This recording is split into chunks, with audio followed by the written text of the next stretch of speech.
When Elon Musk arrived at Gate 12 in Austin, he expected a routine flight to San Francisco. Instead, he was denied boarding, stopped by a gate agent who refused to break the rules, even for a billionaire. Frustrated and stranded, Elon sat alone in an empty terminal, his important meeting slipping away with every passing minute. But what seemed like the worst moment of his day was actually the beginning of something extraordinary. Because nearby, in that same airport, a 12-year-old boy named Diego Martinez sat crying in a broken wheelchair. He just missed the same flight, the one carrying his last hope of getting medical treatment that could change his life. His mother had saved for 2 years for this trip. Now those savings, those dreams, felt wasted. 2 strangers, 2 denied boardings, 1 chance encounter that would change thousands of lives. What happened when a frustrated billionaire met a heartbroken boy reading about Mars? What happened when anger transformed into compassion? What happened when one simple act of kindness created ripples that spread across 6 continents? This is that story. It begins at Gate 12, with rain hammering against the windows and a security flag that wouldn't clear. It begins with frustration and tears and the universe closing a door, not to stop anyone, but to redirect them toward exactly where they needed to be. Sometimes the worst day of your life is actually the first day of someone else's miracle. This was one of those times. The rain hammered against the tall windows of Austin Bergstrom International Airport like tiny fists demanding entry. Lightning flashed across the dark Texas sky, turning everything white for just a second before plunging back into shadow.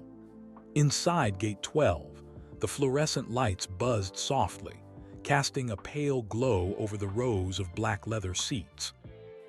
Elon Musk walked quickly through the terminal. His sneakers squeaked on the polished floor. He wore faded jeans with a small hole in the left knee and a black SpaceX hoodie that had seen better days. The hood was up, covering most of his face. A small backpack hung from one shoulder. He looked like any other tired traveler trying to catch a late flight. No bodyguards walked beside him. No assistants hurried to keep up. Just Elon, alone, checking his phone as he walked. Gate 12 was nearly empty. Most passengers had already boarded Flight 1847 to San Francisco. The departure board showed 8:47 p.m. The flight was scheduled to leave in 13 minutes. Behind the desk stood Marcus Chen, a 28-year-old gate agent finishing the last hour of a long shift. His airline uniform was wrinkled. Dark circles shadowed his eyes. He'd been working since 6 that morning, dealing with delayed flights, angry passengers, and a computer system that seemed to hate him personally. Marcus typed on his keyboard, processing the final boarding passes. 3 more passengers to go. Then he could close the door, finish his paperwork, and drive home to his tiny apartment where leftover pizza waited in the fridge. Elon approached the desk. He pulled his phone from his pocket and held it up, showing his mobile boarding pass. "Cutting it close," Marcus said with a tired smile. He reached for the scanner. Elon nodded. Traffic from downtown was terrible, the rain. Marcus scanned the phone. The machine beeped. Not the friendly beep that meant welcome aboard. The angry beep that meant problem. Marcus frowned. He scanned it again, same angry beep. "Hold on 1 second, sir." Marcus turned to his computer screen. His fingers moved across the keyboard. He clicked his mouse several times. His frown deepened. Elon shifted his weight from one foot to the other. Through the window behind Marcus, he could see the plane. Workers in bright orange vests loaded the last bags. Rain poured down the airplane's silver body. "Is there a problem?" Elon asked. Marcus kept staring at his screen. A red box flashed around Elon's reservation. Inside the box, words appeared in capital letters. "Account flagged, security hold, do not board." Marcus had seen this warning before. Usually it meant the passenger's credit card was stolen. Sometimes it meant their identity was being used by someone else. The airline's policy was crystal clear. If you see the red flag, you deny boarding. No exceptions. "Sir, I'm showing a security issue with your frequent flyer account. Marcus looked up from the screen. I'm going to need to see your photo identification. Elon set down his backpack. He pulled out his wallet and handed over his driver's license. Marcus studied the license. Then he looked at Elon's face. The hood still covered most of his features. Could you please remove your hood, sir? Elon pushed back the hood. His short hair stuck up in several directions, still damp from running through the parking lot. Marcus compared the face to the license photo. They matched, but the red flag was still on his screen, glowing like a warning light. The system shows suspicious activity on your account from 3 days ago, Marcus explained. Someone tried to access it from a computer in Romania. Our security team flagged your account until the issue is resolved. I know about that, Elon said. His voice stayed calm, but his jaw tightened slightly. My assistant already handled it. She called your security department yesterday. They said everything was cleared. Marcus clicked through several more screens. He found notes about the phone call Elon mentioned, but he also found a note from the security supervisor. Flag remains until passenger verifies identity in person at airport service desk with 2 forms of ID. Sir, I see the notes here, but the flag hasn't been fully removed. You'll need to go to our customer service desk on the lower level. They can verify your identity and clear the flag. Then you can catch the next available flight. The next flight? Elon leaned forward slightly. This is the last flight to San Francisco tonight. I understand that's frustrating, sir, but I have a critical meeting first thing tomorrow morning. A factory is having serious problems. People's jobs are at stake. Marcus felt a familiar knot form in his stomach. This was the part of his job he hated most, when the rules made sense on paper but felt cruel in real life. I'm very sorry, sir, but according to our security policy, I cannot allow you to board with this flag active. It's for everyone's safety. My safety, Elon's voice rose slightly. Not quite yelling, but loud enough that a few remaining passengers looked over. I'm trying to get on a plane, not hijack it. I understand you're upset. Do you know who I am? The words came out sharper than Elon intended. He immediately regretted them. He never liked playing that card. Marcus met his eyes steadily. Sir, I honestly don't. But even if you were the president, I still couldn't override a security flag. That's the policy. An older woman in a blue dress walked up behind Elon holding her phone. Young man, she said to Marcus, do you seriously not know who this is? This is Elon Musk. He builds rockets. He owns Tesla. Marcus blinked. He looked at Elon again. Slowly, recognition dawned. He'd seen that face before on magazine covers in the grocery store checkout line. His roommate talked about SpaceX sometimes. Oh, Marcus said quietly. So now can I board? Elon asked. Marcus felt his face grow hot. His hands trembled slightly as he gripped the edge of the desk. The red flag still glowed on his screen. The policy was still the policy. Around them, several passengers had pulled out their phones. Cameras pointed at the desk. Recording lights blinked red. Mr. Musk, Marcus said carefully, I recognize you now, but the computer system doesn't care who you are. The security flag is active. I have to follow the rules or I could lose my job. Are you serious right now? A young man in a tech company t-shirt stepped forward. Dude, this is literally Elon Musk. Let him on the plane. Sir, please step back, Marcus said. More voices joined in. Some passengers defended Elon. Others muttered about entitled rich people thinking rules didn't apply to them. One teenager live-streamed the whole scene on social media, whispering excitedly into her phone about the drama unfolding at Gate 12. Elon closed his eyes and took a deep breath. When he opened them, he seemed calmer. Look, Marcus, he glanced at the name tag. I get it. You're doing your job. but is there anyone else here? A supervisor, someone who can override this. The gate supervisor left an hour ago. I can call airport security to help you get to the customer service desk faster. Don't bother, Elon picked up his backpack. I'll handle it myself. Marcus picked up the desk phone anyway. He had to follow procedure. Security, this is gate 12. I need assistance with a denied boarding situation. Elon's shoulders sagged. He turned away from the desk and walked toward the windows. Outside, a worker signaled to the cockpit. The jet bridge began to pull back from the plane. Within 2 minutes, 2 airport security officers arrived. They wore navy blue uniforms and serious expressions. One was tall and broad-shouldered. The other was shorter with gray hair and tired eyes. "What's the situation?" the tall officer asked Marcus. Marcus explained about the security flag and the denied boarding. He kept his voice professional, but inside his stomach churned. Had he just made a terrible mistake? Was he about to get fired for refusing to board one of the richest men in the world? The shorter officer approached Elon. "Mr. Musk, I'm Officer Rodriguez. I'm very sorry about this confusion. If you'll come with us, we can escort you to customer service and get this sorted out quickly." "How quickly?" Elon asked, watching his plane begin to taxi away from the gate. Officer Rodriguez checked her watch. "The service desk should be able to process your verification in about 30 minutes. There's a 6 a.m. flight tomorrow morning. We can make sure you're confirmed on it."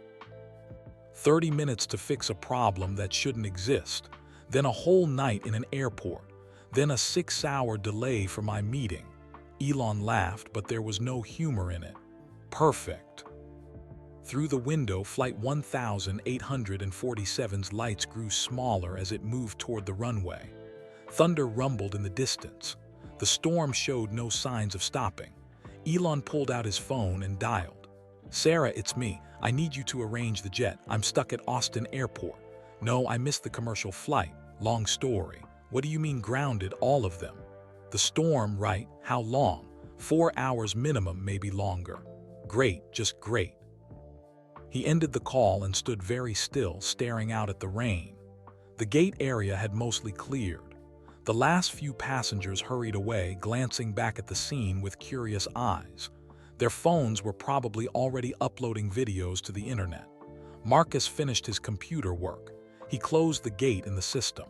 Flight 1847 was officially departed. His shift was over. He should leave, go home, but his feet wouldn't move.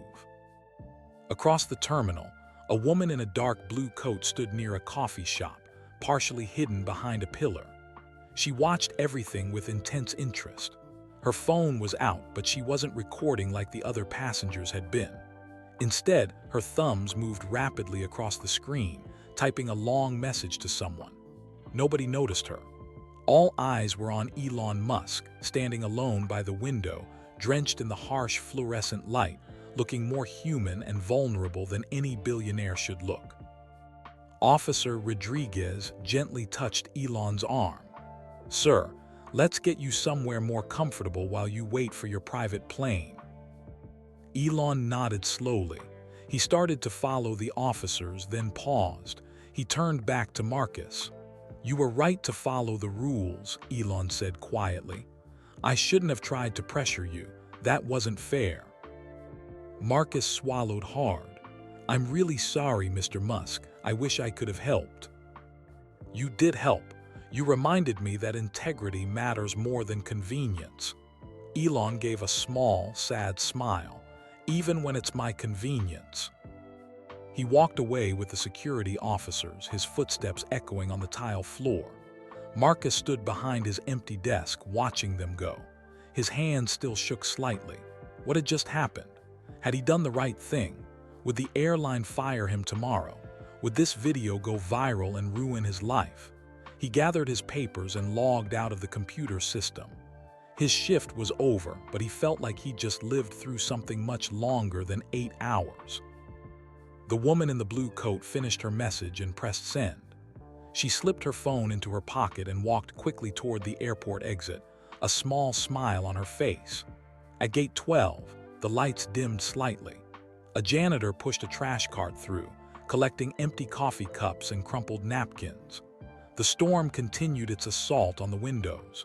And somewhere in the maze of terminals, Elon Musk sat alone, waiting for weather that refused to cooperate with even the richest man's schedule.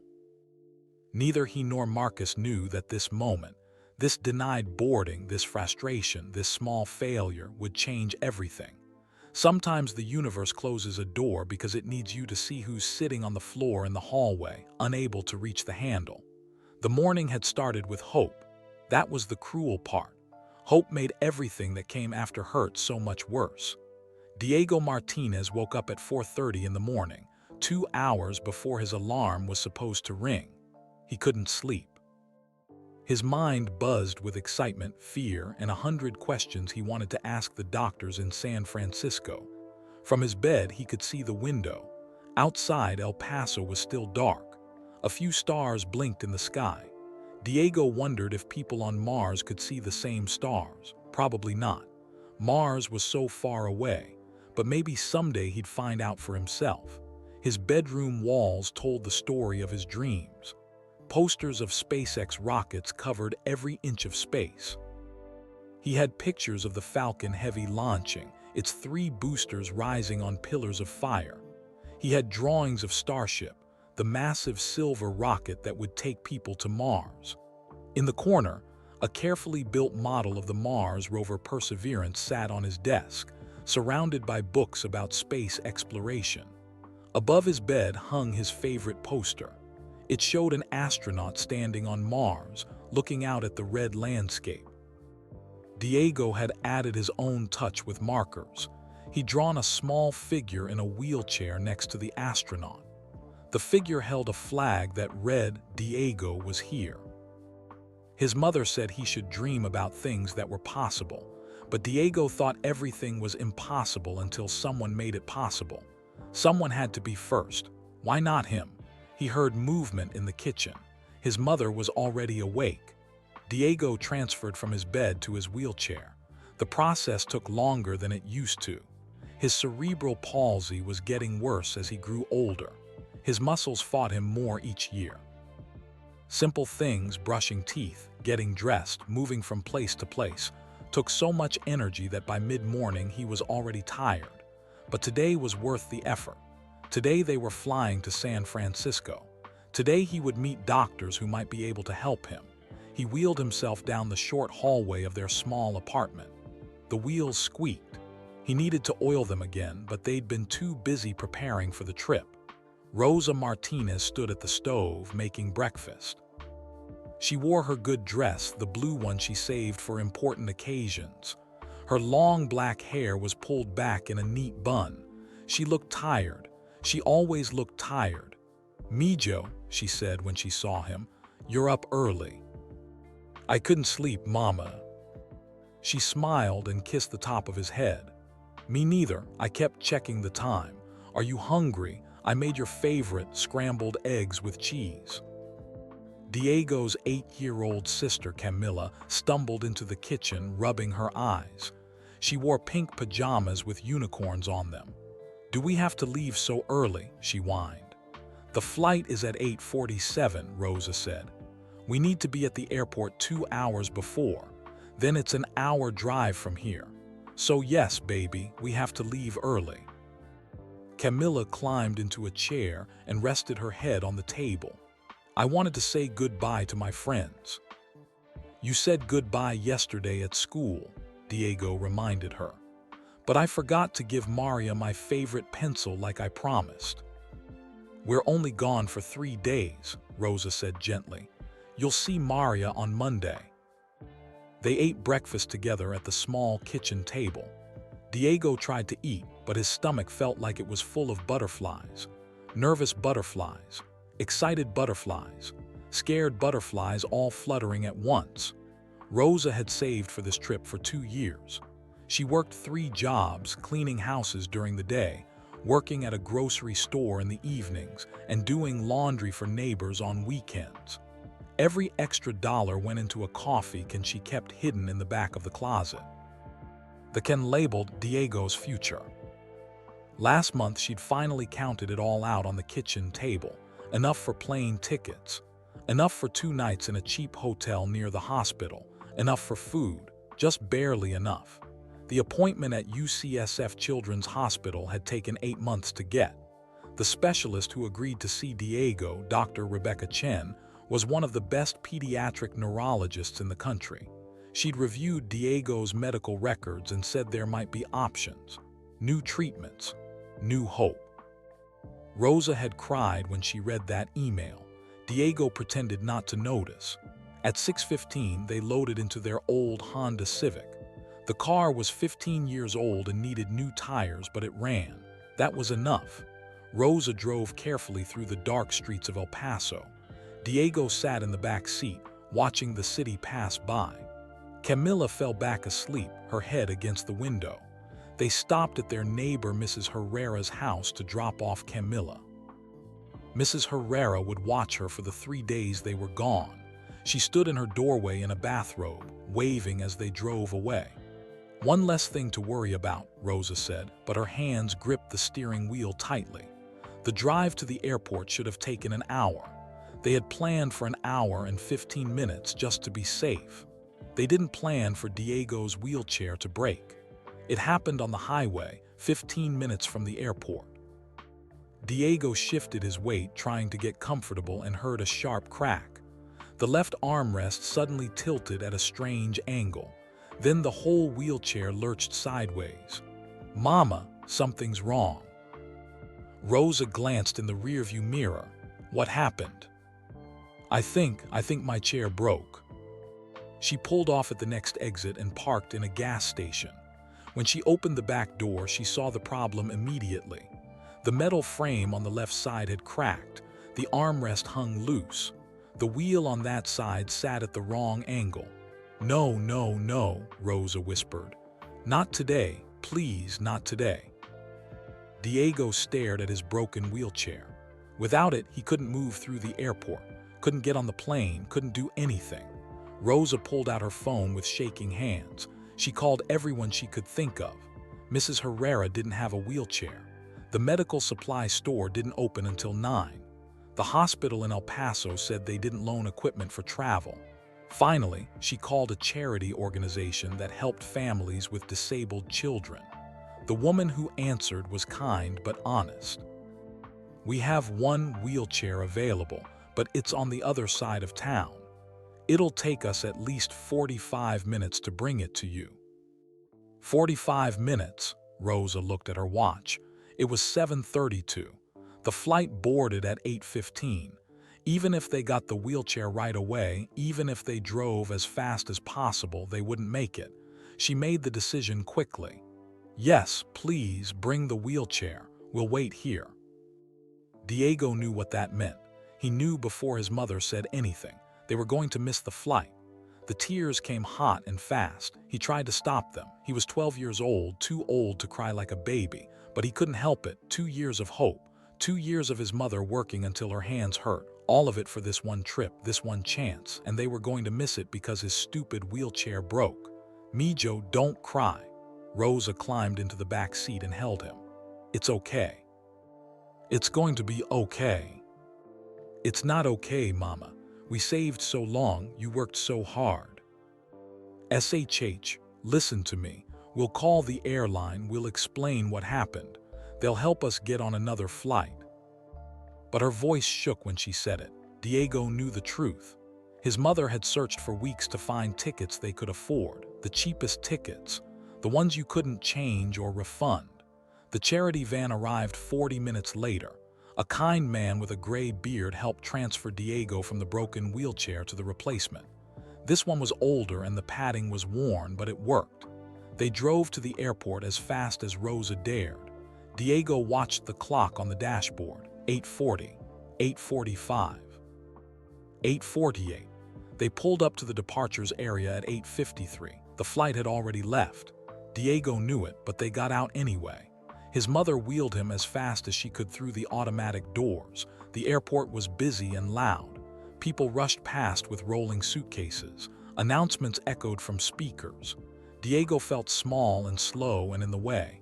They found their gate, Gate 12. The desk was empty. Through the window, Diego could see a plane pulling away from the building, getting smaller, taking his hope with it. A gate agent at the next desk noticed them. She walked over with a sympathetic expression. Her name tag said Jennifer. "Can I help you folks? We had tickets on flight 1847 to San Francisco," Rosa said. Her voice was very quiet. "We had. There was a problem with my son's wheelchair. We got here as fast as we could." Jennifer checked her computer. "I'm sorry, but that flight departed 6 minutes ago. It's already taxiing to the runway. Is there anything you can do? Another flight. We have to get to San Francisco. My son has a medical appointment tomorrow morning." Jennifer's face softened. She typed on her keyboard for a long time. Diego watched her expression change from hopeful to sympathetic to sad. "I'm so sorry. The next available flight to San Francisco with 2 seats isn't until Monday afternoon, and those tickets would be $800 each." $1,600. Diego saw his mother's face go pale. She didn't have $1,600. She'd emptied the coffee can for these tickets. "What about standby?" Rosa asked. "Could we wait and see if seats open up?" "You could try, but with these economy tickets, you wouldn't have priority for standby. And honestly, flights to San Francisco are usually full. The chances of 2 seats opening up—" Jennifer trailed off. She didn't need to finish the sentence. Diego's throat felt tight. He couldn't breathe properly. This couldn't be happening. This couldn't be real. "What about the appointment?" he managed to ask. "Can we change it?" Rosa pulled out her phone. She called the hospital. Diego watched her face as she talked to someone. He knew the answer before she hung up. "Dr. Chen is booked for 6 months, Rosa said. Her voice sounded hollow. "They can put us on a waiting list. If someone cancels, maybe." 6 months. Diego would be 13 by then. Another 6 months of his body getting harder to control. Another 6 months of feeling trapped. He looked out the window at the empty space where their plane had been. Somewhere out there, flight 1847 was climbing into the sky. Row 7, seats A and B sat empty of the Martinezes but full of their dreams. Rosa knelt down next to Diego's wheelchair. She hugged him tightly. "I'm so sorry, baby. I'm so sorry." "It's not your fault, Mama." But his voice broke on the words. For the first time in 5 years, since the day the doctors told him his cerebral palsy was getting worse instead of better, Diego Martinez cried in public. Big, gulping sobs that shook his whole body. He didn't care who saw. He didn't care who recorded it on their phones. He just cared that his one chance at getting better had left without him. People walked past, staring. Some looked sympathetic. Others looked uncomfortable and hurried away faster. One little girl asked her father, "Why is that boy crying?" Her father shushed her and pulled her along. Rosa held Diego until his sobs quieted to hiccups. Then she wiped his face with tissues from her purse. "Come on," she said softly. "Let's go home." She wheeled him back through the busy terminal. Neither of them spoke. What was there to say? Near the security checkpoint, Rosa noticed a Starbucks. "Do you want hot chocolate? We can sit for a minute before we drive back." Diego nodded. His throat hurt from crying. Hot chocolate sounded good. They found a table near the window. Rosa brought him the hot chocolate with extra whipped cream the way he liked it. She had black coffee for herself. She probably couldn't afford both, but she got them anyway. Diego sipped his drink and stared at the airplanes outside. A big jet was landing, its wheels touching down with a puff of smoke. Another plane sat at a gate being loaded with bags. The airport kept moving. The world kept spinning. Everyone else's plans were working out just fine. He pulled a book from his backpack. It was worn and old, bought from a thrift store for 50 cents. The Case for Mars by Dr. Robert Zubrin. He'd read it 4 times already. The spine was cracked and some pages were falling out, but Diego had carefully taped them back in. He opened to his favorite chapter, the one about the first human mission to Mars. He'd imagined himself on that mission 1,000 times. In his imagination, his legs worked perfectly. In his imagination, he ran across the red sand and planted flags and discovered amazing things. Rosa made a phone call. Diego tried not to listen, but he heard anyway. She was calling her boss at the cleaning company, asking if she could have extra hours next week. She needed to start saving again for the next appointment, the next hope. When she hung up, she had tears in her eyes, but she smiled at Diego. "It's okay, Mijo. We'll try again. We don't give up, right? The Martinez family doesn't give up." "Right," Diego said, but the word felt heavy in his mouth. They sat there for a long time, mother and son, drinking their drinks that grew cold, watching planes that went to places they couldn't go, holding on to hope that felt as fragile as Diego's taped-together book. Outside the Starbucks, late afternoon shadows stretched across the terminal floor. Other travelers rushed past with purpose and plans. Somewhere in that crowd, though nobody noticed him yet, walked a man in a black hoodie, carrying his own disappointment like a heavy backpack. The universe had closed 2 doors that day. One for a billionaire who could buy 1,000 plane tickets. One for a boy who could barely afford one. Neither door was closed by accident. And somewhere in the Austin airport, sitting behind a pillar near Gate 8, a woman in a dark blue coat watched both of them. She checked her phone. A message waited, both subjects in position. Martinez family at Starbucks. Musk approaching from the south terminal. Estimated intersection in 7 minutes. She typed back, "Confirmed, the test begins." She put away her phone and waited. In 7 minutes, everything would change. In 7 minutes, 2 broken plans would collide and create something neither party could imagine. In 7 minutes, Diego Martinez would meet the person who could change his life. He just didn't know it yet. Elon Musk walked through Austin Bergstrom International Airport like a ghost, haunting his own frustration. 4 hours had passed since he was denied boarding. 4 hours of sitting in an airport lounge, making phone calls, checking weather reports, and getting the same answer. All private aircraft were grounded. The storm was too dangerous. His phone buzzed constantly. Messages from his Tesla team in California. The factory problems were getting worse. Production had stopped completely on one line. Workers were standing around with nothing to do.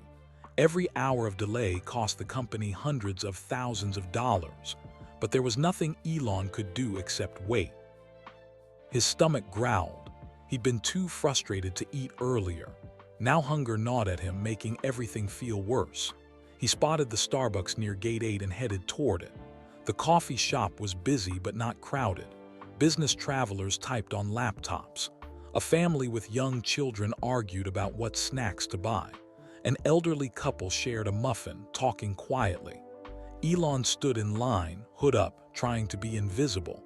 He didn't want anyone else recognizing him. Didn't want more phone cameras, more videos going viral, more proof of his bad day spreading across the internet. The line moved slowly. In front of him, a woman ordered 5 complicated drinks, changing her mind twice about the milk type. Elon closed his eyes and counted to 10 in his head. Patience. He needed patience. Finally, his turn. He ordered a black coffee and a turkey sandwich. The barista, a young woman with purple hair, didn't look at him twice. Perfect. He paid, collected his food, and turned to find a table. That's when he heard it. A woman's voice, speaking Spanish, choked with tears. "Por favor, entiendo que no pueden hacer nada, pero necesito que entienda. Mi hijo necesita ver a doctor. Es su única oportunidad." Elon didn't speak Spanish fluently, but he'd picked up enough over the years working with his teams. He understood the important words. Son, doctor, only chance. The voice came from a table near the window. A woman sat with her back to him, hunched over her phone. Next to her, a boy in a wheelchair stared down at a book, his shoulders shaking slightly.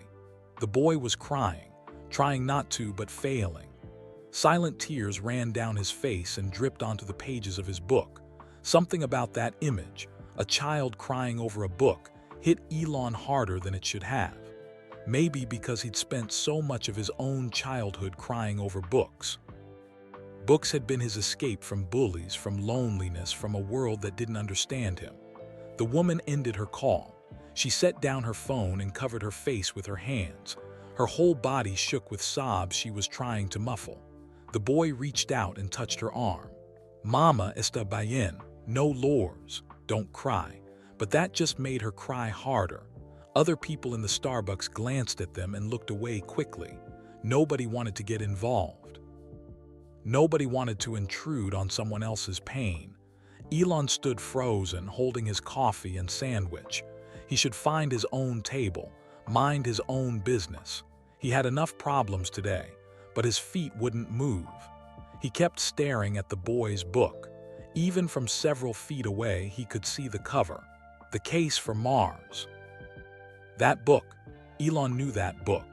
He'd read it years ago, back when he was first dreaming about SpaceX. The worn cover, the taped spine. This wasn't a new copy from Amazon. This was a book that had been read and loved and read again. The boy wiped his eyes with his sleeve and turned a page. He seemed to be seeking comfort in the words. Elon understood that too. When the real world hurt too much, you escape to Mars. Before he could talk himself out of it, Elon walked over to their table. "Excuse me," he said quietly. The woman looked up, startled. She quickly wiped her eyes. "Yes." Elon gestured to the empty chair at their table. "I don't mean to bother you, but I couldn't help noticing. Is that The Case for Mars?" The boy looked up for the first time. His eyes were red and puffy from crying. He nodded slowly. "It's one of my favorite books," Elon said. "Mind if I sit down?" The woman glanced at her son, then back at Elon. She seemed unsure, protective, but the boy's face had changed. The tears stopped. His eyes widened slightly with interest. "Okay," the woman said carefully. Elon sat down. Up close, he could see how young the boy was, maybe 12 or 13. He could also see the way the boy sat in his wheelchair, the way his muscles seemed tight and difficult to control. Cerebral palsy, probably. Elon's cousin in South Africa had cerebral palsy. He recognized the signs. "I'm Elon," he said, leaving off his last name deliberately. "Diego," the boy said softly. His voice was hoarse from crying. "Rosa Martinez," the woman added. She studied Elon's face, trying to figure out if he was safe, if his interest in her son was genuine or creepy. Elon pointed at the book. "What's your favorite part?" Diego blinked, surprised by the question. Chapter 7, where he talks about using Mars resources to make fuel for the return trip. It's so smart. You don't have to bring everything from Earth. You can live off the land like pioneers. "The in situ resource utilization," Elon said, nodding. "Zubrin's Mars direct plan. Brilliant and practical." Diego's mouth fell open slightly. "You really read it?" "Several times. That book changed my life. It made me realize that going to Mars wasn't just a fantasy. It was actually possible with current technology and physics. We just needed the will to do it." "That's exactly what I think." Diego's face lit up like someone had turned on a light inside him. "Everyone says it's impossible, but it's not. It's just hard. Hard and possible are different things." Elon smiled. "That's one of the smartest things I've heard all day." Rosa watched this exchange with confusion. Who was this man who knew so much about Mars books? And why was he making her sad son smile? "Are you a scientist?" Diego asked. "Sort of. I'm an engineer. I work on space projects." "Really? Like satellites?" "Among other things." Diego leaned forward excitedly, his earlier tears forgotten. Do you think we'll really go to Mars in my lifetime? Everyone at school says it's just science fiction, but I think we could do it. Maybe in 20 years. Maybe sooner, Elon said, if the right people commit to making it happen. I want to go, Diego said. The words burst out of him like he'd been holding them inside forever. I know it sounds stupid. I know I can't even walk right, but I want to go to Mars more than anything. Elon felt something twist in his chest, the raw honesty, the impossible dream spoken out loud. He'd been that kid once. Different circumstances, but the same desperate hope. It doesn't sound stupid, Elon said firmly. Why would it be stupid? Diego gestured at his wheelchair, his legs. Because astronauts have to be perfect, strong and healthy and able to do everything. I can't even get on a plane on time. His voice broke on the last words. The tears threatened to return. Rosa put her hand on Diego's shoulder. Me. What happened? Elon asked gently. Rosa and Diego exchanged a glance. Then, in halting sentences interrupted by Diego's additions and corrections, they told him the story. The broken wheelchair, the missed flight, the appointment in San Francisco that took 8 months to get and now was gone. 6 months until maybe they could try again. Elon listened without interrupting. He watched Rosa's face, the exhaustion, the guilt, the love for her son that radiated from every word. He watched Diego fight back tears while trying to be brave for his mother. When they finished, silence settled over the table. I'm sorry, Elon finally said. That's incredibly unfair. Life is unfair, Diego said, echoing something he'd probably heard adults say 1,000 times. Mama says we just have to keep trying. Your mother is right, but that doesn't make it hurt less. Diego nodded and looked back down at his book. His finger traced the edge of a page. This book helps. When real life is too hard, I go to Mars in my head. There my legs work fine. There I can run and jump and explore. Elon understood that more than Diego could possibly know. As a child in South Africa, bullied and lonely, Elon had escaped into science fiction the same way. Books had saved him. Can I ask you something, Diego? Sure. Why Mars, out of everything in space? The moon, the space station, asteroids. Why Mars specifically? Diego thought about it seriously. Because Mars is hard enough to matter but possible enough to do. And because if humans only ever stay on Earth, we're putting all our eggs in one basket. One asteroid, one disaster, and we're gone. But if we're on 2 planets, we're safer. We have backup. Elon felt goosebumps rise on his arms. This 12-year-old boy had just summarized the core philosophy of SpaceX, the reason Elon had started the company in the first place. You're absolutely right, Elon said. That's exactly why Mars matters. Rosa had been watching this conversation with growing curiosity. Forgive me for asking, but what kind of space projects do you work on? Elon hesitated. He could tell them the truth, or he could let this moment stay simple and anonymous. Sometimes being nobody was a gift, but Diego deserved honesty. I work for a company called SpaceX, Elon said carefully. We build rockets that... Wait, Diego grabbed the edge of the table. His whole body went rigid with shock. SpaceX, the SpaceX. Yes. You work for SpaceX. Diego's voice went up an octave. What do you do there? Elon pulled down his hood. I sort of run it. For 3 full seconds, Diego just stared. His brain was clearly trying to process what he was hearing. Then his eyes went huge. You're Elon Musk. I am. Mama, Diego grabbed his mother's arm. Mama, this is Elon Musk.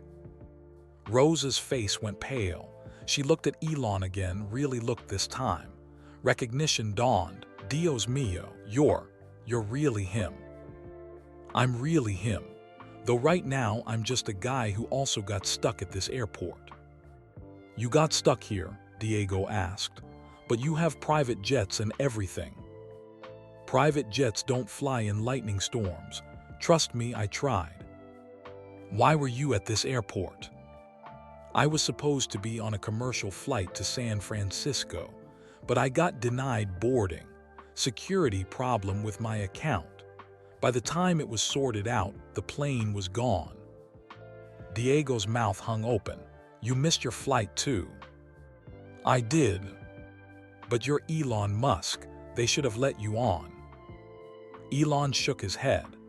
The gate agent was right to follow the rules, even if those rules were inconvenient for me. Actually, especially because they were inconvenient for me. Rules that only apply to some people aren't really rules. Rosa found her voice. Mr. Musk, I apologize if we bothered you. We didn't know. Please call me Elon, and you didn't bother me. I bothered you, remember. I came over here. Why? Diego asked. Why did you come talk to us? Elon considered the question. Why had he? There were practical answers. He noticed the book, heard the crying, felt sympathetic. But underneath all that was something deeper. Because you reminded me of me, Elon said honestly. When I was young, I was different too. Awkward, didn't fit in. I got bullied a lot. Books were my escape. And I dreamed about space the same way you do, like it was the only thing that made sense in a world that didn't make sense. Diego's eyes glistened. Really? Really? And seeing you here, crying over a missed chance to get help, reading about Mars to feel better. It was like looking at my younger self. I couldn't just walk away. Rosa wiped her eyes again. That's very kind of you to say. It's true. Elon turned to Diego. Can I tell you something important? Okay. Your disability doesn't disqualify you from your dreams. It makes them harder, yes, but harder isn't the same as impossible. Remember, you said that yourself. But astronaut requirements can change. They already have changed over the years. The first astronauts had to be military test pilots. Then they added scientists, then teachers. Who's to say what astronauts will need to be 20 years from now? Maybe we'll need people who understand what it's like to overcome physical challenges.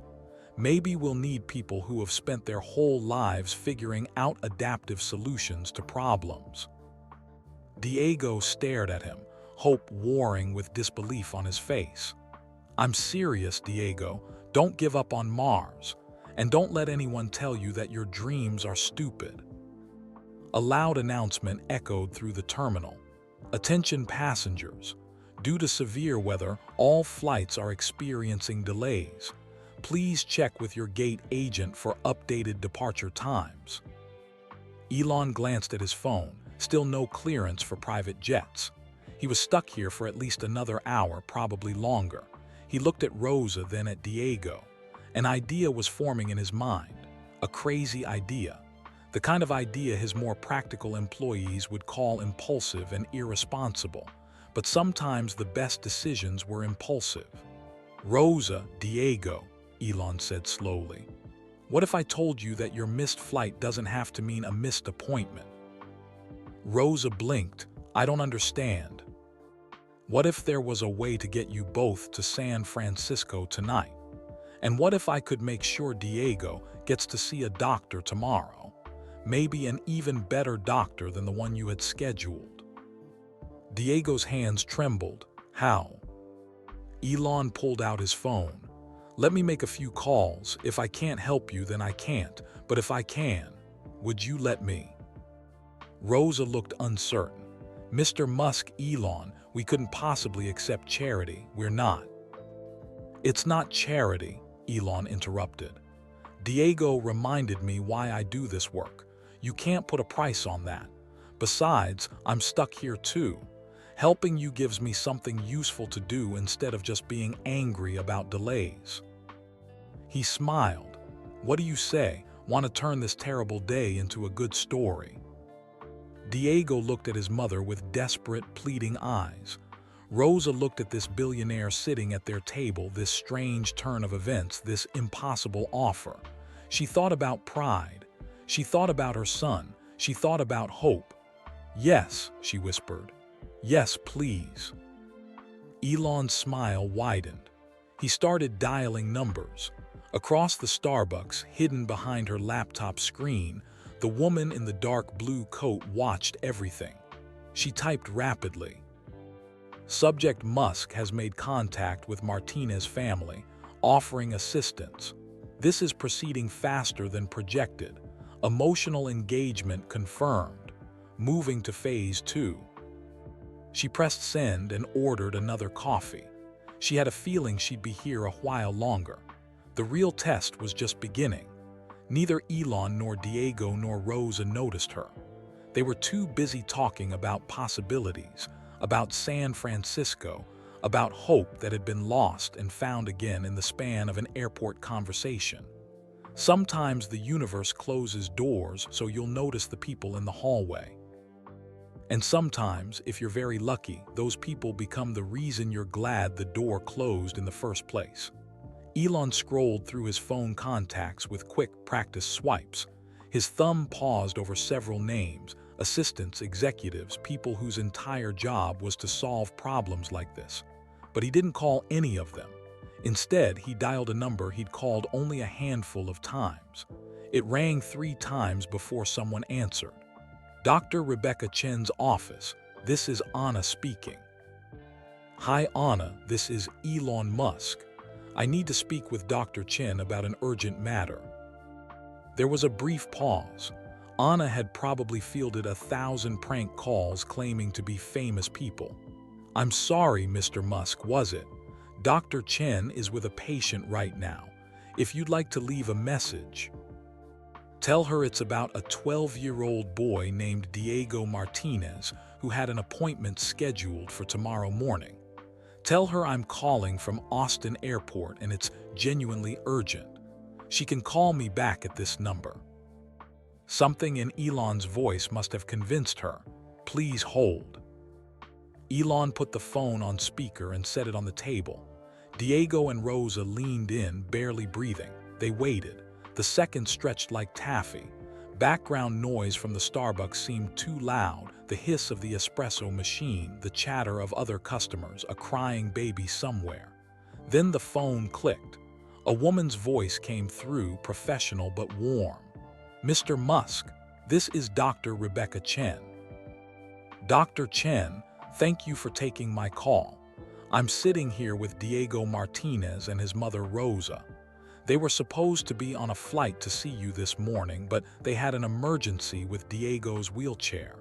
They missed their flight." "Oh no," Dr. Chen said softly. "Mrs. Martinez called my office about an hour ago. I was very sorry to hear what happened. We tried to find another opening, but my schedule is completely full for months." "I understand. What if I told you I might be able to make a substantial donation to UCSF's Pediatric Neurology Research Fund? Would that perhaps create some flexibility in your schedule?"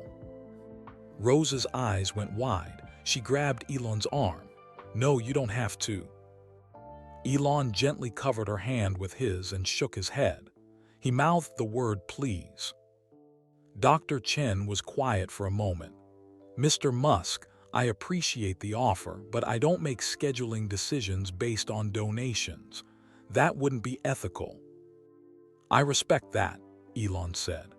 "But what if this wasn't about the donation? What if I'm calling because I just met Diego, and in 5 minutes of conversation, he's shown me more genuine passion for space exploration than most of the engineers I interview? What if I'm calling because this kid deserves a chance, and the only reason he's not getting one is bad luck and a broken wheelchair?" Another pause, longer this time. "Mr. Musk, are you actually at an airport with the Martinez family right now?" "I am. Would you like to talk to Diego?" "Yes, please." Elon slid the phone across the table to Diego. The boy stared at it like it might explode. Go ahead, Elon encouraged. She wants to talk to you. Diego picked up the phone with shaking hands. Hello. Hi Diego, I'm Dr. Chen. How are you feeling right now? Confused, Diego admitted, and scared and hopeful all at the same time.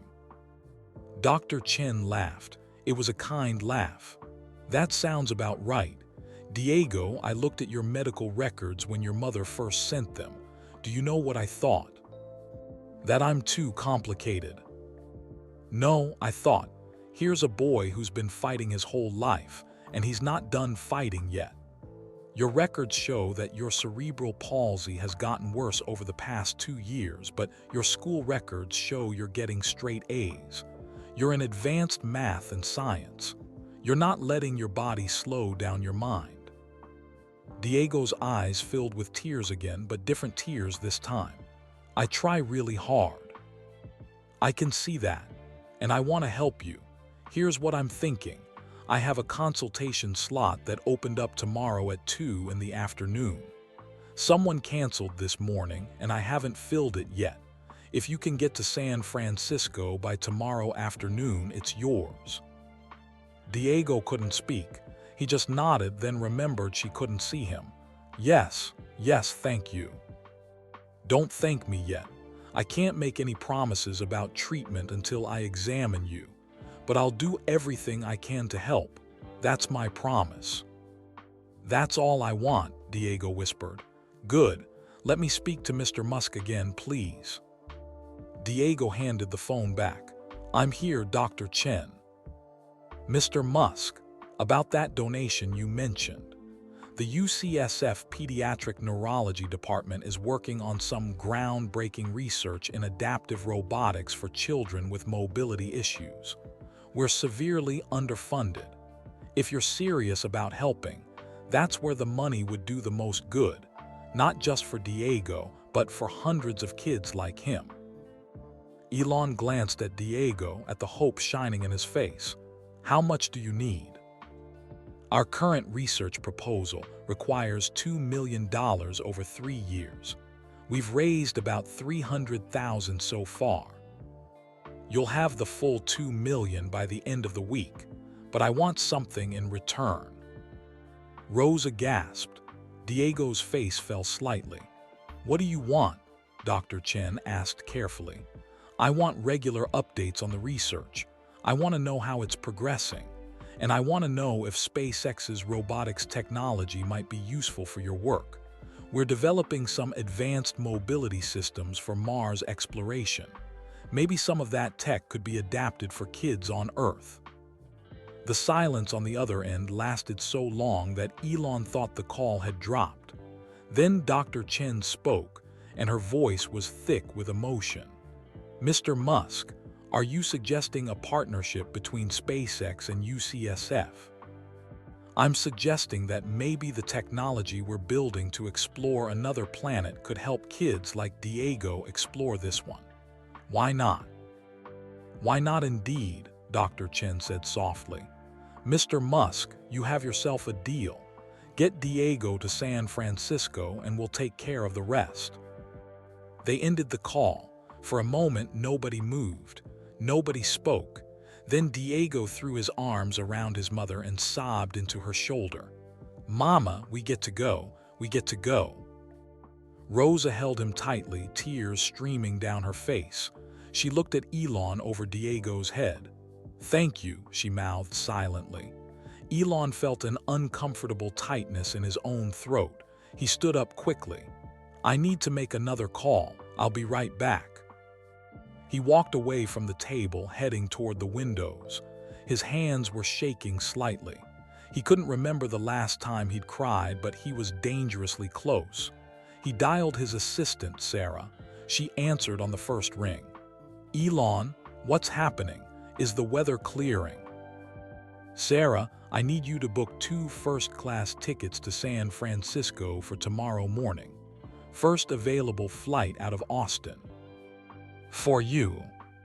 No, for Rosa and Diego Martinez. He spelled the names. Send me the booking confirmation. I'll forward their information. Okay, can I ask why? Because sometimes you meet someone who reminds you why you do this work, and sometimes you get to help them. Sarah was quiet. She'd worked for Elon for 7 years. She knew better than to question him when he used that tone. Consider it done. Anything else? Yes, call the Four Seasons in San Francisco. Book a suite for 2 nights for the Martinez family. Make sure the room is wheelchair accessible. On it. And Sarah, see if there's a Tesla facility manager in San Francisco who'd be willing to loan a wheelchair-accessible vehicle to the family for a few days. Diego's wheelchair just broke. They'll need reliable transportation. I'll make it happen, Sarah paused. Elon, whoever these people are, they're very lucky they met you today. I'm the lucky one, Elon said quietly. Trust me. He ended the call and stood at the window, watching another plane take off into the dark, stormy sky. The lightning had finally stopped, but rain still poured down. Behind him, he heard footsteps, quick footsteps. He turned to see Diego rolling his wheelchair toward him as fast as he could go, Rosa hurrying behind. Elon, Diego called. Elon walked back to meet them. Diego looked up at him, his face serious. I need to ask you something important. Okay.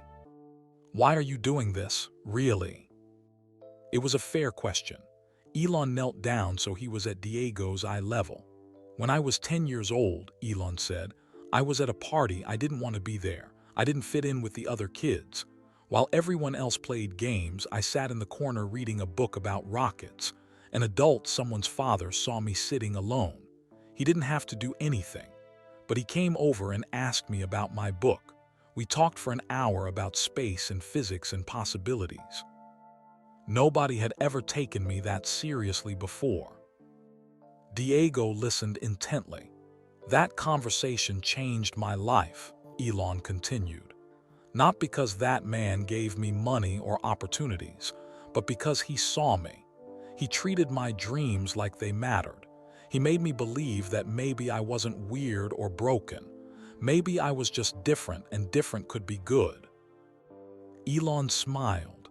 Today, sitting in this airport, angry and frustrated about my own problems, I saw you reading about Mars, and I remembered being that kid.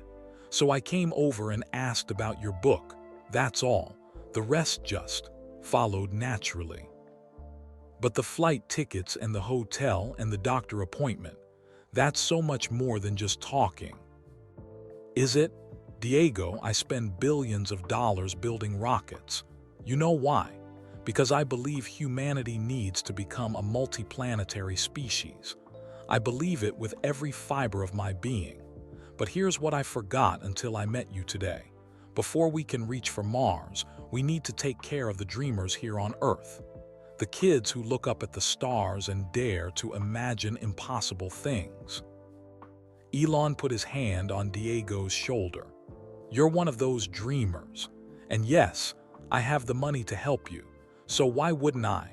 What's the point of having resources if you don't use them to make someone's impossible dream a little more possible? Diego wiped his eyes. I don't know what to say. You don't have to say anything. Just promise me something. What? Promise me you'll keep dreaming about Mars. Keep reading. Keep learning. Keep believing that hard and impossible are different things. Because the world needs people like you, Diego. People who dream big even when life makes it hard.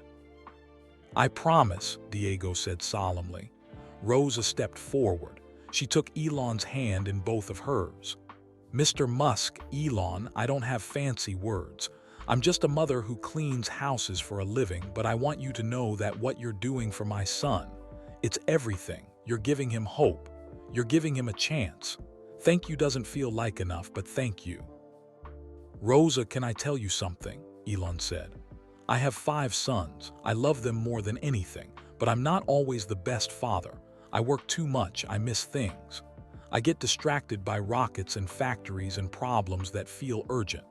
Today, helping Diego, getting to see his face light up when he talks about space, This reminds me what really matters. So really, thank you for letting me be part of your story." They stood there, the three of them, in the middle of a busy airport, strangers who'd become something more in the span of an hour.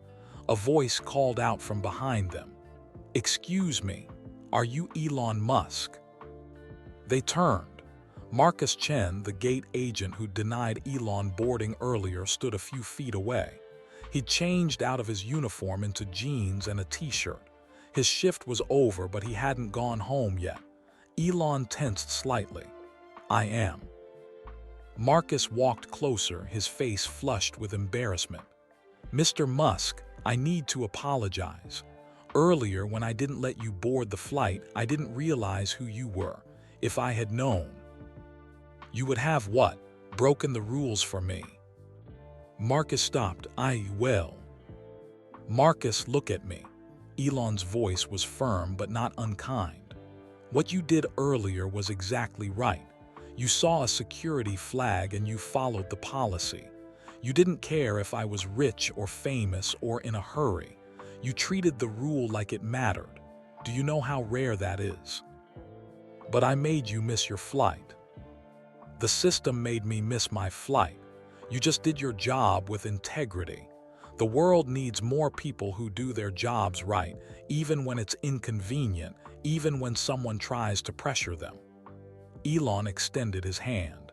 "Thank you for following the rules." Marcus shook his hand, looking stunned. You're thanking me." "I am." Elon studied the young man's face. "Marcus, what are you studying in school?" "How did you?" "Your badge had a community college sticker on it, and you have the look of someone working their way through school. What's your major?" Marcus swallowed. "Aerospace engineering. I'm in my second year." "Where do you want to work when you graduate?" Marcus laughed nervously. "This is going to sound crazy, but SpaceX. I've wanted to work there since I was 15. Elon pulled out his phone. "What's your email address?" "Why?" "Because I want you to send me your resume." Marcus's mouth fell open. "Are you serious?" "Marcus, in the last 5 hours, you've done 2 things that impressed me. First, you followed the rules even when it was hard and even when I tried to pressure you. That shows integrity. Second, you came back after your shift to apologize even though you didn't do anything wrong. That shows character. SpaceX needs people with integrity and character." Elon typed something on his phone. "I'm sending you my email address right now. Send me your resume, your transcripts, and a short essay about why you want to work in aerospace. No promises, but I'll personally look at your application. Fair?" Marcus looked like he might cry. "Fair, yes, thank you. Wow, thank you." His phone buzzed. He looked down at the email that had just arrived from Elon Musk. His hand trembled as he held it. "One more thing," Elon said. "When you write that essay, don't tell me what you think I want to hear. Tell me the truth. Tell me your real reasons. I can spot fake passion from a mile away, but real passion, that's what we need." "Yes, sir, I will. I'll send it this week." Marcus backed away, still staring at his phone in disbelief. He bumped into a trash can, apologized to the trash can, then hurried away. Diego laughed. It was the first time he'd laughed all day. "You just changed his whole life in like 2 minutes." "Maybe," Elon said. "Or maybe I just gave him a chance to show what he can do. The rest is up to him." Rose's phone buzzed. She looked at it and gasped. "Elon, I just received an email confirmation for first-class tickets to San Francisco tomorrow morning at 6 a.m., and a hotel reservation at the Four Seasons, and a note about a car." That was fast. "My assistant is very good at her job." "This is too much. The Four Seasons. We could stay at a cheap motel." "Rosa, please, let me do this. You've spent 2 years saving every penny to help your son. Let someone help you for once." She stared at the email, tears rolling down her cheeks. I need to call my neighbor. Tell her to keep Camilla 2 more days. I need to pack. We need to. Breathe, Elon said gently. You have all night to prepare. Your flight isn't until 6 a.m. That's 9 hours from now. Diego tugged on his mother's sleeve. Mama, this is really happening. It's really happening, Mijo. Father and son, no, stranger and stranger who felt less strange by the minute, hugged each other tightly. Across the Starbucks, the woman in the dark blue coat closed her laptop. She'd seen enough. She stood up, gathered her things, and walked toward the exit. As she passed their table, she paused for just a second, long enough to see Elon Musk kneeling beside a boy in a wheelchair, both of them laughing about something. Long enough to see a mother whose prayers had been answered by an atheist billionaire who claimed not to believe in prayers. Long enough to confirm what she already knew, the test was working. She walked out of the Starbucks and made a call. It's Dr. Sophia Ackafer, she said when someone answered. Yes, I'm at the airport. I just watched Elon Musk spontaneously change a child's life. No calculation, no PR team, just genuine human compassion triggered by a random encounter. Yes, exactly as we hoped. The gate agent incident softened him, made him vulnerable. Then the Martinez family gave him someone to help. I'm ready to approach him tomorrow in San Francisco, after he sees Diego's appointment, after he's emotionally invested. Yes, I understand the risks, but if this works, if he agrees to partner with us, we're not just helping one child. We're helping thousands. I'll send you my full report tonight. For now, just know this. Elon Musk is exactly who we hoped he'd be. Flawed, impulsive, difficult, but capable of extraordinary kindness when the moment is right. She ended the call and walked into the rainy night, a small smile playing on her lips. Behind her, inside the bright warmth of the Starbucks, 3 people who'd been strangers an hour ago talked and laughed and planned for tomorrow. None of them noticed the woman leaving. None of them knew that their chance encounter had been carefully orchestrated. And none of them knew that tomorrow in San Francisco, everything would get even more complicated and even more wonderful than they could possibly imagine. Sometimes the universe doesn't just close doors. Sometimes it scripts the entire play. The storm finally broke around 9 p.m. The clouds parted like curtains, revealing stars that had been hiding all evening. Airport workers cheered as the announcement came through. Private aircraft were cleared for takeoff. Elon's phone buzzed with a message from his pilot. Weather's clear. We can fly whenever you're ready. But Elon wasn't ready. Not yet. He sat with Rosa and Diego for another hour just talking. They discussed everything. Diego's favorite subjects in school, science and history. Rosa's 3 jobs, exhausting but necessary. Camilla's obsession with unicorns. Diego rolled his eyes affectionately when he mentioned it. Diego showed Elon drawings he'd made in a notebook he carried everywhere. Sketches of Mars bases with dome habitats. Designs for rovers that could climb steep hills. A detailed illustration of a SpaceX Starship landing on the red planet, tiny figures in spacesuits planting flags. These are incredible, Elon said, studying each drawing carefully. You have real talent. Have you thought about studying engineering? I want to, Diego said, but college is expensive. Mama says we'll figure it out when the time comes. Rosa's face tightened slightly. They both knew figure it out meant years more of saving, years more of hoping Diego could get scholarships, years more of uncertainty. Elon made a mental note. He'd ask Sarah to look into scholarship programs. Maybe set up a fund for kids like Diego, smart, passionate, limited only by circumstances. But he didn't say anything out loud.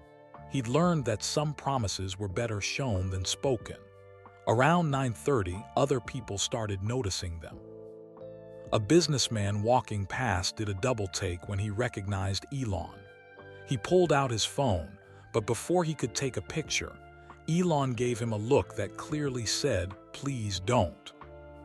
The man hesitated, then nodded and kept walking. but others weren't so respectful. A teenage girl approached, phone already recording. "Oh my God, you're Elon Musk. Can I get a selfie?"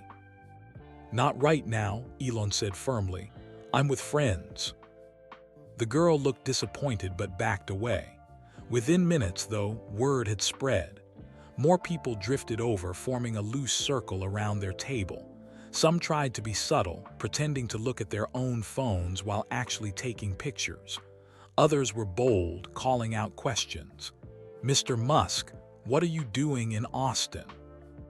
Is it true you got kicked off a flight earlier? Are you working on a new project?" Diego shrank back in his wheelchair, overwhelmed by the sudden attention. Rosa put a protective arm around him. Elon stood up. He was about to tell everyone to leave them alone when a familiar voice cut through the noise. "Folks, Mr. Musk is a private citizen having a private conversation. Please give him space."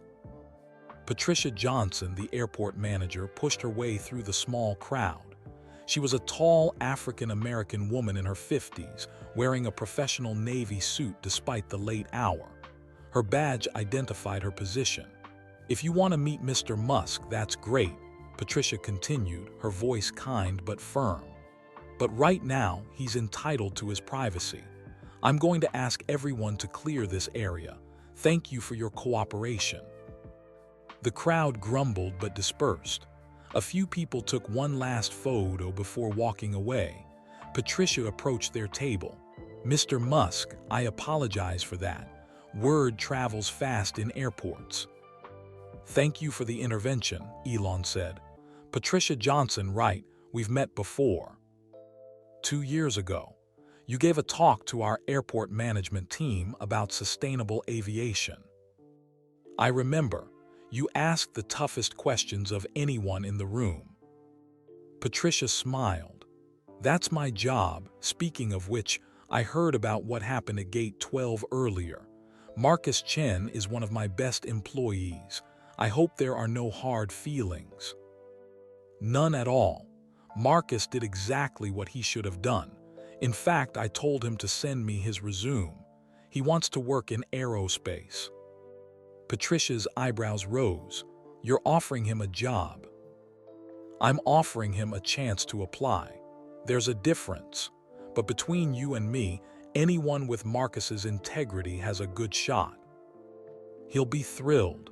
Patricia glanced at Diego and Rosa. "And who are your friends?" Elon made introductions. He briefly explained about the missed flight and the broken wheelchair, though he left out the part about what he was doing to help. That was private. Patricia listened carefully.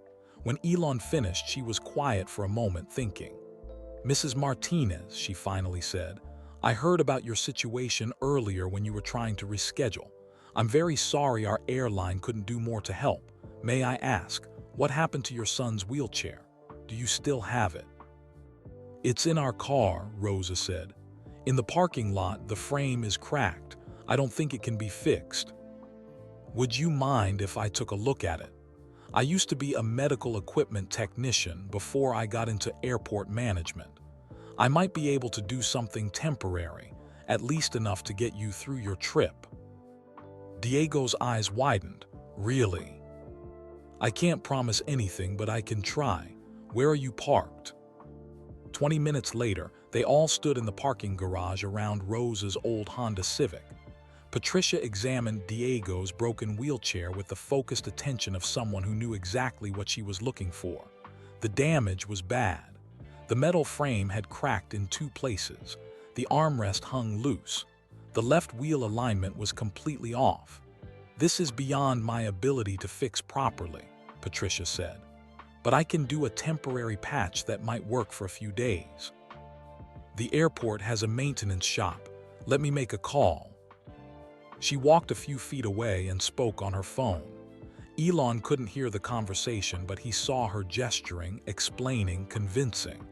She returned with a smile. "My maintenance chief is still here. He says he can weld the frame and realign the wheel. It won't be perfect, but it'll hold. He can have it done in about an hour." "How much will that cost?" Rosa asked nervously. Nothing. Consider it our apology for the inconvenience earlier. But, Mrs. Martinez, this airport serves millions of people every year. Most of them will never remember. But once in a while, we meet someone who reminds us why we do this work. You and Diego are those people today. Please, let us help. Rosa's eyes filled with tears for what felt like the 100th time that day. Thank you so much. Two airport maintenance workers arrived with tools. They carefully loaded Diego's wheelchair onto a cart and wheeled it away toward their shop. While they waited, Patricia suggested they grab some real food. There's a decent restaurant on the upper level. My treat. You don't have to, Rosa started. I know I don't have to, I want to. They took the elevator up to a restaurant called Skyview. It had floor-to-ceiling windows overlooking the runways. Planes took off and landed in a graceful dance of lights against the dark sky. Diego pressed his face to the glass, watching everything with hungry eyes. I never get tired of watching planes, he said softly. Neither do I, Elon admitted. Every takeoff is a small miracle. Tons of metal defying gravity through pure physics and engineering. It never stops being amazing. They sat at a large table by the windows. The restaurant was quiet this late, just a few other customers scattered around. A tired waitress brought menus and water. Diego ordered a cheeseburger. Rosa got a chicken salad. Elon and Patricia both ordered the special, grilled salmon with vegetables. While they waited for food, Patricia asked Diego about school. He told her about his science classes, about his teacher Mr. Lopez, who encouraged his interest in space, about the presentation he'd given on Mars exploration that earned him an A+. All my friends think I'm weird for caring so much about space, Diego said. They want to be athletes or musicians or YouTube stars. Nobody else wants to be an astronaut. That's because most kids your age don't think big enough, Patricia said. They dream about being famous, but you dream about changing history. That's much better. Their food arrived. For a few minutes, everyone just ate, too hungry to talk. Then Patricia's phone rang. She glanced at it and smiled. That's our maintenance chief. Your wheelchair is ready, Mrs. Martinez. Already, that was so fast. My guys are the best. After dinner, they returned to the maintenance shop. Diego's wheelchair sat in the middle of the workspace, looking almost new. The crack had been welded and reinforced with a metal plate. The armrest was secure. The wheel alignment was perfect. The maintenance chief, a broad-shouldered man named Carlos, demonstrated how the repairs worked. I added extra support here and here, he explained, pointing to the welds. This should hold for months, not just days, and I oiled all the moving parts. It'll roll smoother now. Diego transferred from his temporary loaner wheelchair back to his own. He wheeled forward, testing it. The familiar squeak was gone. The movement was smooth and easy. It's perfect, Diego said. Thank you. Carlos knelt down to Diego's level. My daughter has spina bifida. She uses a wheelchair too. I know how important it is that equipment works right. You take care of yourself, okay? Diego nodded, too emotional to speak. They said goodbye to Carlos and Patricia, exchanging phone numbers and promises to stay in touch. Patricia hugged Rosa, then Diego, then even Elon. Thank you for reminding me why I love this job, she told them. As they walked back through the terminal, Elon checked his phone. His pilot had texted, standing by, ready when you are. It was time to go. Time to fly to San Francisco for his factory meetings, his problems, his responsibilities. But he felt different than he had 6 hours ago. Less angry, less frustrated, more human. They reached the point where they had to separate, Rosa and Diego heading to long-term parking, Elon heading to the private aviation terminal. I'll see you both in San Francisco tomorrow, Elon said. Your flight lands at 8:45 a.m. Dr. Chen's appointment is at 2 p.m. That gives you time to check into the hotel and rest." "We'll be there," Rosa promised. Diego wheeled forward and held out his hand. Elon shook it solemnly, man to man. "Elon," Diego said, "when I get to Mars someday, I'm going to name something after you. Maybe a crater or a mountain, something big." Elon felt that uncomfortable tightness in his throat again. "Diego, when you get to Mars, name something after your mother. She's the one who got you there." Diego looked back at Rosa, then nodded. "Okay, but I'm naming 2 things, one for each of you." They parted ways. Elon walked toward the exit, pulling out his phone to call his driver. Behind him, he heard Rosa's voice, soft and wondering. "Mijo, did that really just happen? Did we really meet Elon Musk? Is this real?" "It's real, Mama," Diego said. "Sometimes miracles are real." Elon smiled to himself and kept walking. Outside, his car waited. The driver opened the door. Elon slid into the back seat and closed his eyes. His phone buzzed. A text from an unknown number. "Mr. Musk, this is Marcus Chen. Thank you again for this afternoon. I'll send my resume and essay by Friday. I won't let you down." Another text, this one from Patricia Johnson. "Thank you for treating my employee with respect. And thank you for whatever you did for the Martinez family. I don't know the details, but I saw their faces. You changed their lives tonight." Elon didn't reply to either message. He just sat in the quiet car, thinking about the strange path this day had taken. Denied boarding, frustration, anger. Then a boy reading a book about Mars. A mother who worked 3 jobs. A gate agent with integrity. An airport manager who still remembered how to fix wheelchairs. Sometimes life's detours weren't mistakes. Sometimes they were exactly where you needed to be. The car pulled up to the private aviation terminal. Elon's jet waited on the tarmac, sleek and ready. He boarded quickly, nodded to his pilot, and settled into his seat. As the plane taxied toward the runway, Elon looked out the window. Somewhere in that massive airport, Diego and Rosa were driving home, probably still in shock at everything that had happened. Tomorrow they'd fly to San Francisco on tickets they didn't pay for, stay in a hotel they couldn't afford, see a doctor who'd made room in an impossible schedule. And Diego would take one small step toward his dream of Mars. The plane lifted off. Austin fell away below, a carpet of lights in the darkness. Elon pulled out his laptop. He had work to do, emails to answer, problems to solve, decisions to make. But first, he typed a quick message to his CFO. "Set up a scholarship fund for high-potential students from low-income families who want to study aerospace engineering. Initial funding, $10 million. Name it the Diego Martinez Scholarship. I'll send you details tomorrow." He pressed send, then opened his factory reports. But his mind kept drifting back to the airport, to a boy who dreamed of stars, to a mother who worked herself to exhaustion for her children, to strangers who became something more in the span of a few hours. In the cockpit, his phone lit up with a notification. It was a video being shared rapidly on social media. Someone had recorded his conversation with Diego at the Starbucks. The caption read, "Elon Musk spending an hour talking to a disabled kid about Mars. Not for cameras, not for PR, just because he cares. Faith in humanity restored." The video had been viewed 50,000 times already. Comments poured in.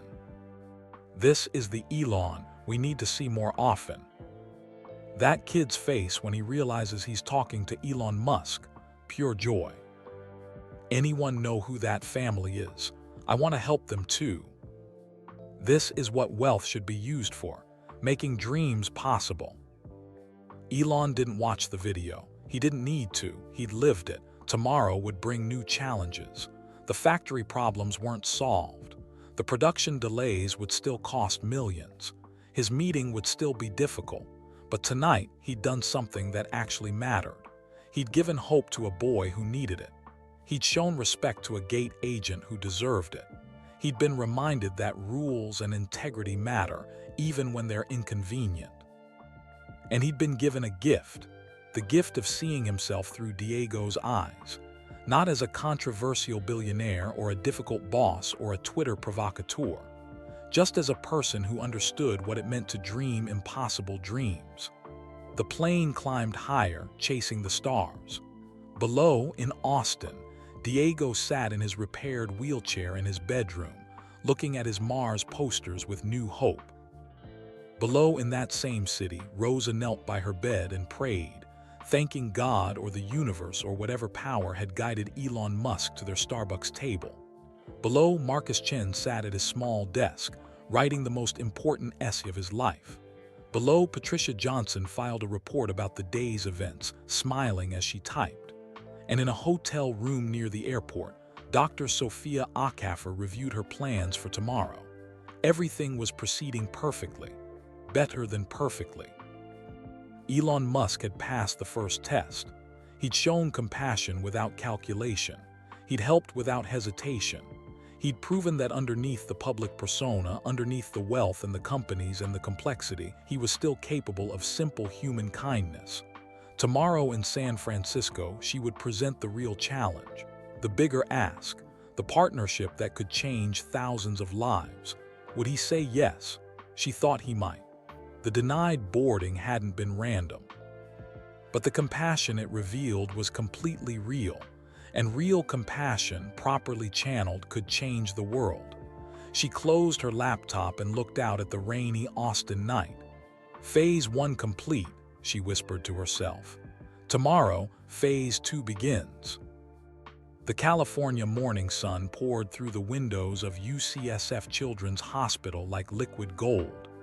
Diego pressed his face against the car window, watching the city of San Francisco roll past. He'd never been to California before. Everything looked different: the steep hills, the Victorian houses painted in bright colors, the way the bay sparkled in the distance. "Look, Mama, you can see the Golden Gate Bridge from here." Rosa smiled from the front seat of the Tesla Model X that had been waiting for them at the airport, exactly as Elon had promised.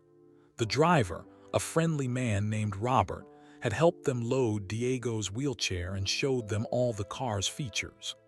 "Mr. Musk arranged everything," Robert had explained. "The car is yours for the next 3 days. I'll drive you wherever you need to go." Now they pulled up to the hospital, a massive modern building that looked more like a spaceship than a medical center. Glass and steel reached toward the sky. Gardens filled with flowers surrounded the entrance. Diego's excitement mixed with nervousness as Robert helped him into his wheelchair. This was it. The appointment they'd waited months for. The appointment that almost didn't happen. Inside, the hospital was bright and colorful. Murals of underwater scenes covered the walls. A volunteer at the information desk wore a costume that made her look like a friendly sea turtle. "Welcome to UCSF Children's Hospital," she said warmly. "Who are you here to see?" "Dr. Rebecca Chen," Rosa said. "We have a 2 o'clock appointment for Diego Martinez." The volunteer checked her computer. "Ah yes, I see you here. 4th floor, neurology department. The elevators are just past the aquarium." "There's an aquarium." Diego's eyes went wide. "A real one with tropical fish and everything. Want to see it before your appointment? You have a few minutes." They spent 10 minutes watching colorful fish swim through coral reefs. Diego identified each species, sharing facts he'd learned from books: a clownfish, a blue tang, a yellow long-nosed butterfly fish. "How do you know all that?" Rosa asked. "I read a lot," Diego said simply.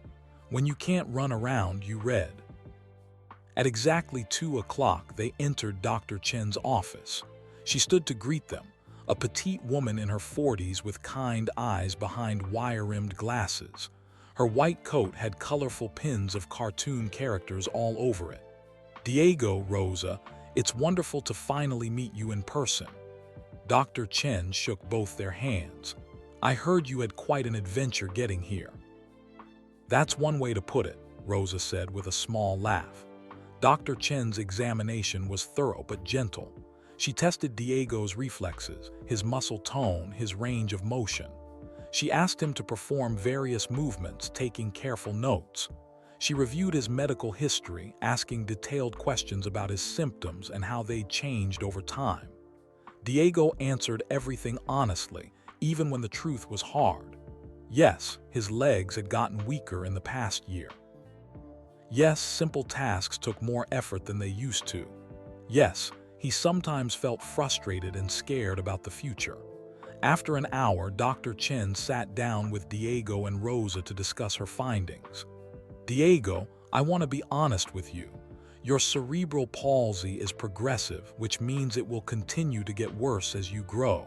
I can't cure it. No doctor can. Diego's face fell. He'd known this, but hearing it stated so clearly still hurt. However, Dr. Chen continued, holding up a finger, there are treatments that can significantly slow the progression and improve your quality of life. Physical therapy, targeted medications, and something new we're working on, assistive robotics. Assistive robotics, Diego leaned forward. Think of it as a wearable exoskeleton.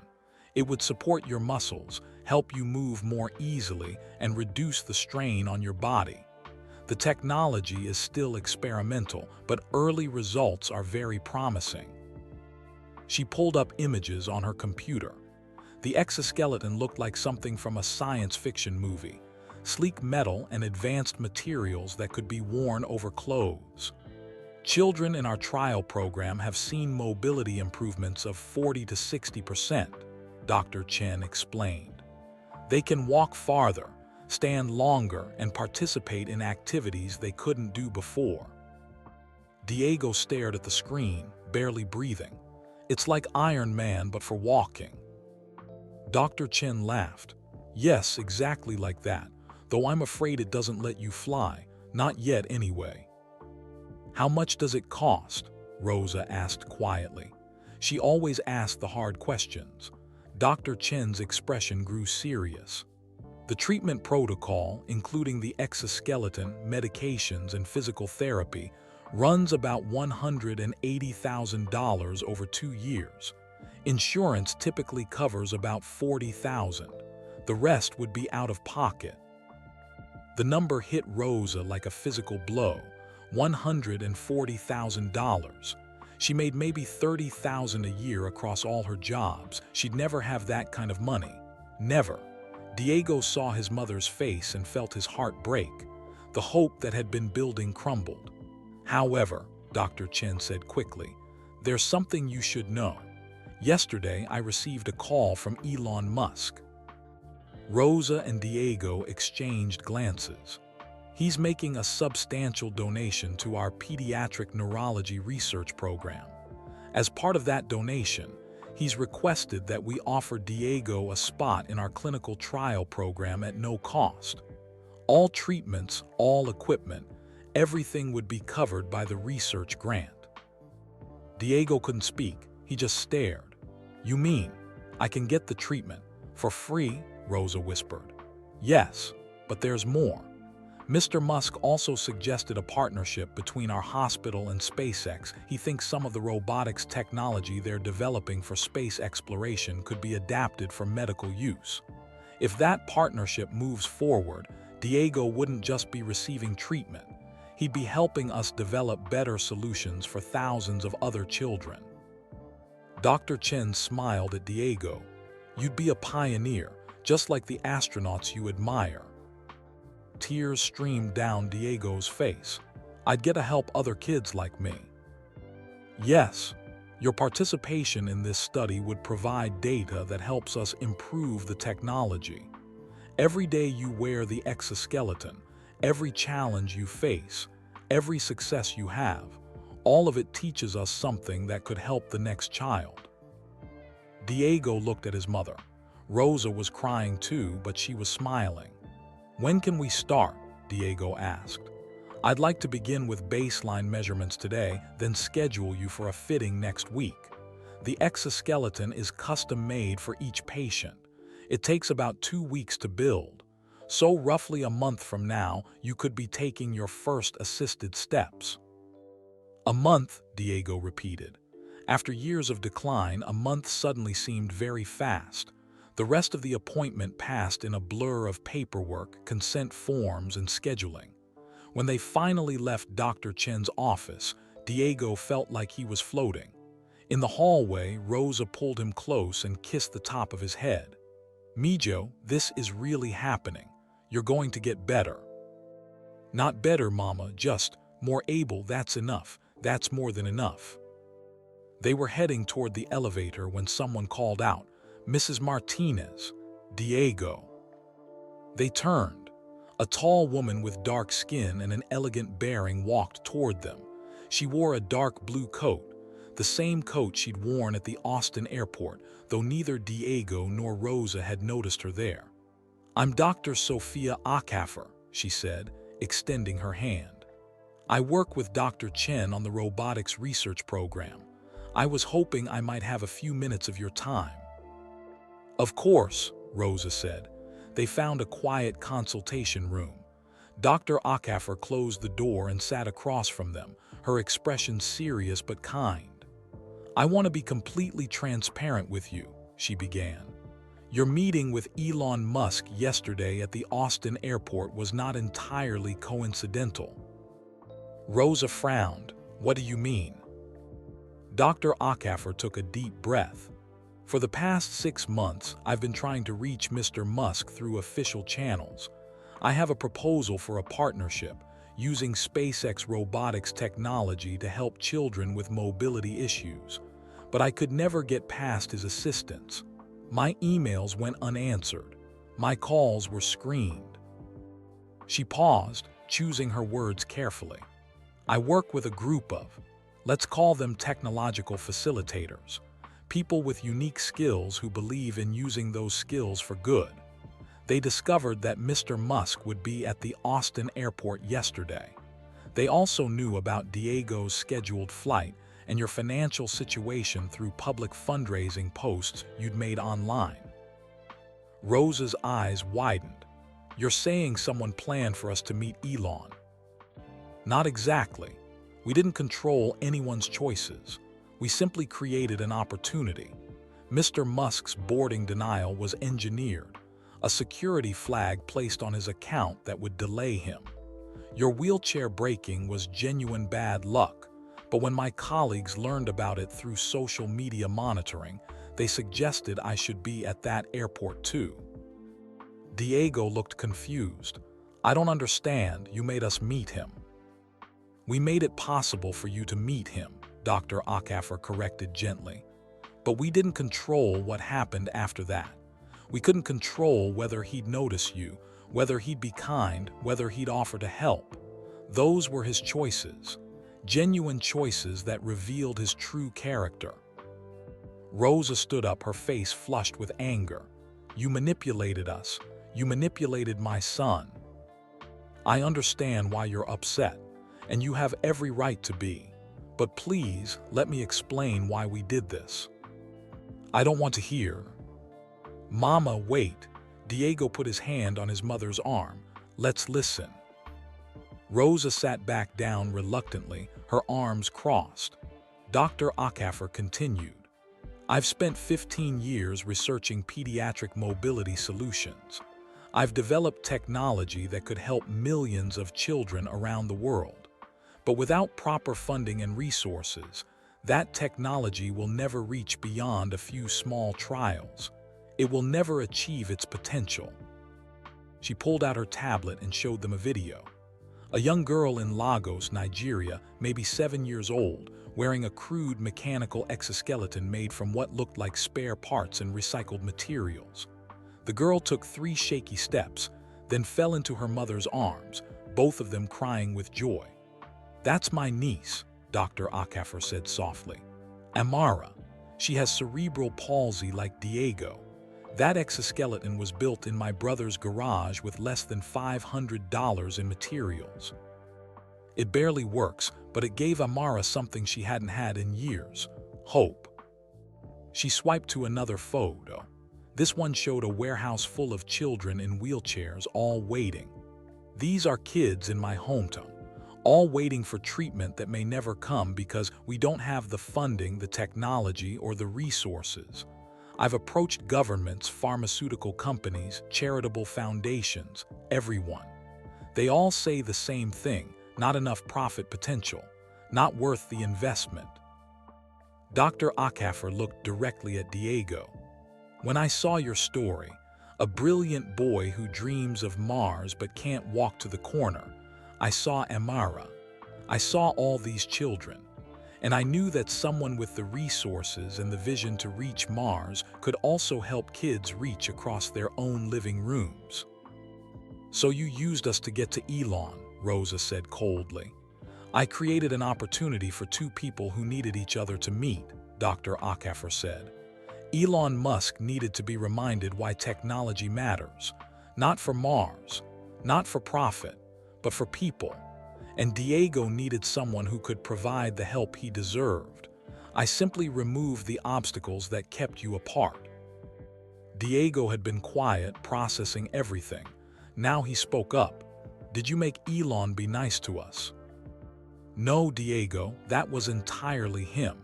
We had no control over his response. He could have ignored you. He could have been rude. He could have walked away. Instead, he sat with you for hours, made phone calls on your behalf, and committed millions of dollars to help. Those were his authentic choices. But you bet that he would help, Rosa said.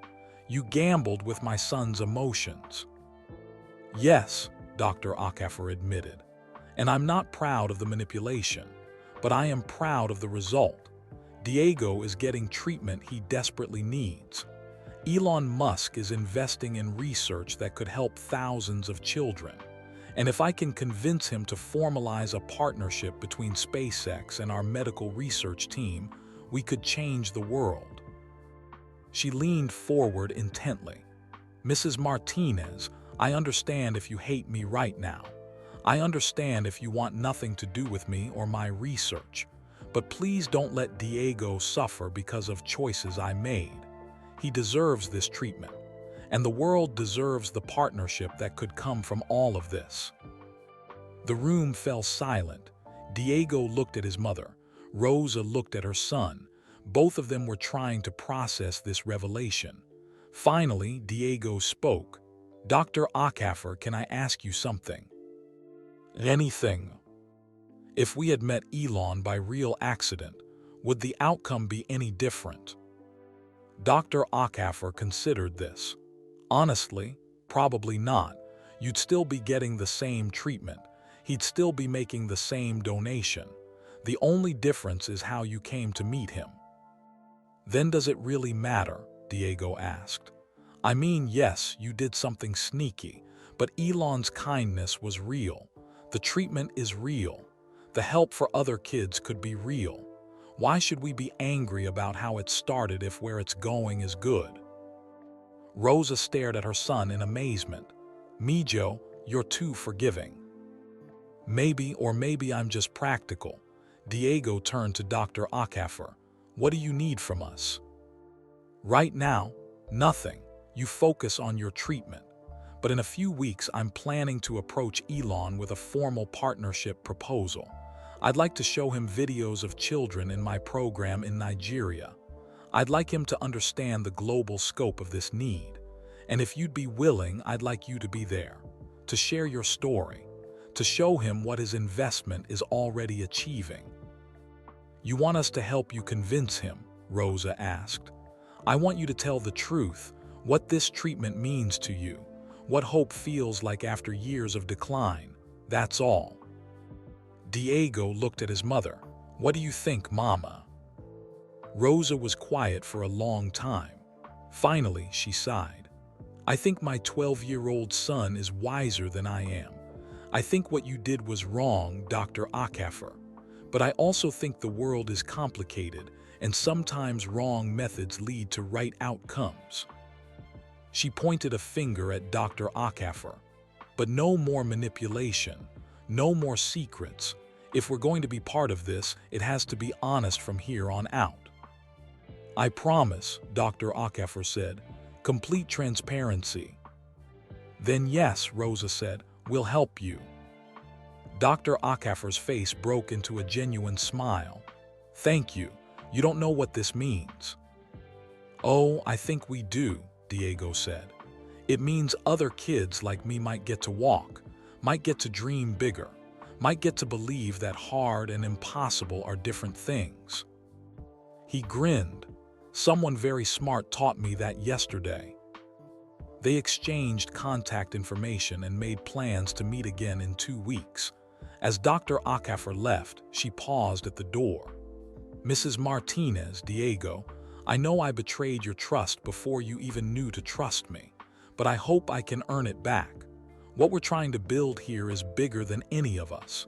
It's about making the world more accessible, more fair, more hopeful. Then build it right, Rosa said firmly, with honesty. I will, I promise. After she left, Rosa and Diego sat in the quiet consultation room. That was a lot, Rosa finally said. Yeah. How do you feel about it? Diego thought carefully. I feel weird, like I found out a magic trick wasn't real magic, but the rabbit is still there, you know. The outcome is still real even if the method was fake. You're very wise for 12. I read a lot, Diego said with a small smile. Remember. They left the hospital and found Robert waiting with the Tesla. As they drove back to the hotel, Diego watched the city pass by, his mind spinning with everything that had happened. Yesterday, he was a boy who'd lost all hope. Today, he was a pioneer in a medical study that could help thousands. Tomorrow, he might help convince Elon Musk to change the world. The journey from impossible to possible was shorter than he'd ever imagined, even if someone had secretly removed a few obstacles along the way. At the Four Seasons, in a suite nicer than anywhere they'd ever stayed, Rosa ordered room service while Diego called Camilla to tell her about the appointment. And across town, in a small office, Dr. Sofia Ackefer typed an email to her research team. Martinez family agreed to help. They know about the orchestration and have forgiven it. Elon Musk meeting scheduled for 2 weeks from now. Everything is proceeding. The gamble paid off. Now we just need to convince him that the partnership is worth his time and resources.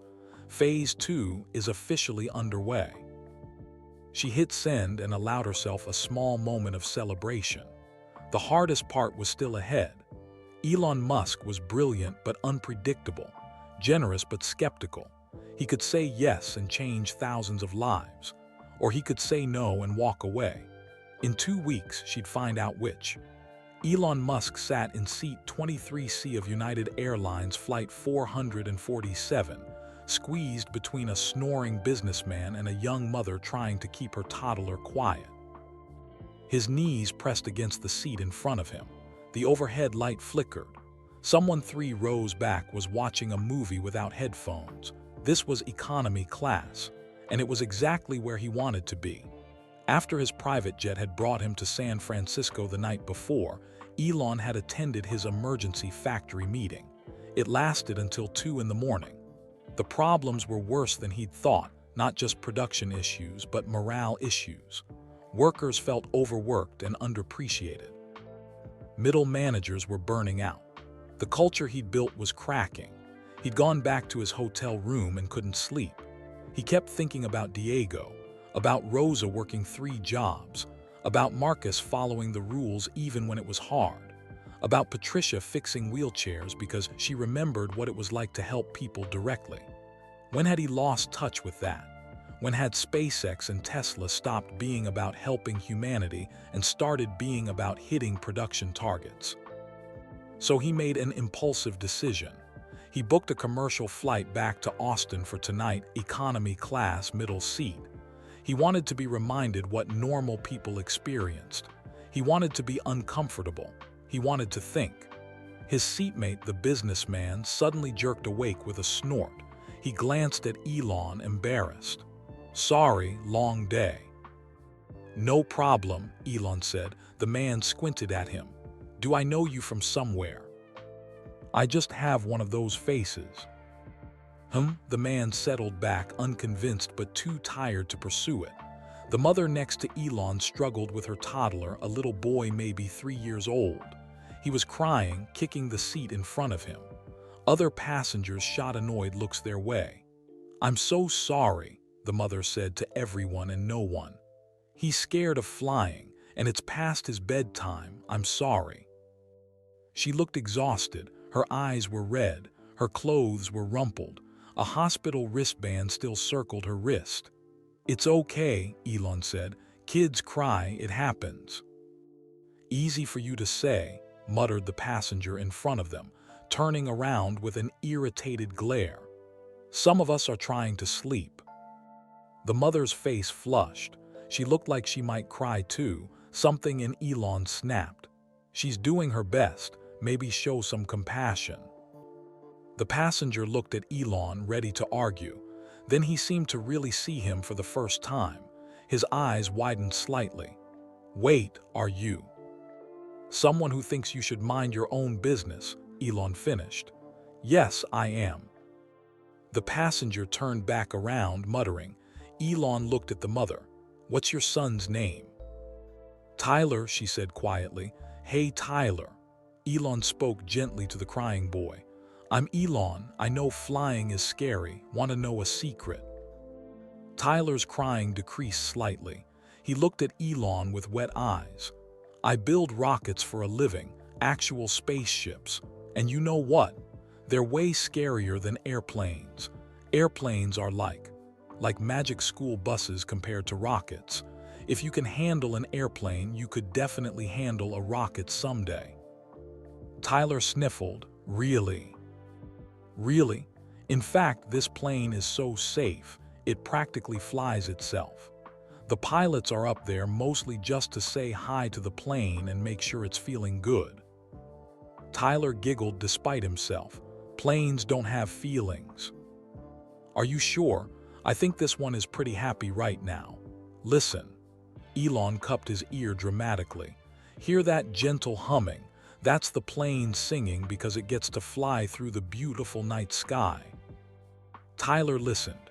The drone of the engines did sound almost musical if you thought about it the right way. What's it singing? Tyler asked. Elon pretended to think hard. I believe it's singing, Twinkle, Twinkle, Little Star. That's the official song of all airplanes at night. It's in the rule book. The mother mouthed thank you to Elon. For the next 20 minutes, Elon talked to Tyler about airplanes and rockets and stars. He showed him pictures on his phone, Falcon Heavy launching, Starship prototypes, the International Space Station. Tyler was mesmerized. Eventually, Tyler fell asleep, his head on his mother's lap, one small hand still clutching Elon's phone. I'm Keisha, the mother whispered. Keisha Washington. Elon. I know who you are now. I Googled you while Tyler was distracted. She smiled. Thank you for being kind. This has been the worst week of my life. What happened? Keisha's smile faded. I'm a nurse in Austin. My mother lives in San Francisco. She had a stroke 4 days ago. I flew out immediately, but I could only stay 48 hours because I couldn't get more time off work. The hospital where I work has strict attendance policies. If I miss more than 2 shifts in a month, I get written up. 3 write-ups and I'm fired. She looked down at Tyler. I'm a single mom. I can't lose my job, but I also can't leave my mother alone in a hospital in another state. So I'm flying back and forth whenever I can scrape together the money and time. It's impossible. The whole situation is impossible. Elon listened without interrupting. You know what the hardest part is, Keisha continued. I work in healthcare. I take care of other people's mothers every single day, but I can't afford to take care of my own. The system is broken, Mr. Musk. It's so broken. Call me Elon, and you're right, the system is broken. Everyone with money says that. Oh, the system is broken, someone should fix it. But nothing ever changes. Rich tech CEOs promise to disrupt healthcare, but I never see any difference in the lives of my patients or the nurses working beside me. Her voice wasn't angry, just tired, defeated. Talk is cheap, Keisha said. What we need is action, real action that helps real people. The words hit Elon like a physical blow. How many times had he promised to make the world better? How many grand visions had he announced? And how much of it actually helped people like Keisha? You're absolutely right, Elon said quietly. Talk is cheap. Keisha looked at him, surprised by the admission. Can I ask you something? Elon said. What would actually help? Not theoretical policy changes or future technology. What would help you and nurses like you right now? Keisha thought about it. Affordable childcare, so we don't have to choose between work and our kids. Better health insurance that actually covers things instead of finding reasons to deny claims. Paid family leave that we can actually use without fear of losing our jobs. Respect. Just. Basic respect for the work we do and the impossible situations we navigate every day. She laughed bitterly. But that all costs money, and companies always say they can't afford it. Meanwhile, billionaires build rockets to Mars. What if I told you that building rockets to Mars and fixing problems on Earth aren't mutually exclusive? I'd say prove it. Elon pulled out his phone, carefully extracting it from Tyler's sleeping grip, and opened his Notes app. He started typing. What are you doing? Keisha asked. Making a list. Healthcare improvements for all my company's employees, starting with Tesla since that's the biggest workforce. Better healthcare coverage. On-site childcare pilots. Expanded family leave. Performance bonuses tied to quality of life metrics, not just production speed. You're joking. I'm not. You're right that talk is cheap. So I'm going to stop talking and start doing. Because of one conversation with a nurse on a plane. Because of one conversation with a nurse on a plane. One conversation with a 12-year-old boy in an airport. One interaction with a gate agent who followed the rules. And one realization that I've been so focused on the future that I forgot about the present. Elon kept typing. The list grew longer. Some ideas were obvious. Some were experimental. All of them would cost millions. His CFO would have a heart attack, but sitting here in economy class, wedging between strangers, listening to real problems from real people, this was the most important work he'd done in months. Keisha watched him type. You're serious about this? I am. Why? What changed? Elon thought about Diego's face when he talked about Mars. About Rose's tears when she realized her son would get treatment, about Marcus's integrity, about yesterday's denied boarding that led to today's clarity. I got reminded why I started these companies in the first place, Elon said. Not to be rich, not to be famous, but to make a difference. Somewhere along the way, I lost sight of that. The companies became about surviving, about competing, about winning. I forgot about the people. He showed Keisha his list. This isn't charity, it's investment. Happy, healthy employees do better work. Companies that take care of their people build better products. It's not altruism, it's smart business. I just forgot that for a while. Keisha read through the list, her eyes widening. If you actually implement even half of this, I'll implement all of it, and I want your help. My help? You're a nurse. You understand healthcare from the inside. I want to hire you as a consultant. Come to our Tesla facility in Austin. Spend a week shadowing our employees. Tell me what they need.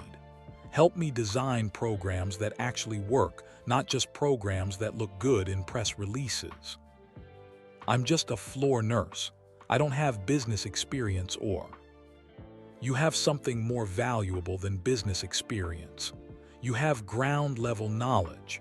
You live the problems I'm trying to solve. That makes you more qualified than any consultant in a suit. Keisha stared at him. You're offering me a job. A consulting position. You'd keep your nursing job. I'm not asking you to give up your career. But maybe a few days a month you help me make sure my companies are actually helping people. Fair pay, travel expenses covered. And if your mother needs care, I'll make sure she has access to the best possible resources. No strings attached. Tears welled up in Keisha's eyes. Why would you do this for a stranger? Because you're not a stranger. You're someone who needed help, and I have the ability to help. Also, you called me out on my hypocrisy. I appreciate that. Keisha laughed through her tears. Most billionaires don't appreciate being called hypocrites. Most billionaires are too insulated to hear the truth. Consider this, my attempt to stay connected to reality. Tyler stirred in his sleep, making a small sound. Keisha stroked his hair gently. Mr. Musk, Elon, I don't know what to say. Say you'll think about it here. He wrote his email address on a napkin. Send me your contact information and a time you could come to Austin. We'll make it work around your schedule. The plane began its descent into Austin. The pilot's voice came over the intercom, announcing their arrival. As they landed, the businessman next to Elon finally spoke up. I know who you are now. You're Elon Musk. Guilty. I saw videos online about you helping some kid at the airport yesterday. People are saying you're changing, becoming more human. Elon smiled. I was always human, I just forgot for a while. Well, keep forgetting to be a billionaire and remembering to be human. The world needs more of that. They deplaned. Keisha carried Tyler, who was still asleep. Elon helped her get her bag from the overhead bin.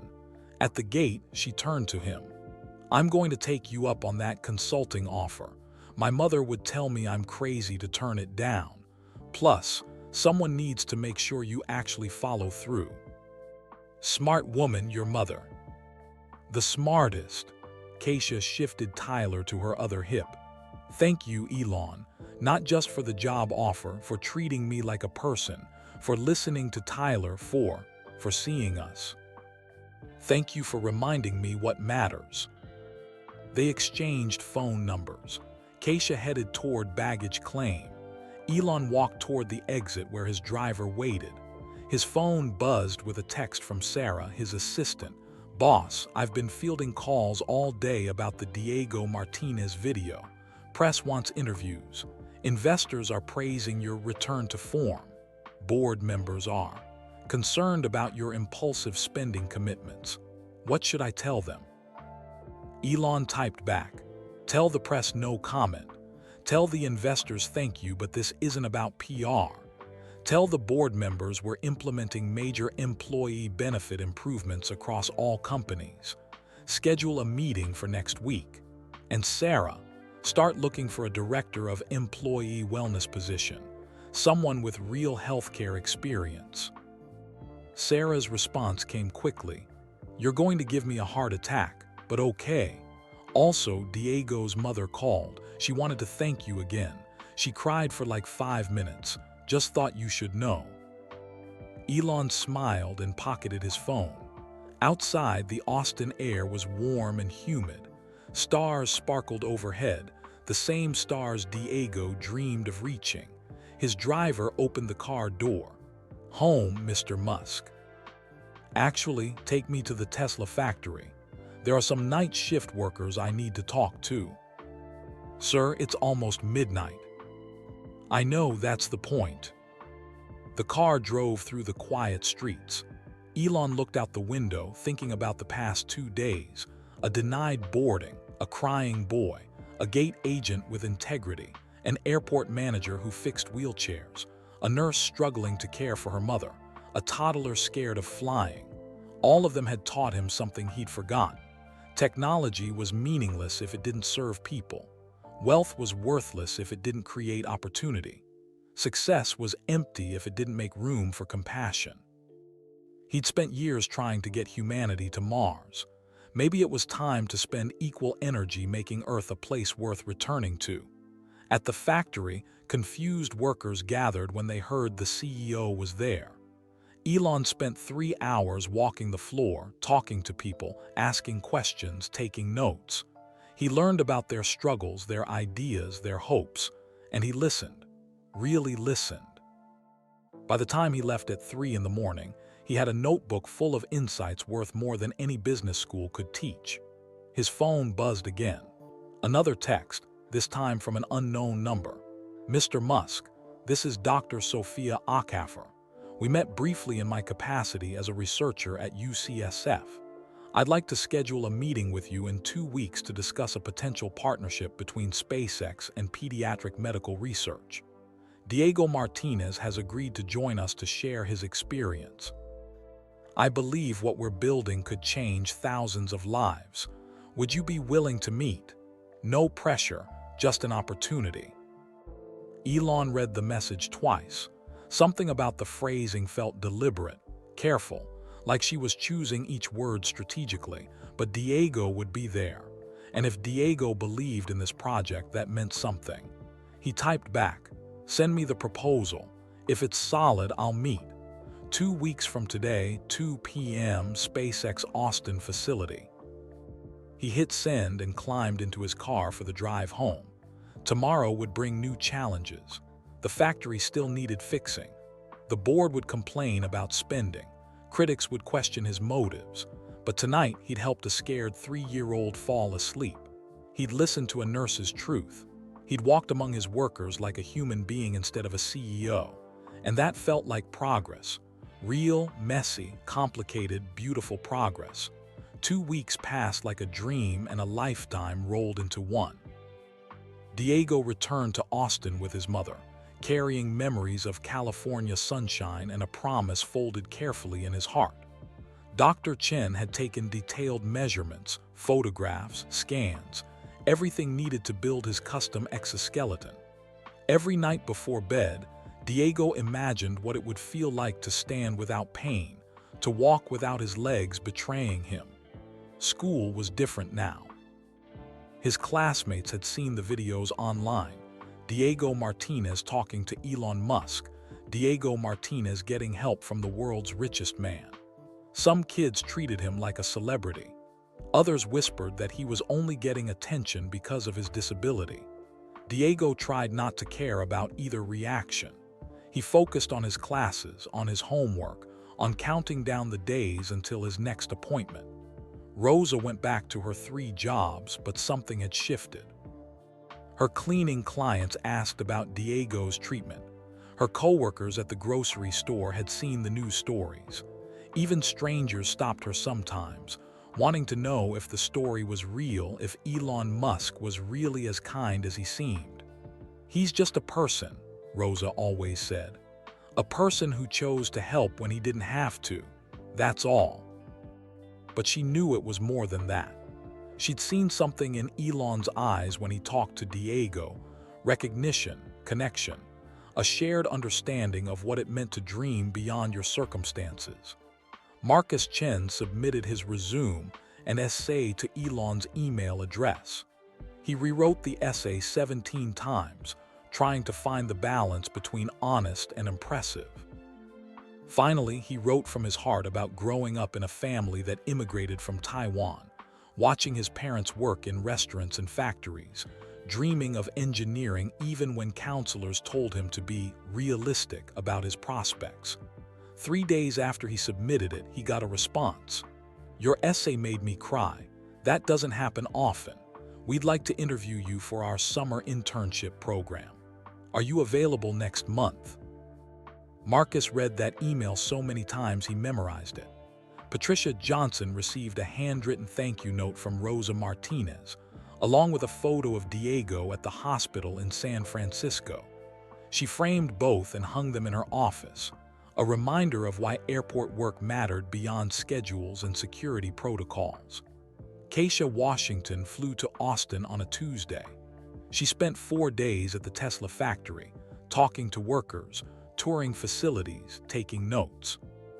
She was shocked by how many people were struggling, not because Tesla didn't pay well, but because life in Austin was expensive and healthcare costs were crushing families. She compiled a report that was honest, thorough, and devastating. When she presented it to Elon and his leadership team, several executives looked uncomfortable. One VP tried to dismiss her findings as atypical cases. Elon cut him off. "These aren't atypical, these are our employees. If we're not taking care of them, we're failing. Keisha, what do you recommend?"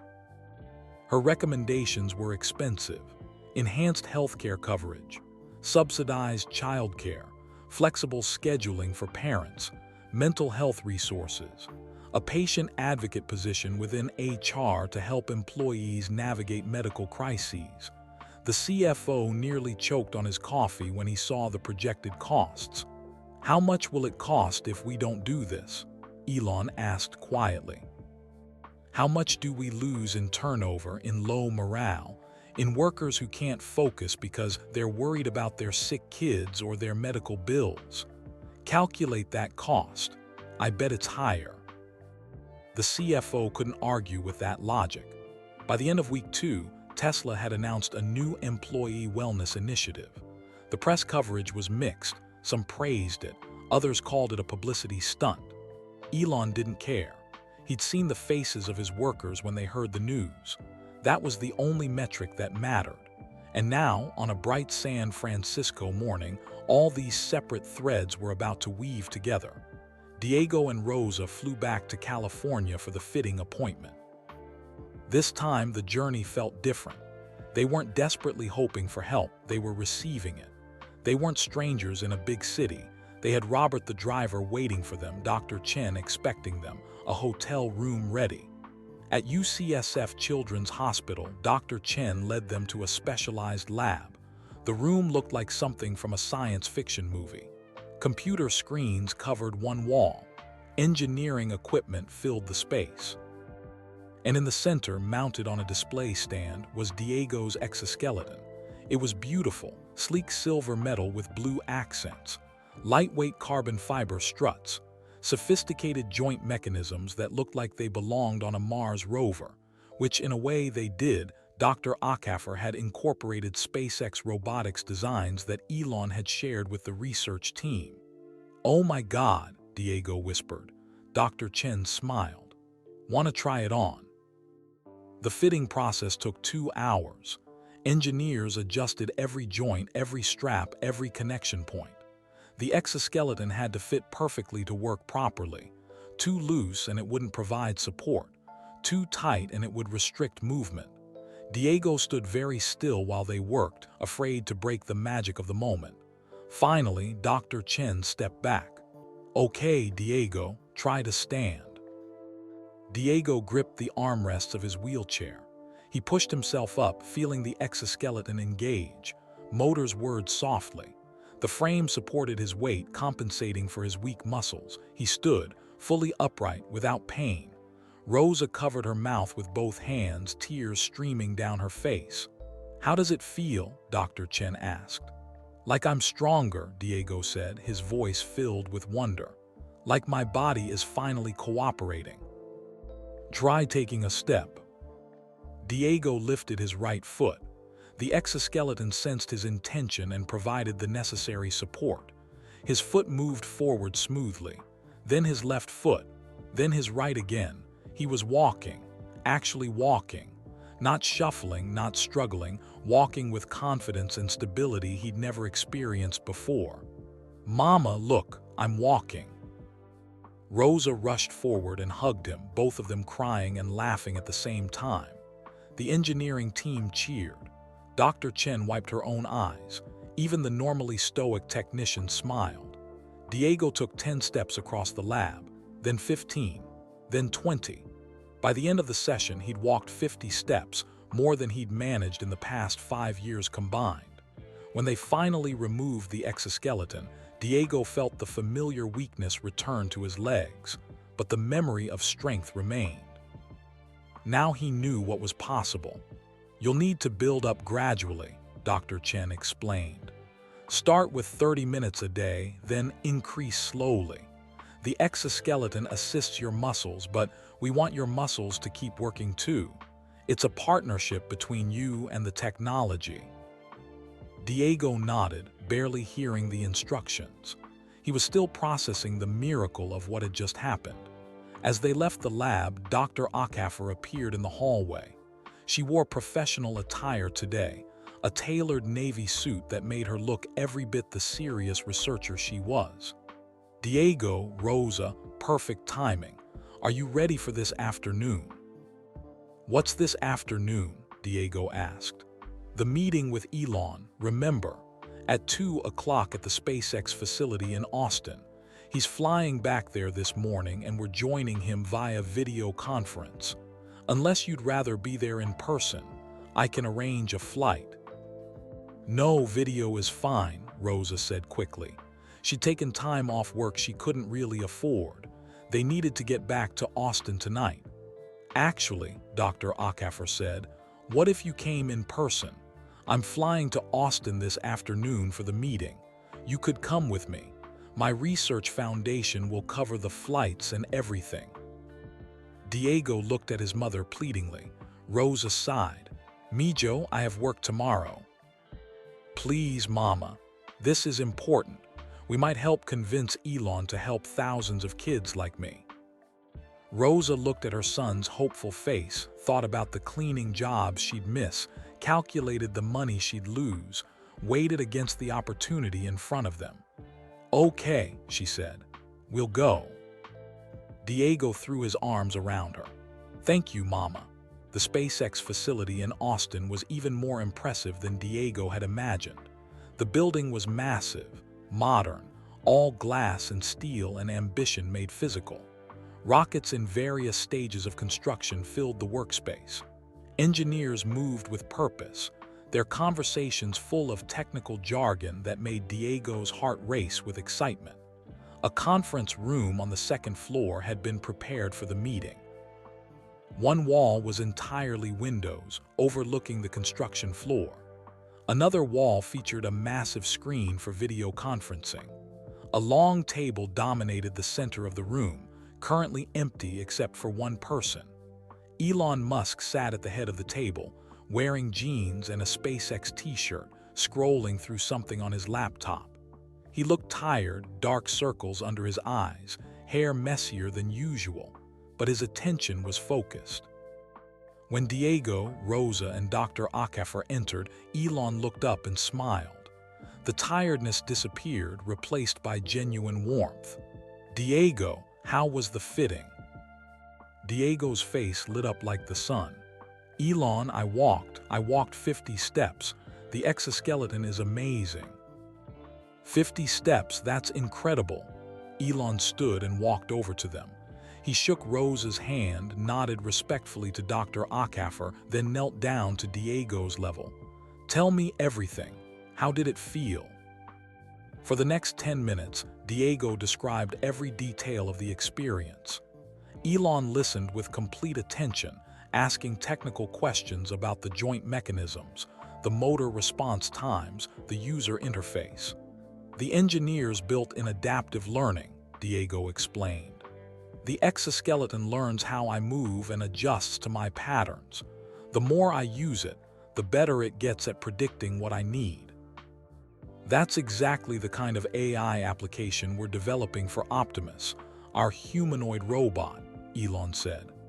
Adaptive movement algorithms that respond to intention, not just input. This is cutting-edge stuff, Diego. You're basically beta testing technology that's going to change the world.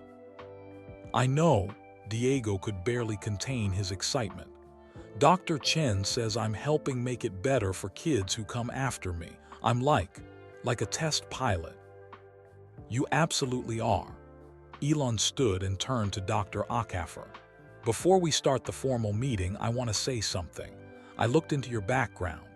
MIT Robotics PhD, 15 years of pediatric research, 7 published papers.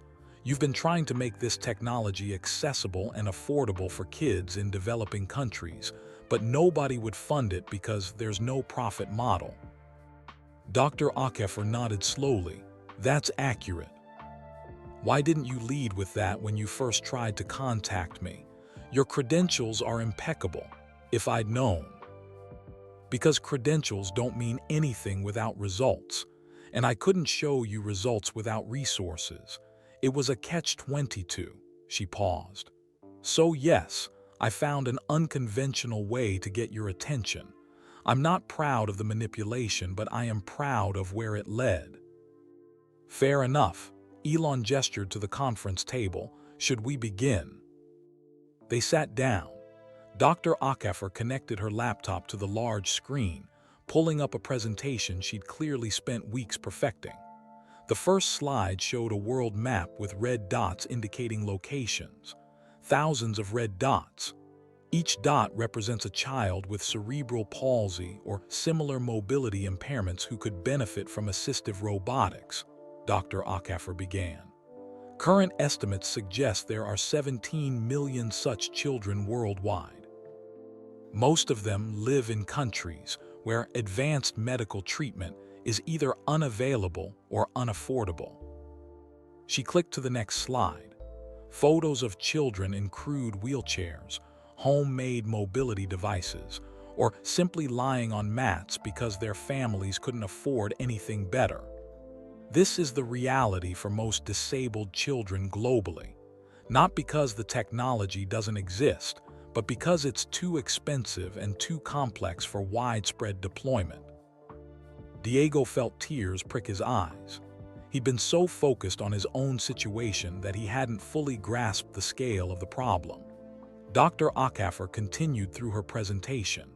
She showed the current costs of pediatric exoskeletons, $150,000 to $300,000 per unit. She explained why they were so expensive. Specialized materials, custom fabrication, proprietary technology controlled by companies focused on profit margins. But what if we change the paradigm? Dr. Akefer said. What if we made the technology open source? What if we used robotics designs already developed for other purposes, like space exploration, and adapted them for medical use? What if we manufactured at scale, reducing per-unit costs? She clicked to a new slide showing cost projections. With the right partnership and manufacturing approach, we could reduce the cost of a pediatric exoskeleton to under $5,000 per unit. That's still expensive for a poor family, but it's affordable for charities, governments, and medical systems. Elon leaned forward, his interest clearly piqued. What are you proposing specifically? A partnership between SpaceX, my research foundation, and UCSF. SpaceX provides robotics technology and manufacturing expertise. UCSF provides medical research and clinical validation.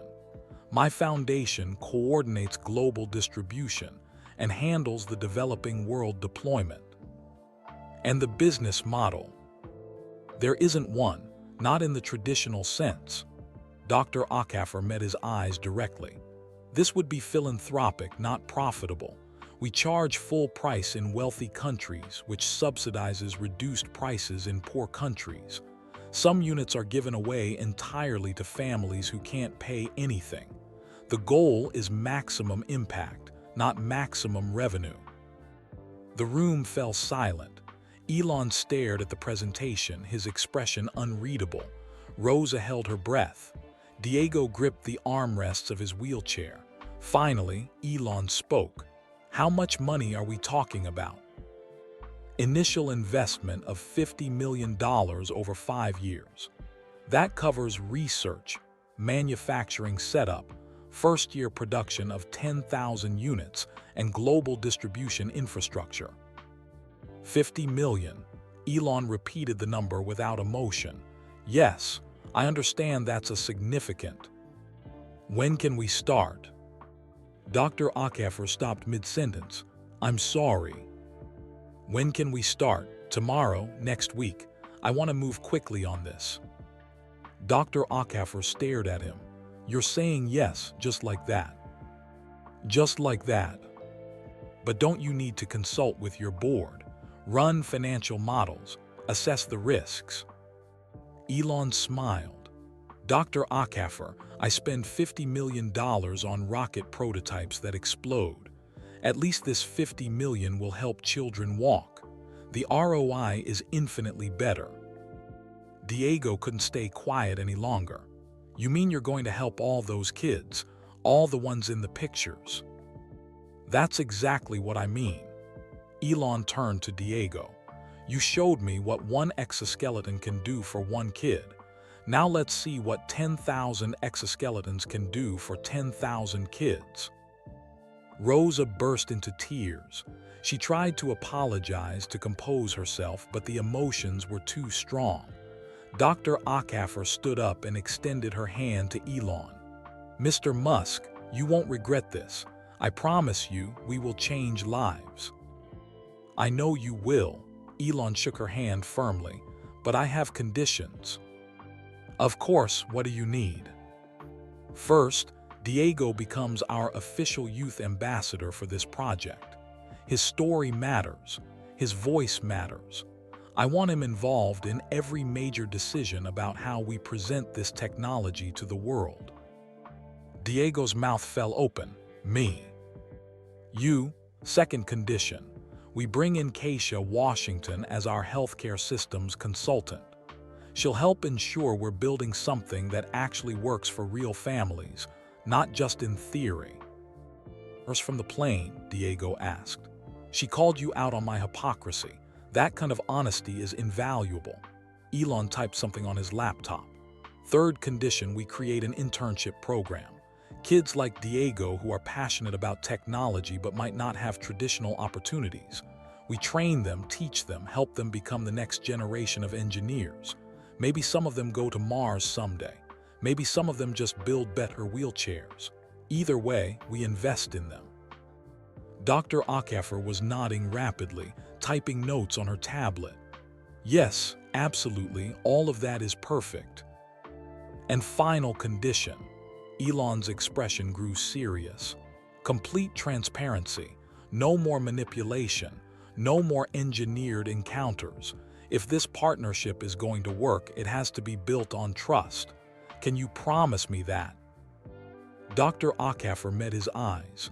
I can, and I do. I apologize again for how this started, but I promise you from this moment forward, everything is honest. Good, Elon stood up. Then let's change the world. They spent the next 2 hours working through details. Dr. Ackafer shared technical specifications. Elon made calls to his manufacturing teams. Rosa asked questions about how families would be selected for the program. Diego offered ideas about design features that would help kids like him. By the end of the meeting, the partnership was real. Contracts would be drawn up.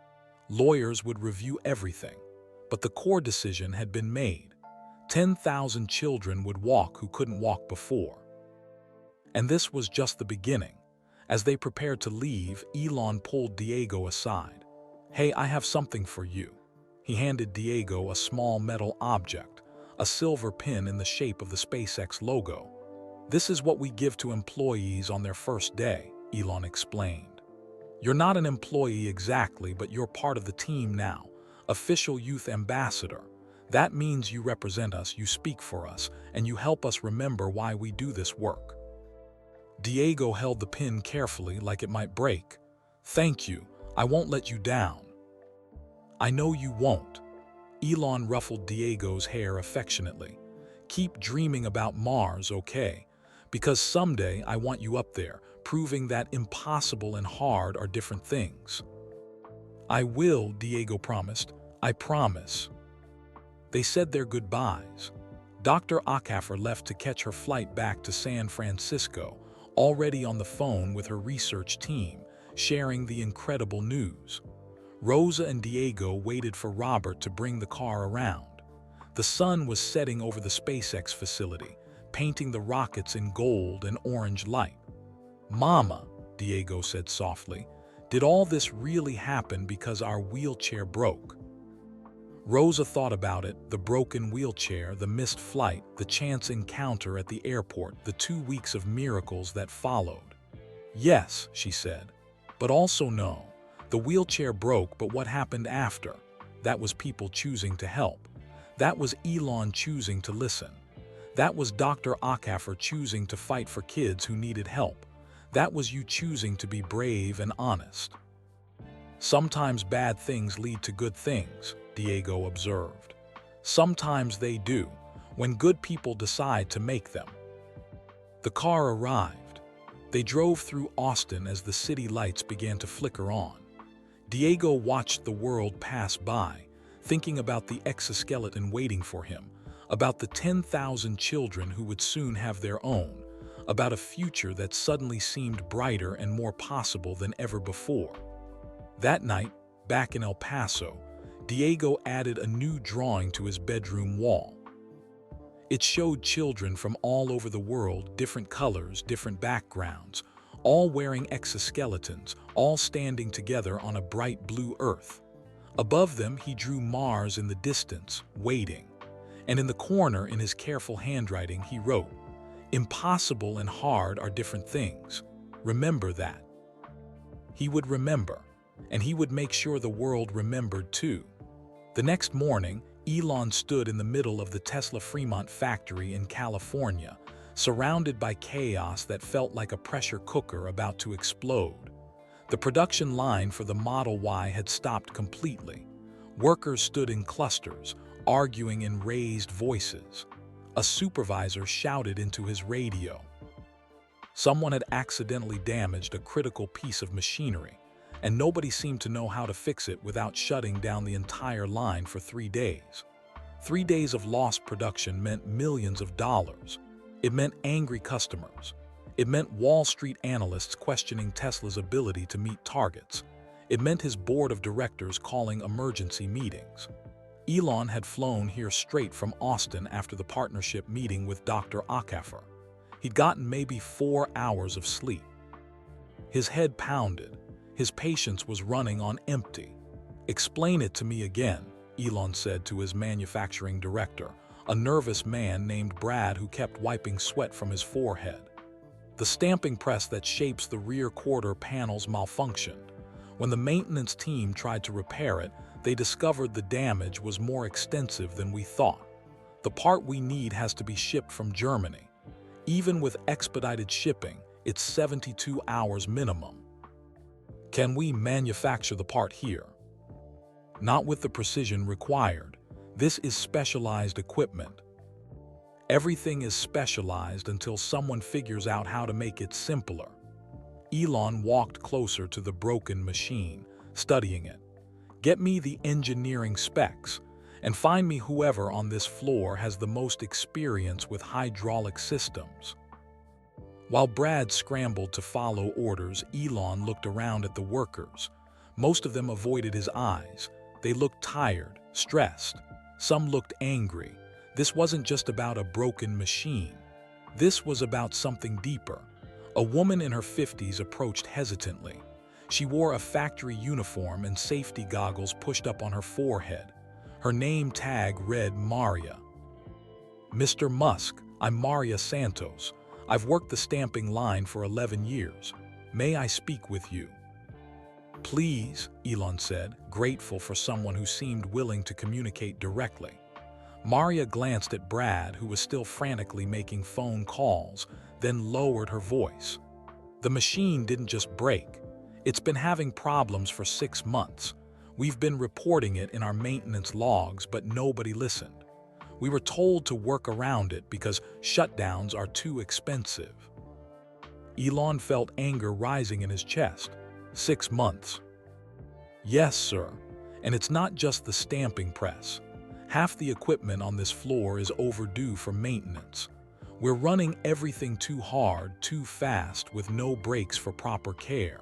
It's like driving a car at top speed without ever changing the oil. Eventually, something gives out." "Why wasn't I told about this?" Maria shrugged. "Middle management says you only want to hear about solutions, not problems. They're afraid to tell you things are broken because they think you'll blame them for not fixing it. Elon ran his hand through his hair, frustrated. That's insane. How can I fix problems I don't know about?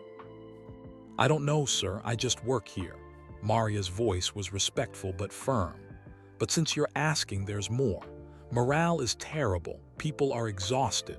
We're doing mandatory overtime, working 6-day weeks and barely keeping up. My son Miguel works on the assembly line. He missed his daughter's quinceañera because he couldn't get the day off. He cried about it. A grown man, crying because he had to choose between his job and his family. The name caught Elon's attention. Miguel Santos. Yes, he's my son. Elon remembered Miguel from his factory visit 2 weeks ago, the tired worker who'd mentioned missing his daughter's important celebration. I spoke with Miguel, Elon said. He told me about the quinceañera. Maria's eyes widened. He didn't mention that. I promised to make changes, better scheduling, more flexibility for families. But clearly, those changes haven't reached the factory floor yet. No, sir, they haven't. Around them, the factory noise continued, machinery running, workers talking, the constant hum of industrial production. But in this small bubble of conversation, Elon felt like he was finally hearing the truth. Maria, I need your help. Will you walk this floor with me? Point out every problem, broken equipment, safety issues, anything that makes your job harder, and introduce me to other workers. I want to hear from the people actually doing the work. Maria looked uncertain. My supervisor won't like me taking time away from my station. Your supervisor works for me, and right now this is your job, come on. For the next 2 hours, Maria led Elon through the factory. She showed him equipment held together with improvised fixes. She introduced him to workers who shared stories of exhaustion, frustration, and fear. Lan Nguyen, a quality control inspector, explained that she'd been putting off surgery for a herniated disc because she couldn't afford the time off work. The pain kept her awake at night, but she needed the paycheck. Robert Kim, a maintenance technician, said his team was so understaffed that they could barely keep up with emergency repairs, let alone preventive maintenance. Chen Wei, a line supervisor, admitted that he felt caught between impossible production demands from management and legitimate concerns from his workers. I'm supposed to push people to work faster while also keeping them safe and happy. Those things don't always go together. Every conversation revealed the same pattern. Workers trying their best in a system that demanded more than it could sustainably provide. By noon, Elon had filled an entire notebook with problems. The list was overwhelming, but more importantly, he'd identified the root cause. He called an emergency all-hands meeting in the factory's main assembly area. Within 20 minutes, nearly 400 workers had gathered, curious and nervous about what the CEO wanted. Elon stood on a platform usually used for equipment delivery. No microphone, no prepared speech, just him and 400 people waiting to hear what he'd say. I'm not going to lie to you, Elon began. This factory is in trouble, production is down, quality has issues, equipment is breaking, and it's my fault. Murmurs rippled through the crowd. I've been so focused on growth targets and stock prices and competition that I forgot about the people who actually make this company work. You, the workers on this floor who build every single car we sell. He gestured around the facility. I've been treating you like machines. Push harder, work faster, produce more. But you're not machines. You're human beings with families and health issues and lives outside these walls. And I forgot that.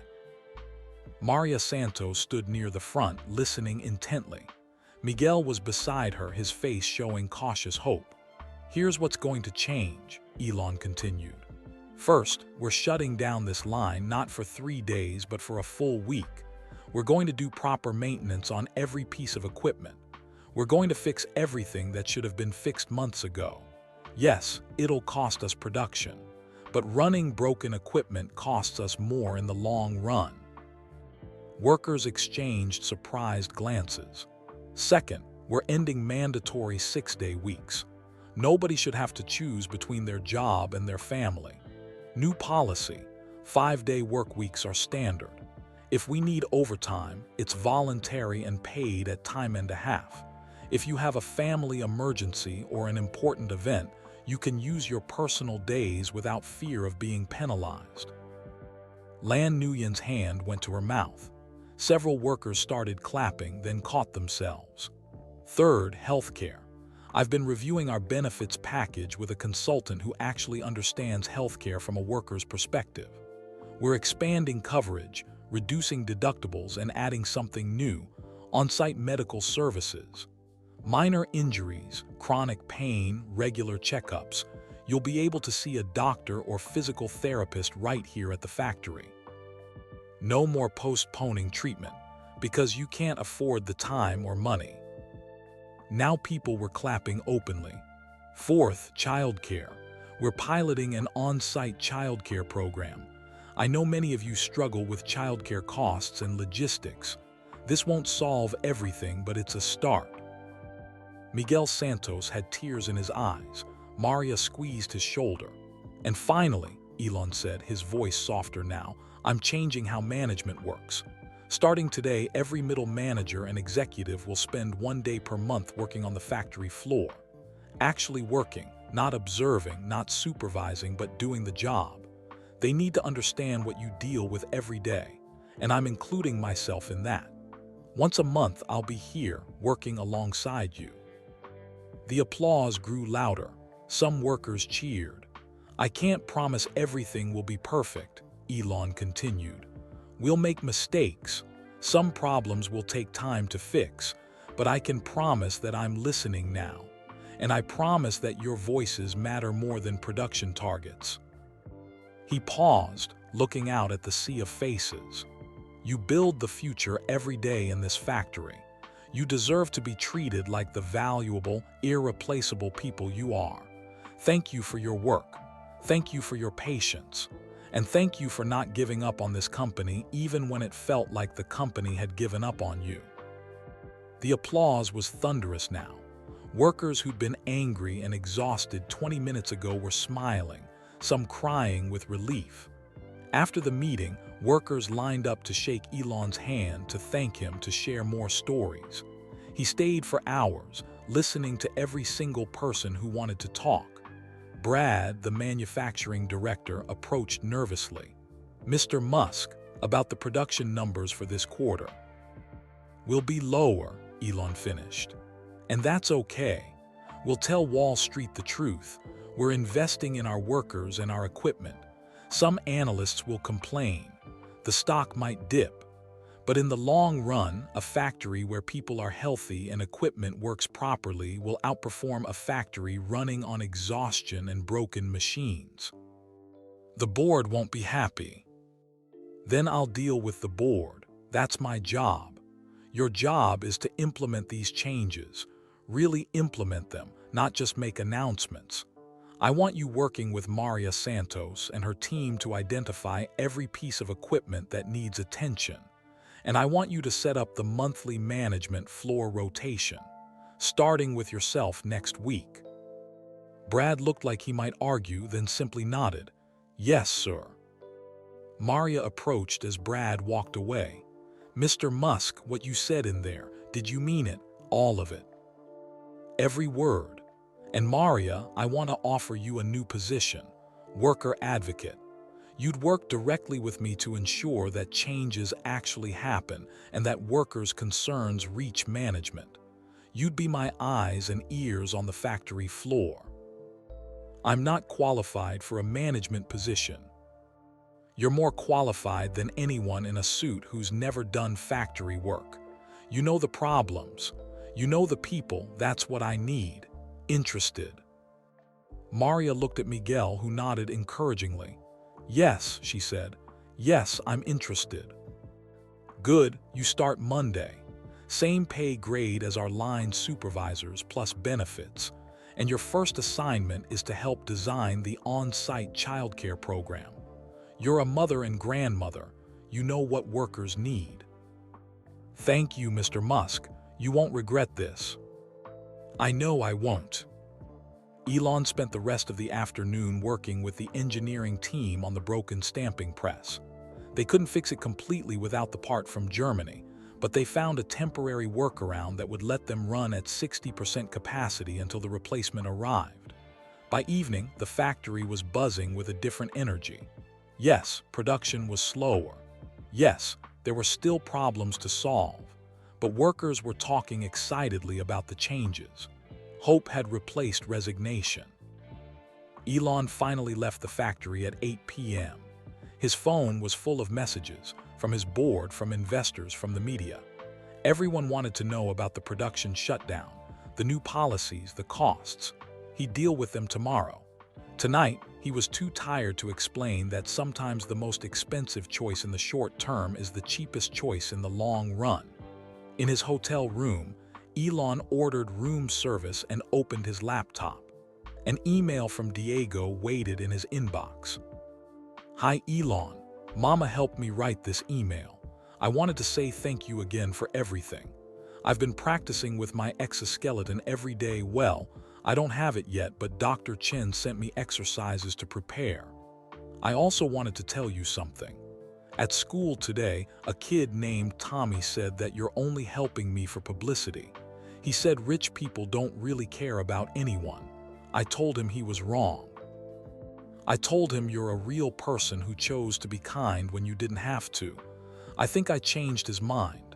Anyway, I hope you're having a good day. Diego. Elon read the email twice, feeling that uncomfortable tightness in his throat again. A 12-year-old was defending him to bullies. A 12-year-old believed in him. He typed back, Diego, thank you for your email. Tommy isn't entirely wrong. Some rich people don't care about anyone but themselves. But I'm trying not to be that kind of person. You're helping me remember what matters. Today, I made changes at my factory to take better care of my workers. I thought about you and your mother while I did it, about how hard your mom works and how much she sacrifices. I don't want any of my workers to have to make those kinds of impossible choices. So thank you for inspiring me to be better. Keep practicing your exercises. I can't wait to see you walking in your exoskeleton. Your friend, Elon. He hit send and closed his laptop. Outside his window, the San Francisco Bay glittered with lights. Somewhere out there, families were having dinner, kids were doing homework, people were living their lives far removed from factories and rockets and billion-dollar decisions. 2 weeks ago, Elon had been denied boarding on a simple flight. He'd been angry, frustrated, focused on his own problems. Now he was making choices that would affect thousands of workers, thousands of disabled children, thousands of families around the world. All because a boy reading a book about Mars reminded him that impossible and hard were different things. All because sometimes the universe closes doors not to stop you, but to redirect you toward where you're actually needed. Elon fell asleep that night thinking about Diego's drawing of children standing together on Earth, with Mars waiting patiently in the distance. Both journeys mattered. The journey to the stars and the journey toward a world where everyone had a chance to reach for them. He was finally learning to walk both paths at once. 3 weeks after the factory meeting, on a crisp morning in late November, Diego Martinez stood in front of a mirror in his bedroom, wearing his exoskeleton for the first time outside a hospital. The device had arrived yesterday in a large custom case, delivered personally by Dr. Chen and a team of technicians. They'd spent 3 hours making final adjustments, teaching Diego and Rosa how to put it on, how to charge it, how to maintain it. Now Diego strapped himself in, following the steps he'd memorized. The carbon fiber frame settled against his body like a familiar friend. The motors hummed to life. The control interface on his wrist glowed softly blue. He stood up from his wheelchair. Camilla, watching from his doorway, gasped, Diego, you're so tall. He was standing fully upright. Diego realized he was actually taller than his little sister now. When had that happened? "Watch this," Diego said. He took a step forward, then another, then walked across his bedroom, his small, familiar bedroom that suddenly felt enormous because he could cross it without his wheelchair. Camilla clapped and jumped up and down. "Do it again, do it again." Rosa appeared behind Camilla, wiping her hands on a kitchen towel. When she saw Diego walking toward her, she froze. Her hand went to her chest. "Mijo," she whispered. "You're walking in our house. You're really walking." "I am, Mama." Diego reached her and hugged her while standing. They were almost the same height now. "Thank you for never giving up on me." Rosa held him tightly, crying into his shoulder. "I never could. You're my miracle baby." They stood like that for a long moment, Camilla wrapping her arms around both of them, a family united in joy and relief and hope. The moment was interrupted by Diego's phone buzzing. A text from an unknown number. "Diego, this is Dr. Akafer. Would you and your mother be available to visit UCSF today? Elon wants to see your progress and we have some people we'd like you to meet. We can arrange transportation. Let me know." Diego showed the message to his mother. "Today, I have work," Rosa started, then stopped herself. Her cleaning jobs would always be there. This opportunity wouldn't. "Yes, tell her yes." 4 hours later, Diego and Rosa walked into a conference room at UCSF Children's Hospital. Diego wore his exoskeleton, moving with a confidence that amazed everyone who saw him. The room was full of people. Dr. Chen was there, along with her research team. Dr. Akafer sat at the head of the table dressed in professional attire. Keisha Washington, the nurse from Elon's airplane encounter, sat next to a laptop taking notes, and Elon Musk stood by the window talking on his phone. When he saw Diego actually walk in without a wheelchair, he ended his call immediately. "Diego," Elon crossed the room quickly. "Look at you, you're walking." "I am," Diego beamed. "Want to see? I can walk in a straight line, I can turn corners, I can even go up small steps if I'm careful." "Show me everything." Diego demonstrated his abilities while everyone watched. He walked the length of the conference room. He turned around.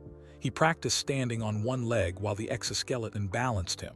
He even attempted a small jump, barely left the ground, but it was more than he'd done in years. The room erupted in applause. "This is incredible," Elon said, examining the exoskeleton's design. "The motor response is so smooth. How's the battery life?" 6 hours of continuous use, Diego reported.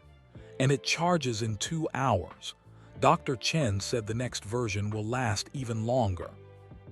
"The next version will also be lighter," Dr. Chen added. "We're working with SpaceX's materials team to develop new carbon fiber composites. Same strength, 30% less weight." Elon nodded approvingly. "Perfect. The Mars rovers taught us a lot about building strong, lightweight systems. Nice to see that knowledge helping kids on Earth." Dr. Akafer cleared her throat. "If everyone could take a seat, we have some exciting updates to share." They settled around the conference table.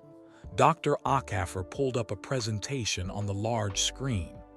3 weeks ago, Elon committed to funding our global pediatric mobility initiative. Today, I want to show you what we've accomplished in that short time. The first slide showed a timeline. Manufacturing partnerships established. Research protocols finalized. Clinical trial sites identified in 12 countries. "We're moving faster than anyone thought possible," Dr. Akafer continued. "Elon's commitment and SpaceX's resources have eliminated most of the bureaucratic obstacles that usually slow down medical research." The next slide showed faces, dozens of children from around the world. Ghana, Brazil, India, Philippines, Vietnam, Poland. Each child had a story, a diagnosis, a dream of walking. These are our first cohort, Dr. Akafer explained. 100 children selected from thousands of applications. Each one will receive a custom exoskeleton at no cost. They represent different conditions, different severity levels, different cultural backgrounds. Diego is patient zero, our success story that proved the technology works. Diego stared at the faces on the screen. Kids who looked like him, kids who understood his struggles, kids who would soon experience the same miracle he was living. Patient zero, Diego repeated softly, like in space missions, the first one. Exactly like that, Elon confirmed. Every space mission has a first astronaut. Every medical breakthrough has a first patient. That's you, Diego. You're the pioneer who proved it was possible. Rosa squeezed Diego's hand under the table. Dr. Akafer continued. But we're not stopping at 100 children.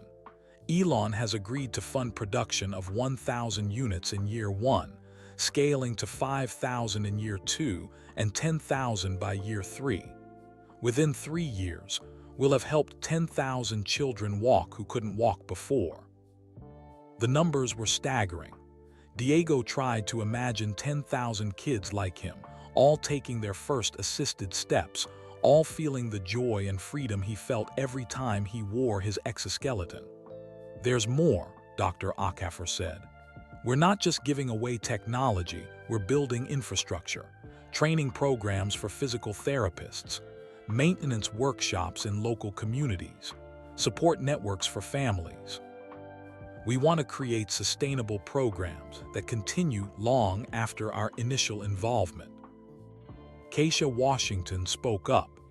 I've been working with Dr. Akafer on the family support component. Based on what I learned at Tesla, we're designing a system that actually considers the real needs of families, transportation assistance, caregiver training, mental health resources, everything. Because it's not enough to give a kid an exoskeleton and walk away, Elon added. We need to support the whole family, the whole community. That's how real change happens. Dr. Chen clicked to the next slide, showing technical specifications. We've also made breakthroughs in the technology itself. Working with SpaceX's robotics team, we've improved the motor efficiency by 40%. We've added machine learning algorithms that adapt to each child's specific movement patterns. And we've simplified the user interface so kids as young as 4 can operate it independently. Diego raised his hand. Can I ask a question? Of course, Dr. Akafer said. What about kids who can't afford even the reduced price in really poor countries? Dr. Akafer smiled. That's exactly the right question to ask, Diego, and it's why we've structured this as a tiered system. In wealthy countries, families who can afford it pay full price, about $15,000 per unit after our manufacturing optimizations. That might sound expensive, but it's a fraction of the current market price. That revenue subsidizes reduced prices in middle-income countries and free distribution in the poorest countries. Nobody gets left behind because they can't pay. So the rich people help pay for the poor people? Diego asked. Exactly. That's fair, Diego decided. People who have more should help people who have less. Elon laughed. From the mouth of a 12-year-old comes perfect economic philosophy. Diego, you should run for office someday. No thanks, I'm going to Mars. Fair enough. Dr. Akafer clicked to a new slide. This one showed a map with locations marked. We've identified deployment sites on 6 continents. Next week, our team begins traveling to train local medical professionals. By January, we'll begin fitting our first cohort of 100 children. She looked at Diego. And we'd like you to be part of that process, Diego, not just as a patient, but as an ambassador. We want you to visit some of these sites, meet other kids, share your experience. You don't have to say yes. It would mean missing some school, traveling to unfamiliar places. but we think your story could inspire others." Diego looked at his mother. Rosa looked uncertain. "It's a big responsibility, Mijo," Rosa said carefully, "and I'd have to take time off work." "We'd compensate you for lost wages," Dr. Akafer said quickly, "and provide all travel expenses, translation services, everything.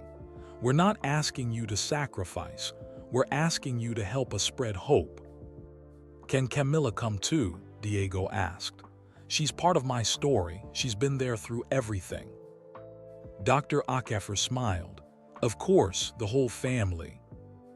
Diego turned to his mother. "Mama, remember when we couldn't afford one plane ticket? Now they're asking us to travel the world to help other kids. How is that even real?" Rosa's eyes filled with tears, happy tears this time. "I don't know, Mijo, I think God heard our prayers and sent us Elon Musk." "I'm not sure about the God part," Elon said with a smile, "but I'm glad I could help answer them." "So what do you say, Diego?" Dr. Akafer asked. "Will you be our ambassador?" Diego didn't hesitate. Yes, I want to help every kid I can." The room erupted in applause again. Dr. Chen wiped her eyes. Keisha sniffled. Even Elon looked emotional, though he tried to hide it by looking down at his phone. They spent the next hour discussing logistics. Diego would visit 3 sites in the first month: Lagos, Nigeria, where Dr. Akafer's niece Amara waited for her own exoskeleton, Sao Paulo, Brazil, and Manila, Philippines. Each visit would last 3 days. Diego would meet local children, share his experience, and participate in fitting ceremonies. "It's like a world tour," Diego said, awed. "A world tour of hope." "That's beautiful," Dr. Akafer said. "Can we use that? The Hope Tour?" "Sure," Diego agreed. "As long as you remember it's not really about me. It's about all of us. All the kids who just want a chance to walk, to run, to be free." As the meeting wrapped up, Elon pulled Diego aside. "Hey, I wanted to show you something." Elon opened his laptop and pulled up a video. "This arrived this morning." The video showed a warehouse in Lagos, Nigeria. Children in wheelchairs filled the space, dozens of them, all watching a large screen. On the screen played the news coverage of Diego meeting Elon at the Austin airport, Diego's first steps in his exoskeleton, interviews with Dr. Chen about the technology. The children watched with rapt attention. When Diego appeared on screen taking his first assisted steps, they cheered like he just scored the winning goal in a championship game. The video ended with one small girl, maybe 7 years old, looking directly at the camera. "My name is Amara," she said in accented English. "I am Dr. Akafer's niece. Diego, if you can walk, maybe I can walk too. Thank you for showing us it is possible. I cannot wait to meet you." Diego's vision blurred with tears. That's Amara, from the video Dr. Akafer showed us. "That's her. She'll be one of the first children fitted when you visit Lagos. I get to meet her, really meet her. Really meet her. And Diego, she's not the only one inspired by you. We've received messages from thousands of families around the world. They've seen your story. They see you walking. And they believe that maybe, just maybe, their children can walk too. You're giving them hope." Diego couldn't speak. The weight of it, the responsibility, the opportunity, the pure, incredible impossibility of it all overwhelmed him. Elon knelt down to Diego's level, even though Diego was standing. "You okay?" I'm just a regular kid from El Paso. How did I become someone who gives people hope?" "Because you never stopped dreaming, even when your body made it hard. Because you kept believing that impossible and hard were different things. Because you let people see your struggle and your strength. That's not regular, Diego. That's extraordinary. But I didn't do anything special. You're the one who helped me. Dr. Acaffer is the one who built the technology. We provided tools. You provided inspiration. Never underestimate the power of inspiration, Diego. It's what drove me to build rockets.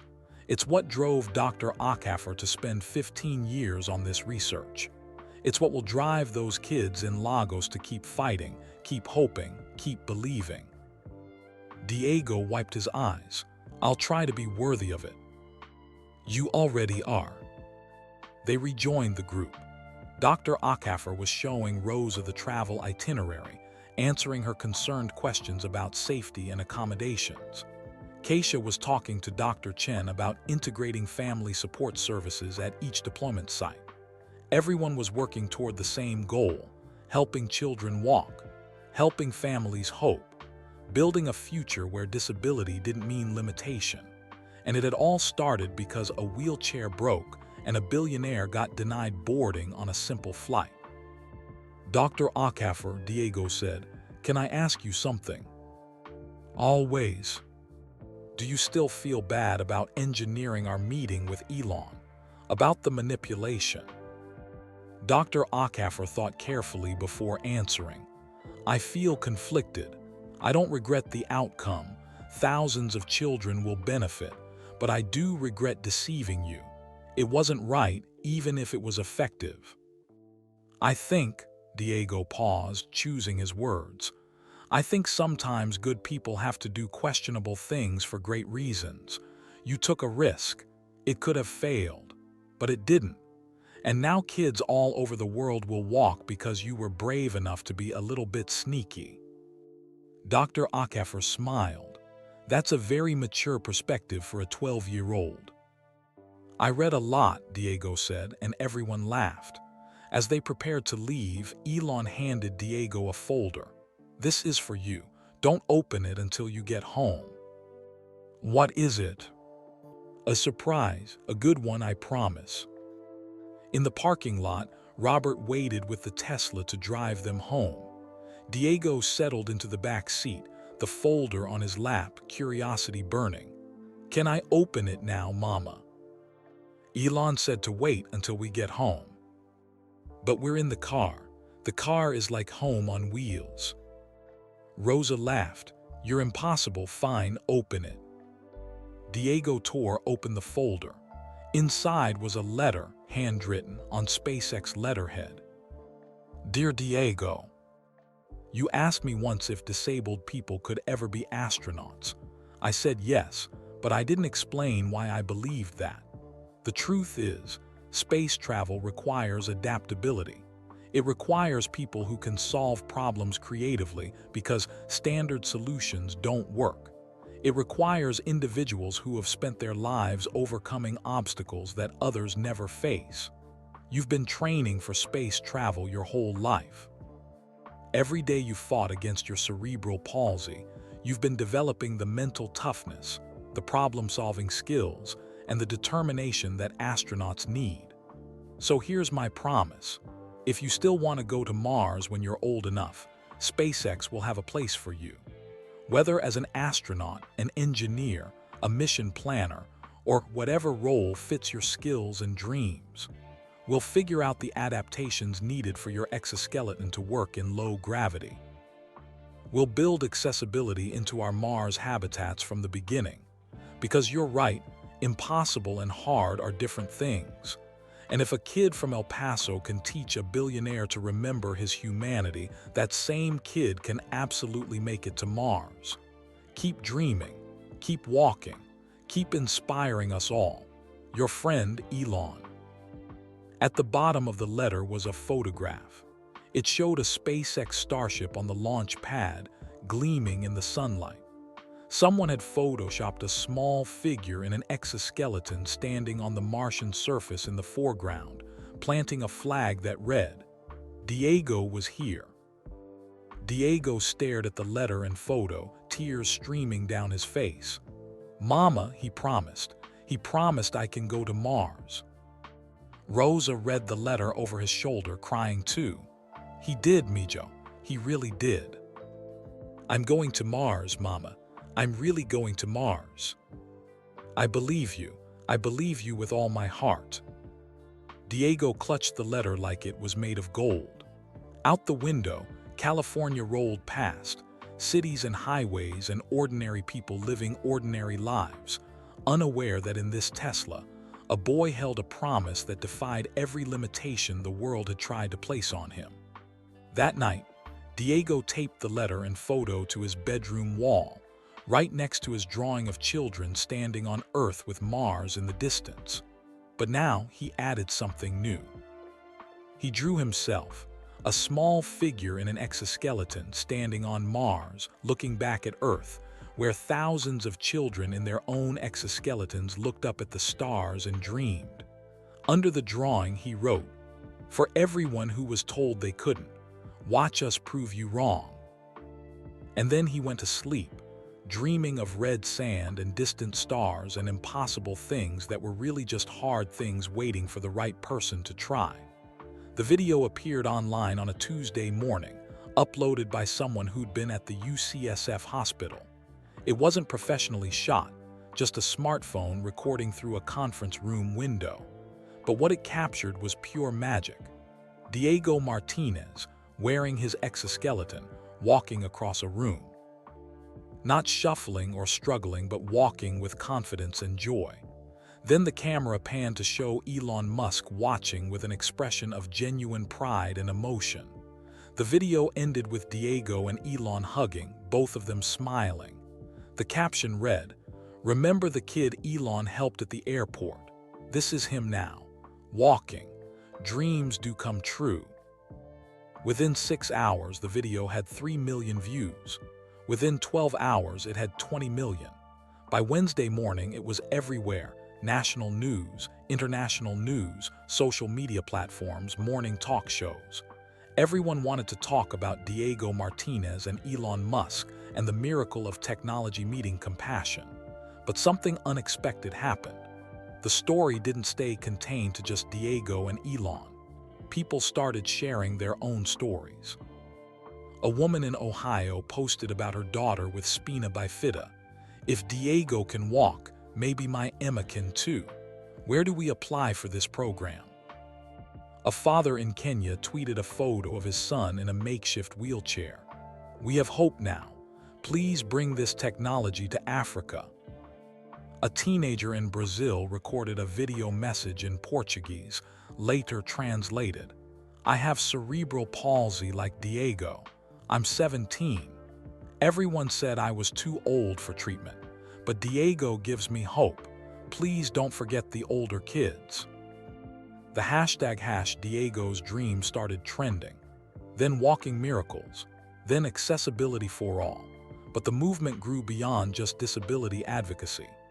People began sharing stories of times when they'd been denied opportunities, faced closed doors, encountered obstacles that seemed insurmountable, and then found unexpected help.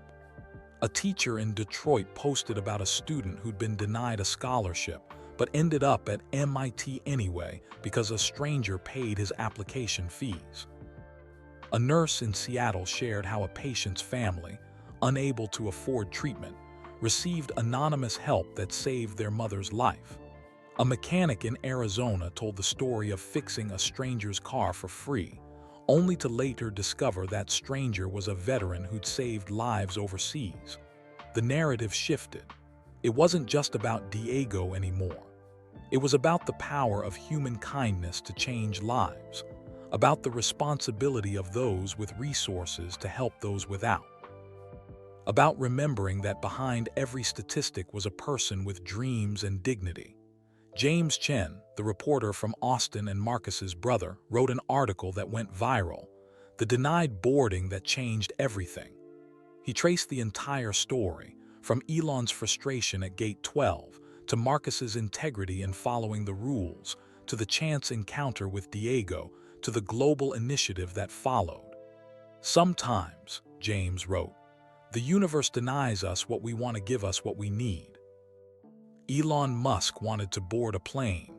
Instead, he boarded a journey toward remembering his humanity. And thousands of children will walk because of that detour. The article was shared 4 million times. Marcus Chen became an unlikely hero in the story. People praised him for following protocol even when pressured by a billionaire. Job offers poured in from companies wanting to hire someone with that level of integrity. But Marcus stayed at the airport, working his shifts, finishing his degree, waiting for his interview at SpaceX. "I just did my job," Marcus told reporters who tracked him down. The real hero is my brother James for telling the story, Diego for inspiring us all, and Mr. Musk for choosing kindness when he could have chosen anger. Patricia Johnson, the airport manager, received hundreds of emails thanking her for helping the Martinez family. The airport created a new assistance program called the Second Chance Initiative, a fund to help stranded travelers facing medical emergencies or family crises.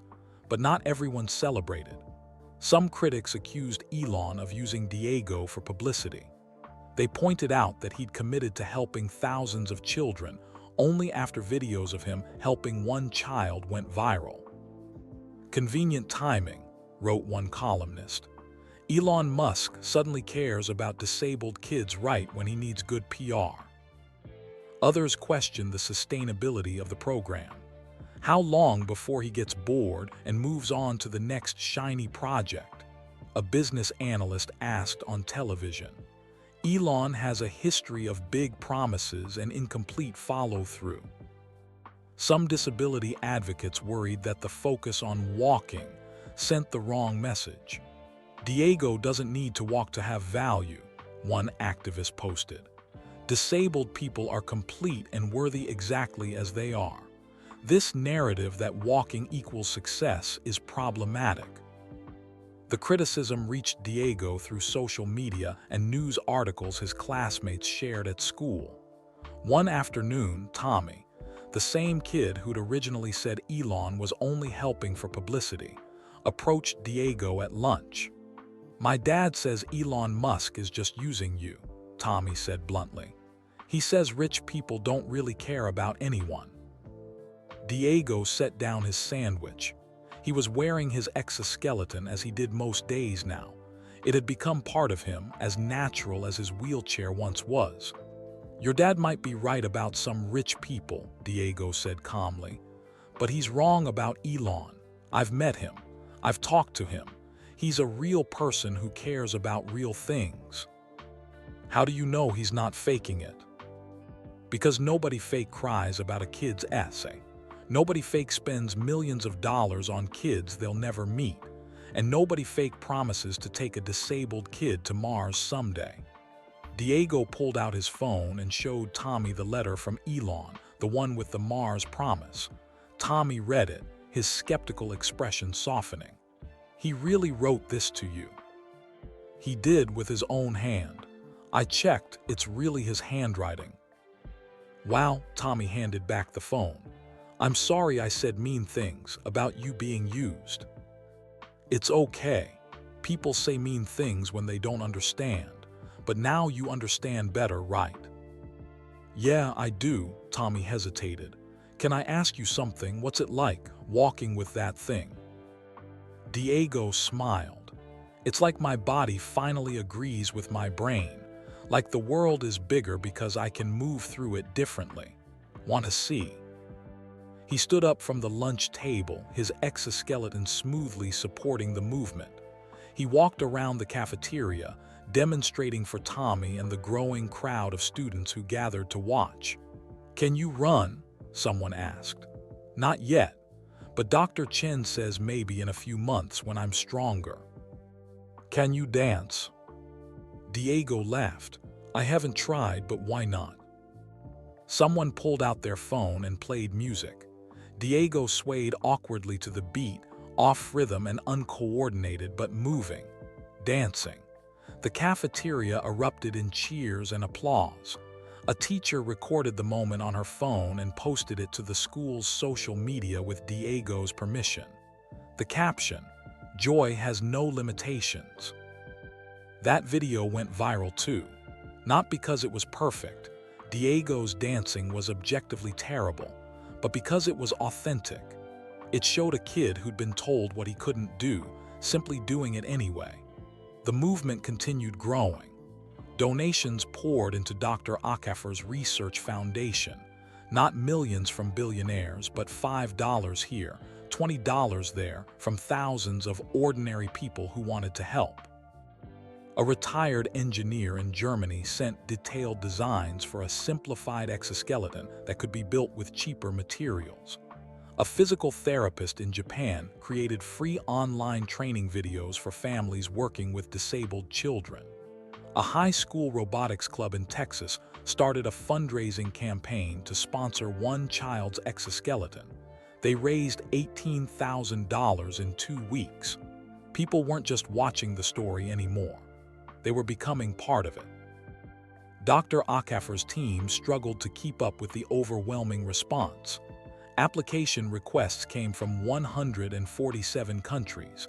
Medical professionals volunteered their time.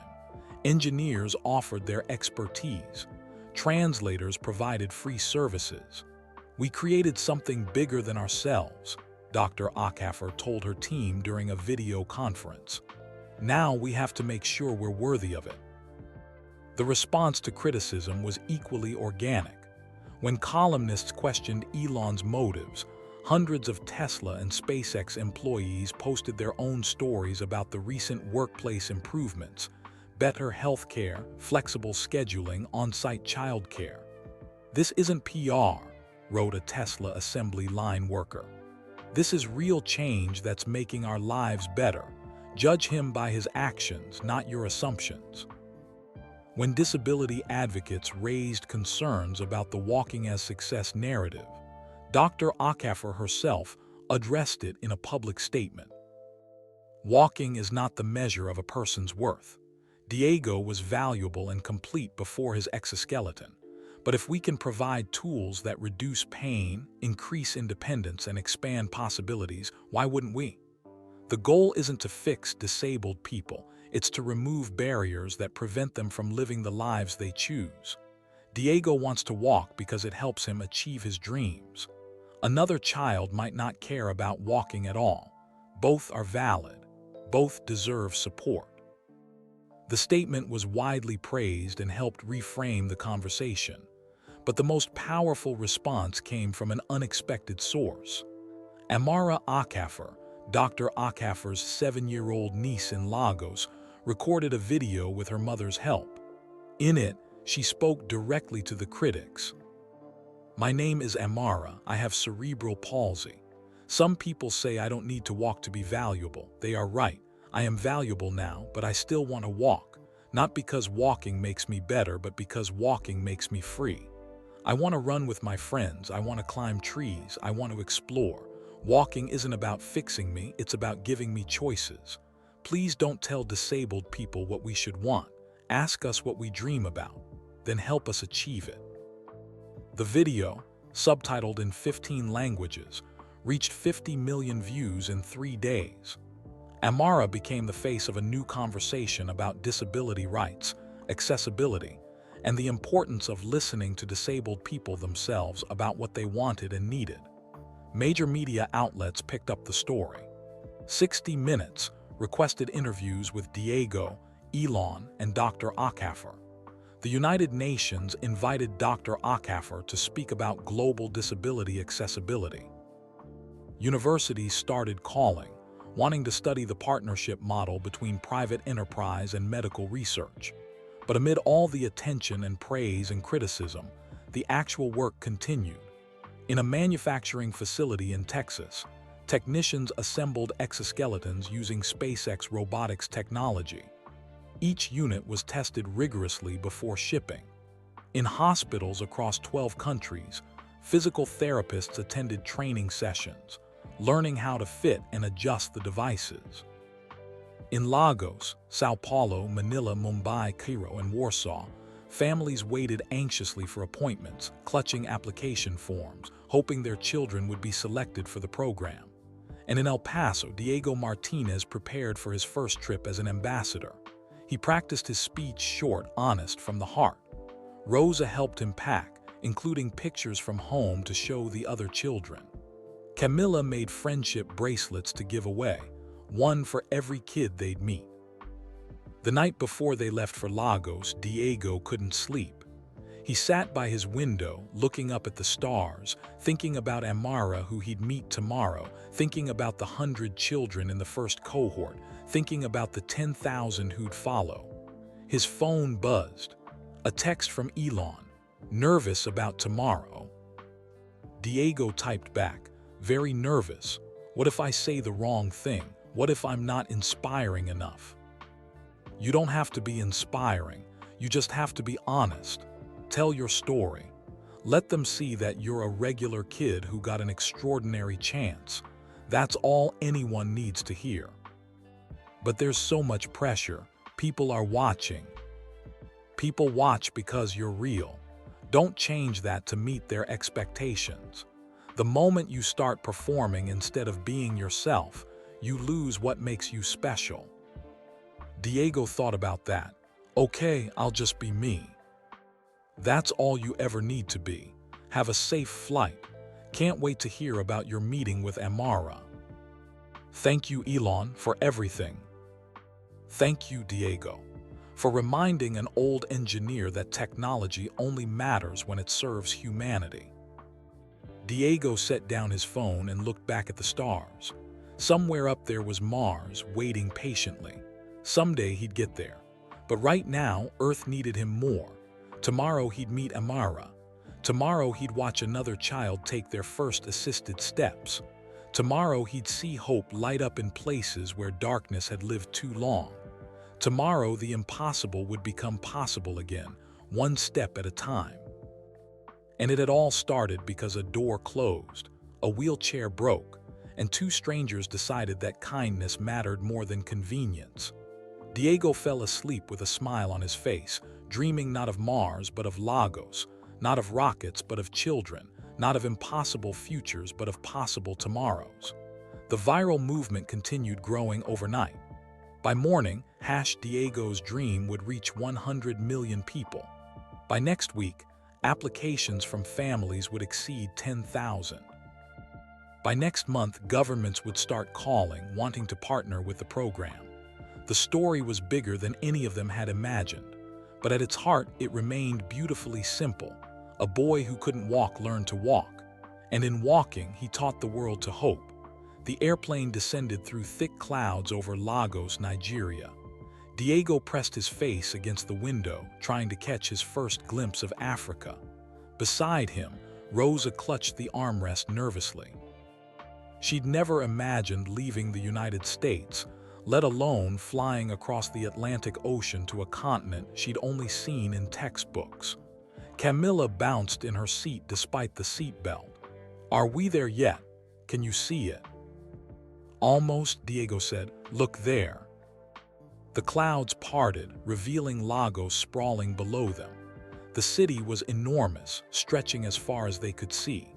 Buildings and highways and waterways tangled together in a complex web of urban life. The late afternoon sun painted everything in shades of gold and amber. It's beautiful, Rosa whispered. Dr. Akafor sat across the aisle, working on her laptop even as they descended. She'd barely slept during the flight, too busy coordinating with her team on the ground. Now she closed her computer and smiled at the Martinez family. Welcome to Lagos, she said. Welcome to my home. At Murtala Muhammad International Airport, the humidity hit them like a warm, wet blanket. Diego had never experienced heat like this, thick and heavy, making every breath feel like drinking the air.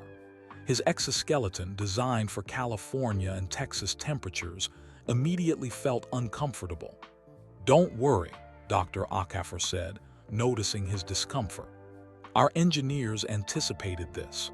We have a tropical-adapted version waiting at the hospital. Better ventilation, moisture-resistant materials. You'll test it tomorrow. Outside the airport, chaos and color exploded around them. Cars honked constantly. Street vendors called out their wares. People moved with purpose and energy that felt distinctly different from Austin or El Paso. The air smelled of exhaust, spices, and something sweet Diego couldn't identify. Their driver, a cheerful man named Chitty, loaded their luggage while keeping up a steady stream of conversation. "You are the famous Diego. Everyone knows about you here. You are a hero to many children. Tomorrow you will see. Tomorrow will be very special." They drove through Lagos as the sun set. Diego stared out the window, taking in everything: the crowded streets, the colorful buildings, the people in vibrant traditional clothing mixed with modern fashion, children playing soccer in empty lots, women balancing impossible loads on their heads while walking with perfect posture. "It's so different from home," Camilla observed. "Different isn't bad," Rosa reminded her gently. "Just different." They checked into their hotel, a modern building that could have been anywhere in the world, which felt both comforting and disappointing. Diego had hoped for something more distinctly Nigerian, but Dr. Okafor explained they'd chosen this location because it was close to the hospital and had facilities to accommodate Diego's needs. That night, Diego couldn't sleep. Jet lag and excitement warred in his body. He stood on the balcony of their hotel room, looking out at Lagos at night. Millions of lights sparkled below. Millions of people living their lives, unaware that tomorrow would be one of the most important days of Diego's life. His phone buzzed. A message from Elon. "How's Lagos?" "Amazing and overwhelming. I meet Amara tomorrow. I'm nervous." "She's probably more nervous. You're famous there. Just remember, you're not there to be perfect. You're there to be real." "Real, right? I can do real." "You've been doing it your whole life. Get some sleep. Big day tomorrow." Diego tried to sleep, but his mind kept racing. Finally, around 3 in the morning, he drifted off, dreaming of children in exoskeletons walking through the streets of Lagos, their laughter filling the air. The Festac Hospital sat in a crowded neighborhood where children played in the streets and women sold fruit from wooden carts. The building itself was clean but worn, showing decades of use and limited maintenance budgets. But inside, the pediatric wing had been transformed. Bright murals covered the walls, images of children playing, animals smiling, the sun shining. New equipment filled the therapy room, and in the center of it all, a young girl sat in a wheelchair, wearing a shy smile and a yellow dress. Amara. Diego recognized her immediately from the videos he'd watched, but seeing her in person felt different. She was real, a 7-year-old girl with braided hair decorated with colorful beads, big brown eyes full of intelligence and hope, and legs that didn't work the way she wanted them to. "Diego," Dr. Okafor called out when they entered. She rushed over to embrace them, then led them to where Amara waited with her mother, Grace. For a moment, Diego and Amara just stared at each other. Two children from opposite sides of the world, connected by cerebral palsy, by technology, by hope. Then Amara spoke, her English careful and accented. "You are really Diego, the Diego from the videos." "I am, and you're really Amara." "I am," she smiled wider. "Your exoskeleton, it is beautiful. Does it hurt to wear?" "Not anymore. At first it felt strange, but now it feels like part of me. Want to see?" Diego stood up from his wheelchair, his exoskeleton engaging smoothly. He walked toward Amara, knelt down beside her, and held out his hand. "I'm very happy to meet you, Amara." She shook his hand solemnly. "I'm happy to meet you too, Diego. You give me hope." "You give me hope too. Your video, the one where you talked about freedom and choices, that video helped people understand. You're brave." Amara's mother, Grace, wiped tears from her eyes. She turned to Rosa and spoke in a mix of English and Yoruba, which Dr. Okafor translated. Grace says she never thought she would see this day. In Nigeria, cerebral palsy is often seen as a curse. People told her Amara would never contribute to society, that she was being punished for past sins. But Grace never believed that. She always knew Amara was special. Rosa took Grace's hands. Despite the language barrier, despite the cultural differences, They understood each other perfectly. Both mothers who'd fought for their children against a world that underestimated them. The next hour was busy with medical preparations. Dr. Akafer's team fitted Amara with her custom exoskeleton, smaller than Diego's, designed for a 7-year-old's body, painted bright yellow to match her favorite dress. Amara watched the process with wide eyes, asking questions in rapid Yoruba. Her mother translated some of them, but mostly the technicians understood through gestures and demonstrations. Finally, the moment came. Amara was strapped into her exoskeleton. The motors powered on. The control interface glowed. "Are you ready?" Dr. Akafer asked in Yoruba. Amara nodded, her face a mixture of fear and excitement. "Diego, would you like to help?" Dr. Akafer asked. Diego wheeled his chair closer to Amara. "It's scary the first time. Your legs will feel different, stronger, but weird. Don't try to control everything. Let the exoskeleton help you. Trust it." Amara looked at him. "You will walk with me." "Of course." Diego stood up again. His exoskeleton hummed softly. He held out both hands to Amara. She gripped his hands tightly. The technicians activated her exoskeleton. The motors engaged, slowly supporting most of her weight through Diego's hands and the device's assistance. Amara stood up. For the first time in her life, 7-year-old Amara Akafer stood at her full height. Grace sobbed openly. Dr. Akafer covered her mouth with her hand. The medical team applauded. Rosa cried. Camilla cheered. "I'm standing," Amara whispered in Yoruba. "Mama, I'm standing." "I see you, baby," Grace said through tears. "I see you standing tall." Diego squeezed Amara's hands. "Now try to take a step, just one. I've got you." Amara lifted her right foot. The exoskeleton sensed her intention and provided support. Her foot moved forward 6 inches and touched down, then her left foot, then her right again. She was walking, 3 steps, 4, 5. By the 7th step, she was crying too, but she didn't stop. She walked across the therapy room, Diego walking backward in front of her, their hands still connected, their exoskeletons humming in harmony. When they reached the other side of the room, Amara released Diego's hands. She stood there, unsupported except for her exoskeleton, swaying slightly but standing, her face transformed by joy. She spoke in Yoruba, words tumbling out in a rush. Dr. Akafer translated, her voice thick with emotion.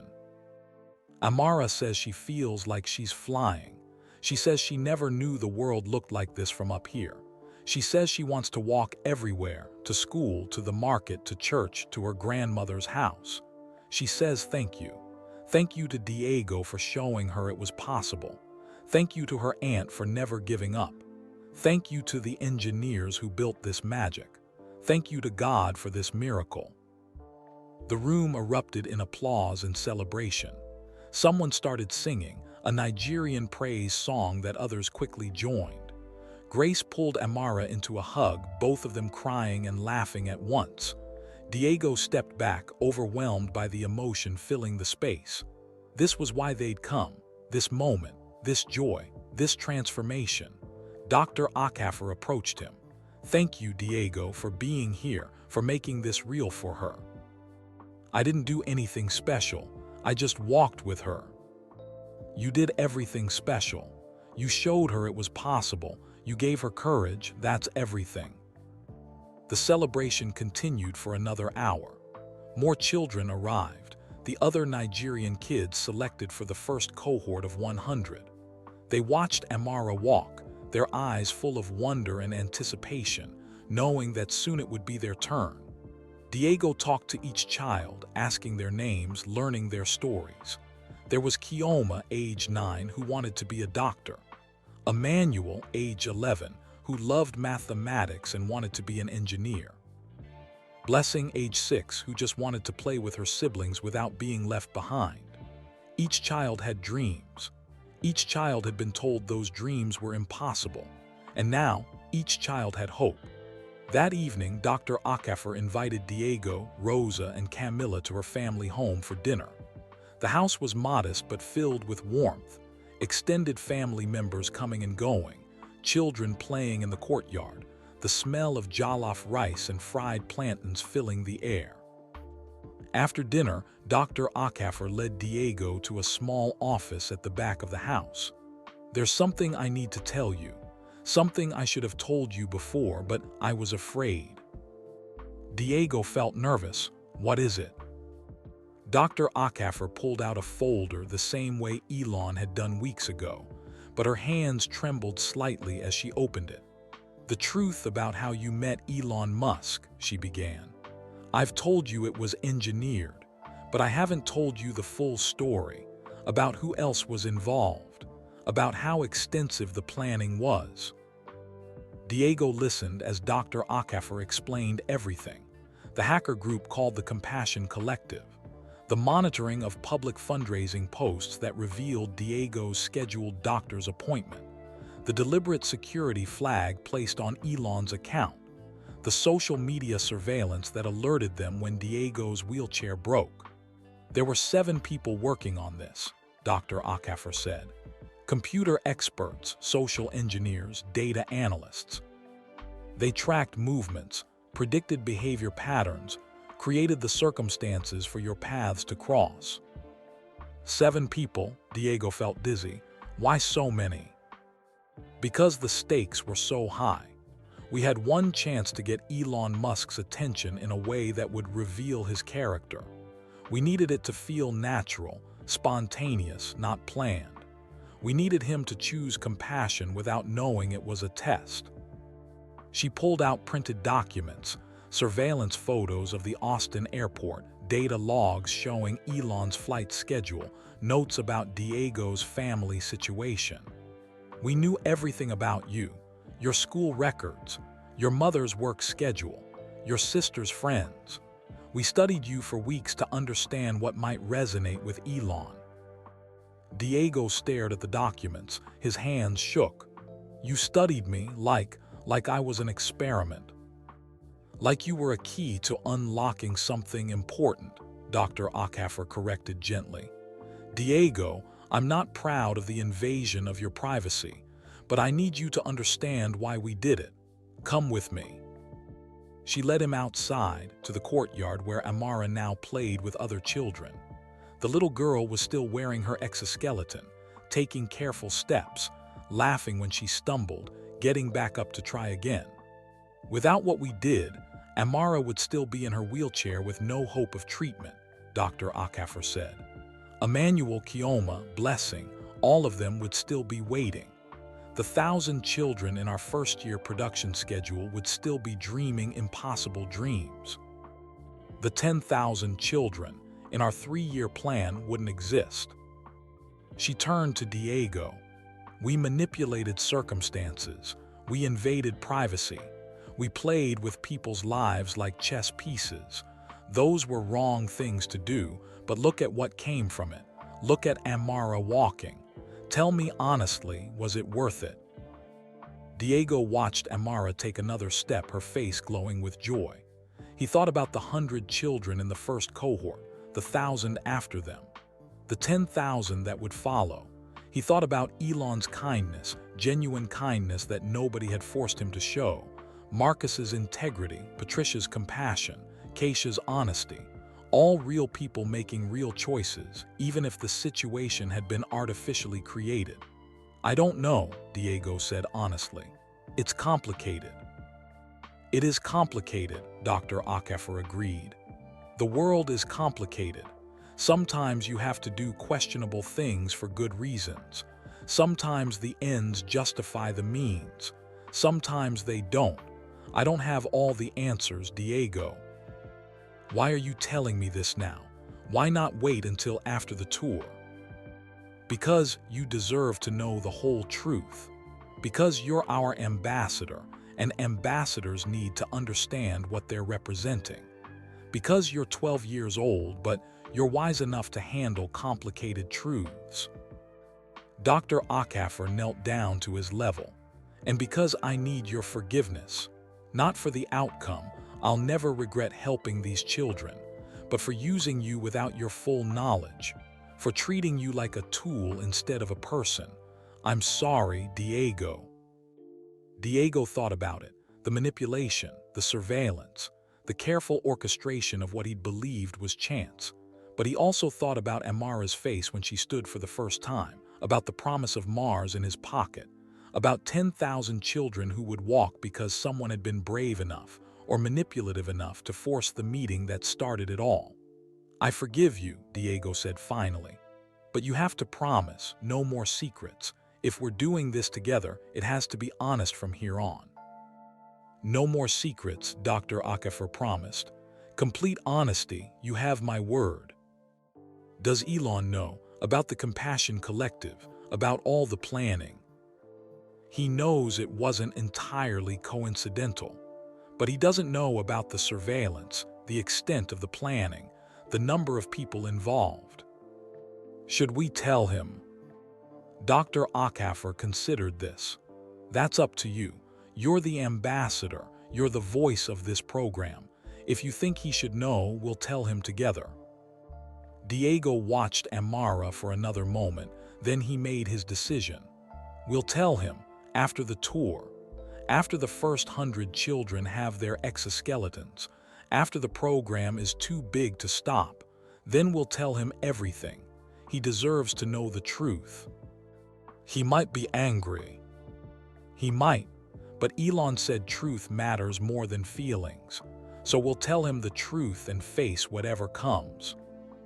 Dr. Akafer smiled sadly. "You're very wise for 12. I keep hearing that, but I don't feel wise, I just feel confused." "Wisdom is knowing you don't have all the answers, Diego. You're further along than most adults." They stood in the courtyard, watching the children play as the Lagos night settled around them. Somewhere in the city, millions of people lived their lives. Somewhere across the ocean, Elon Musk was probably working late in some office, unaware of this conversation. And somewhere in the universe, Mars waited patiently, indifferent to human drama, a destination for dreamers who refuse to let complications stop them. "Dr. Akafer," Diego asked. "Yes. Do you think the ends justify the means?"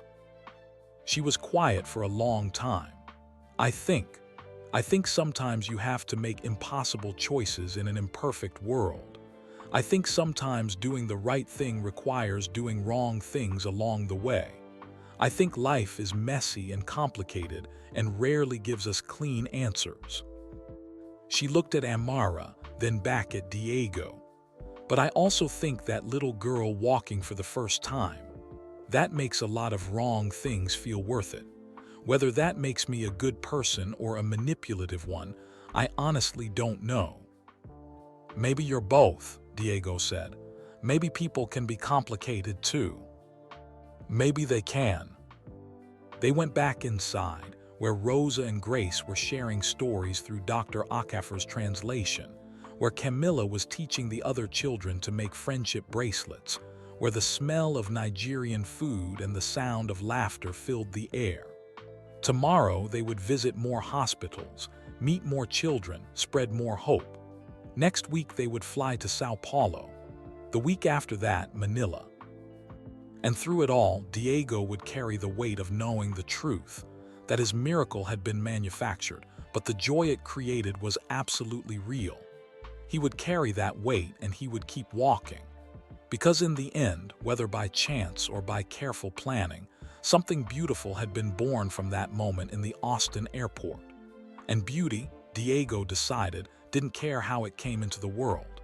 It only cared that it existed at all. The Texas sun beat down on the outdoor stage at SpaceX's Austin facility. 6 months had passed since Diego's journey began, and the world had changed in ways nobody could have predicted.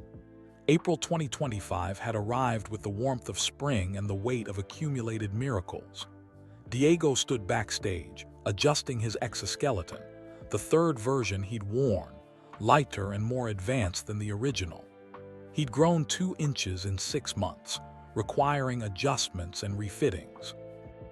Dr. Chen joked that he was literally outgrowing the technology meant to help him.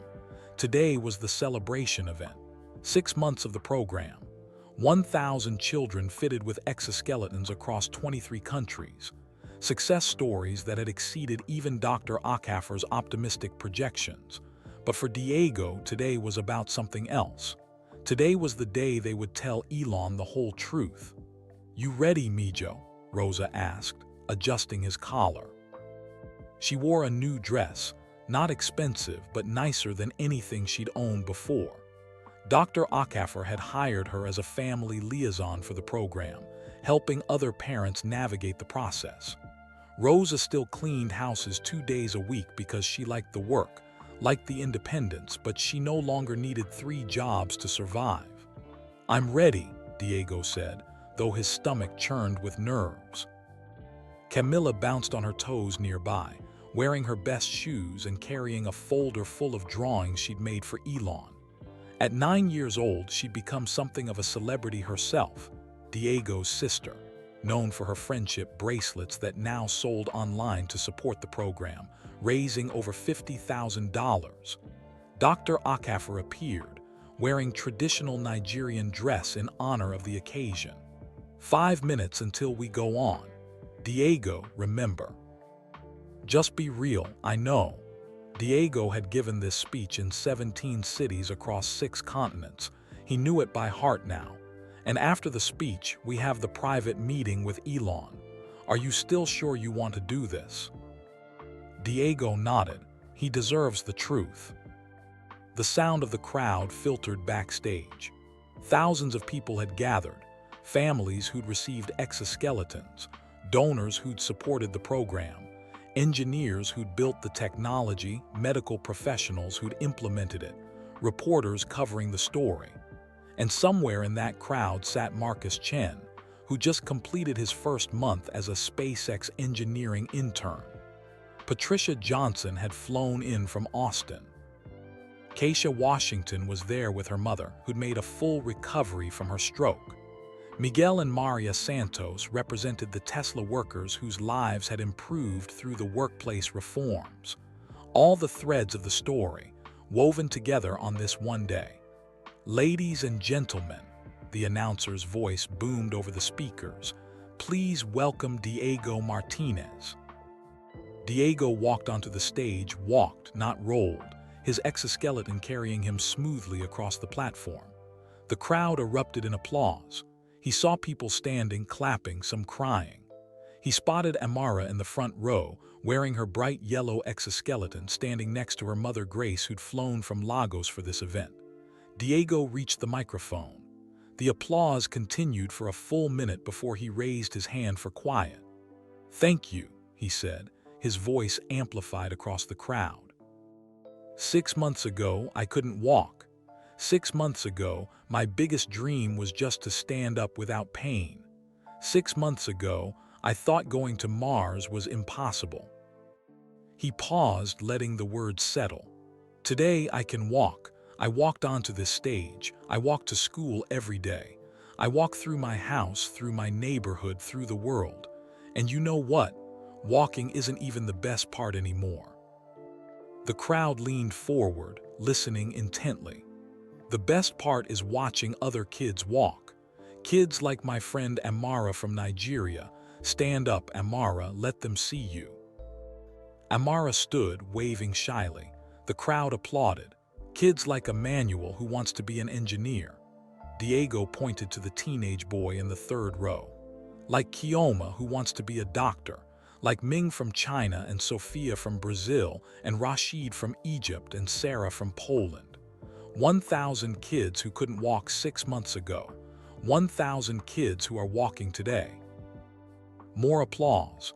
Diego waited for it to fade. "People ask me if this feels like a miracle. And yes, it does. But it's not a magic miracle. It's a human miracle.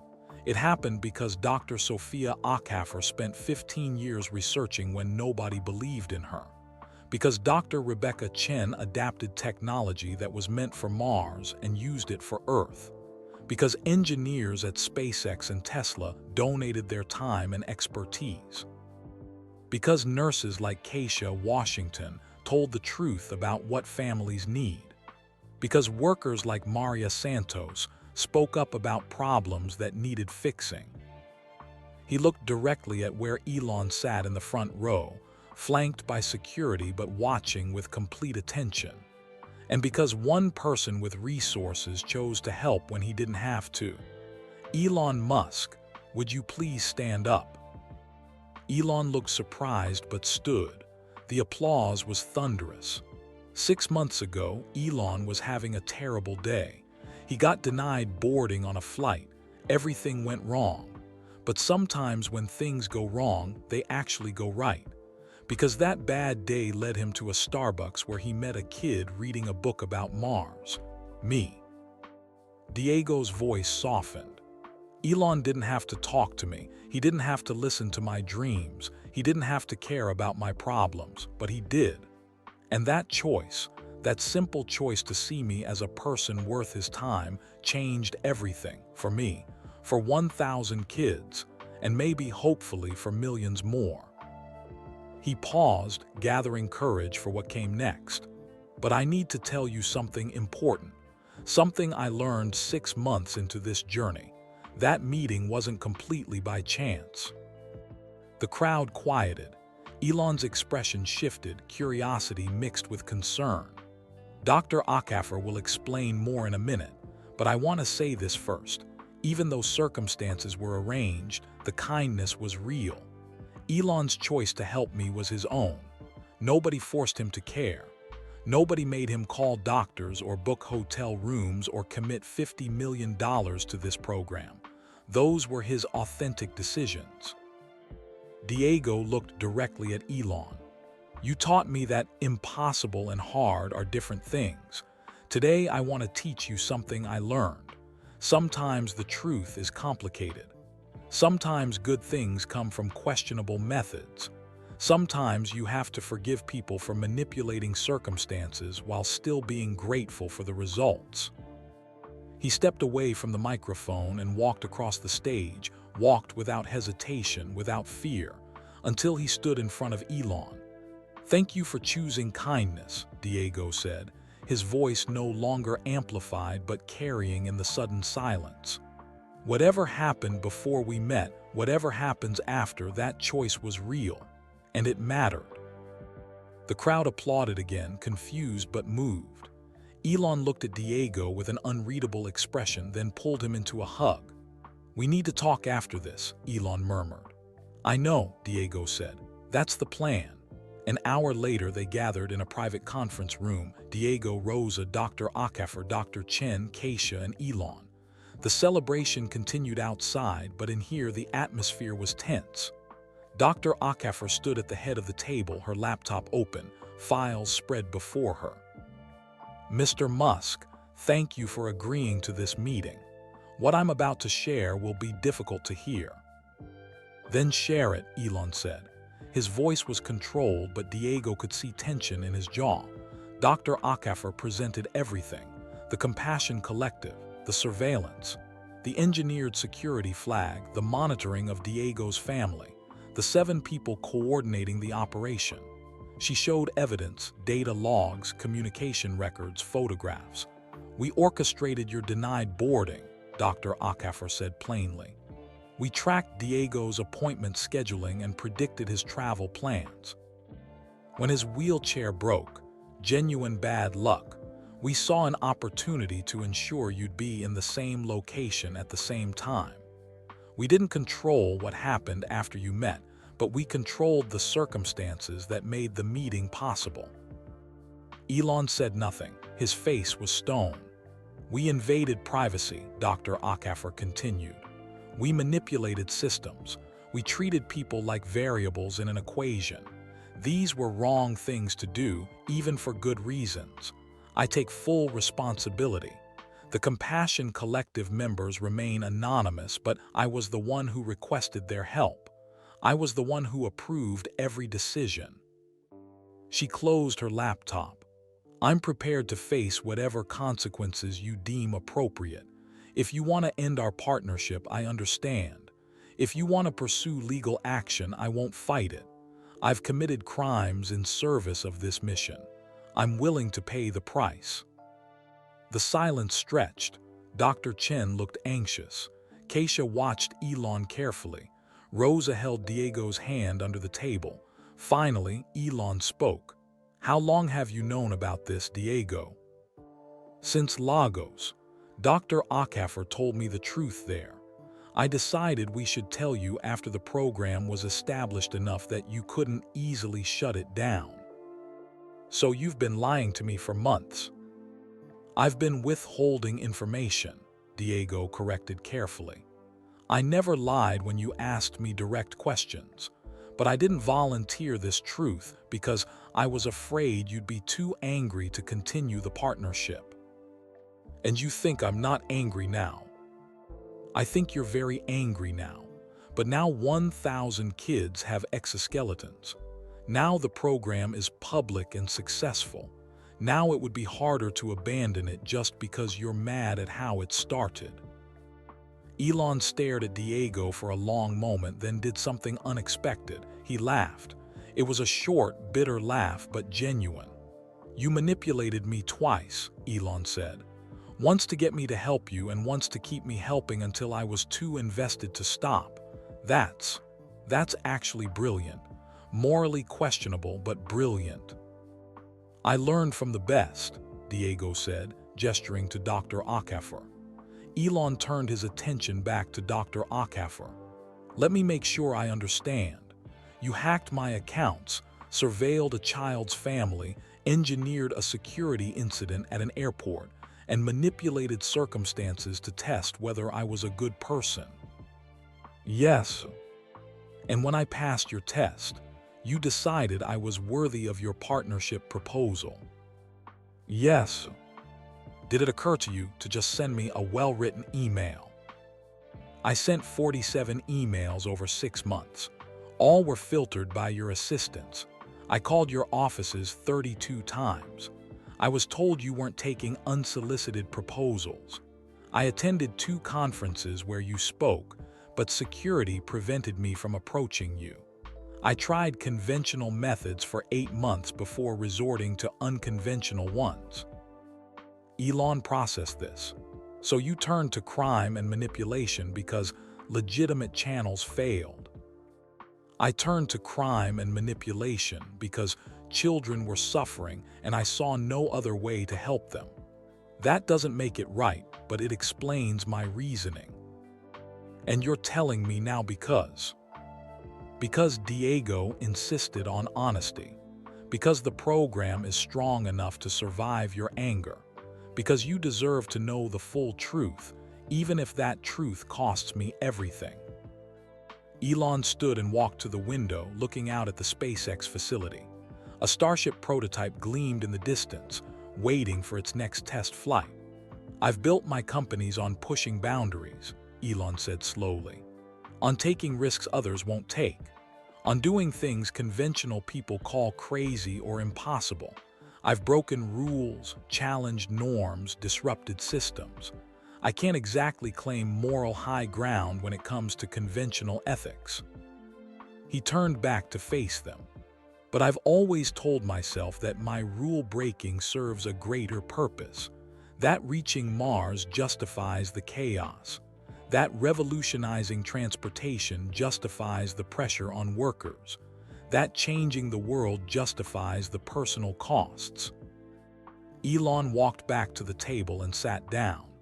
"You've shown me that I'm not the only one making that calculation. You broke rules and invaded privacy because you believed it served a greater purpose. 1,000 children walking, that's your justification for the manipulation." "Yes," Dr. Akafor said simply.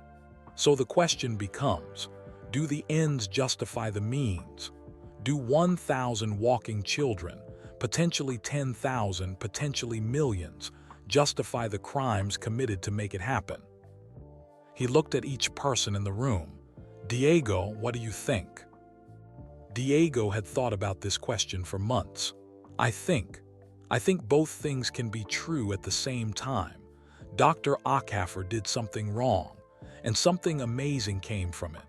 We can acknowledge the wrong while being grateful for the amazing. We don't have to choose one or the other."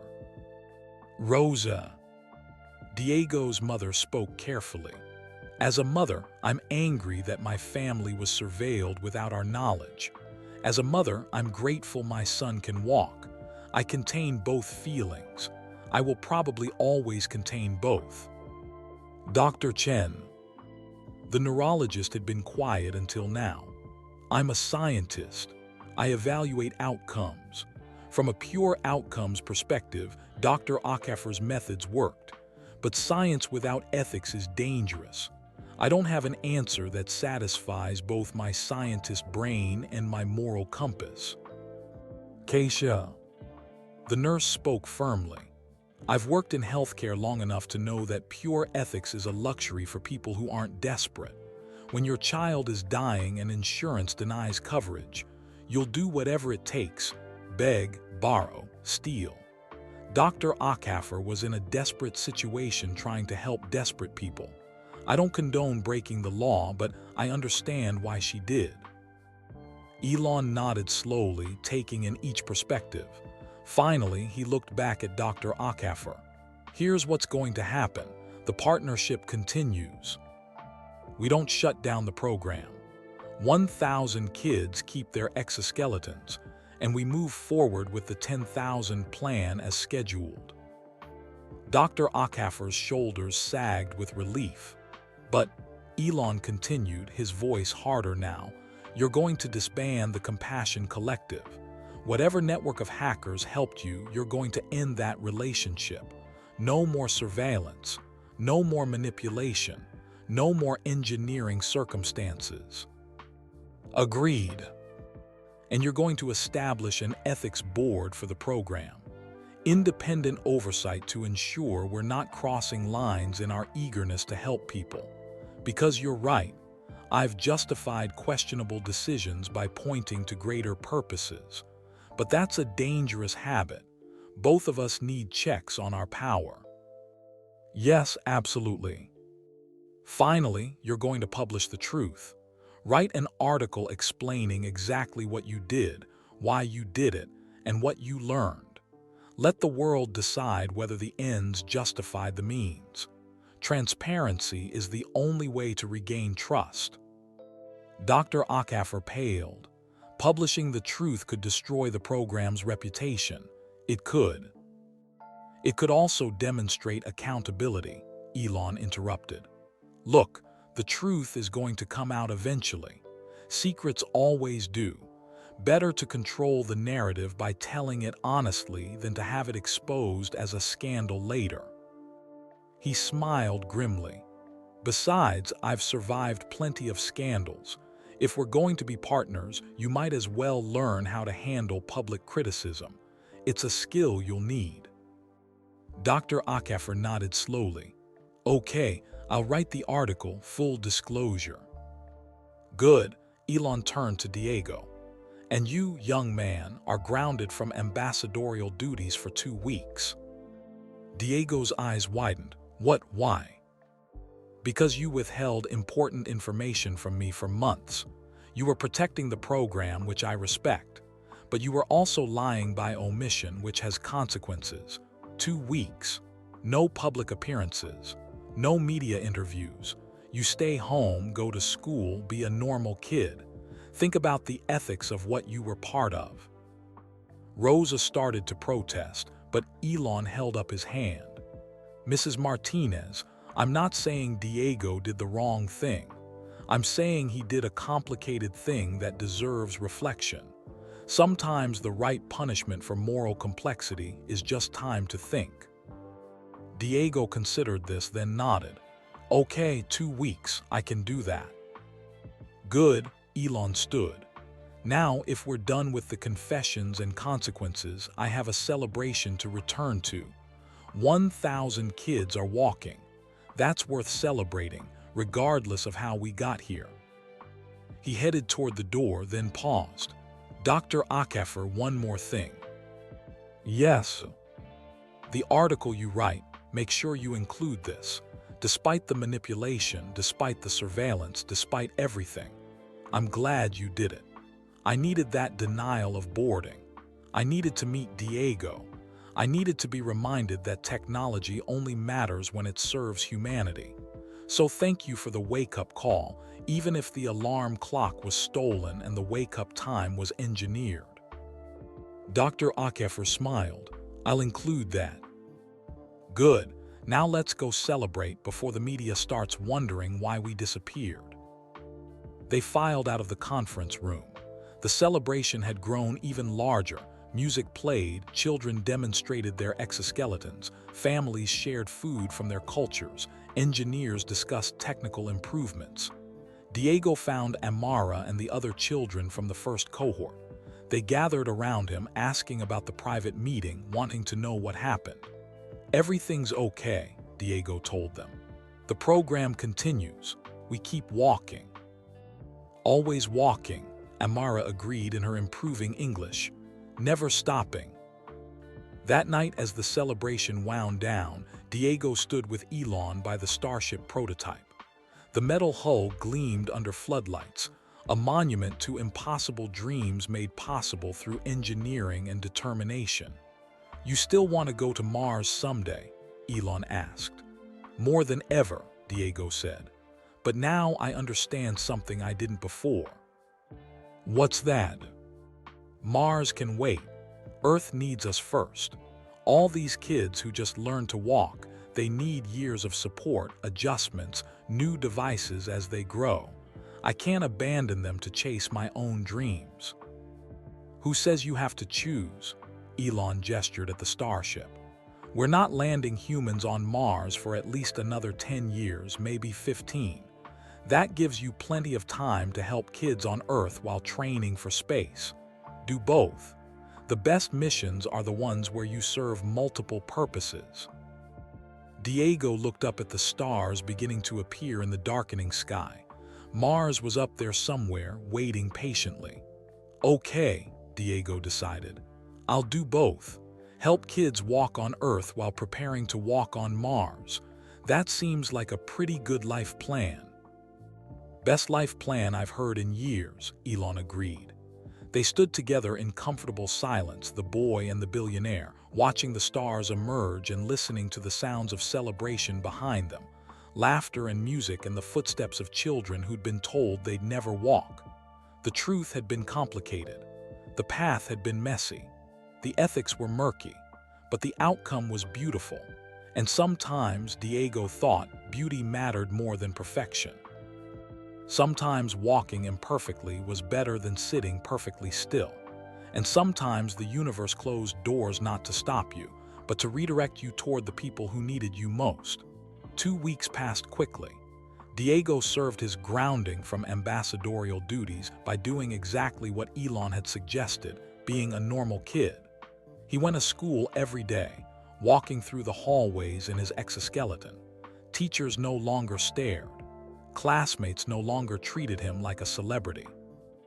He was just Diego again, the kid who loved science class and struggled with English essays and ate lunch with his small group of friends. Tommy, the boy who'd once accused Elon of using Diego for publicity, had become one of those friends. They sat together at lunch, talking about video games and homework and normal 12-year-old concerns. "Do you miss it?" Tommy asked one day. "The traveling and the speeches and all that?" Diego thought about it. "Sometimes, but this is nice too, just being regular."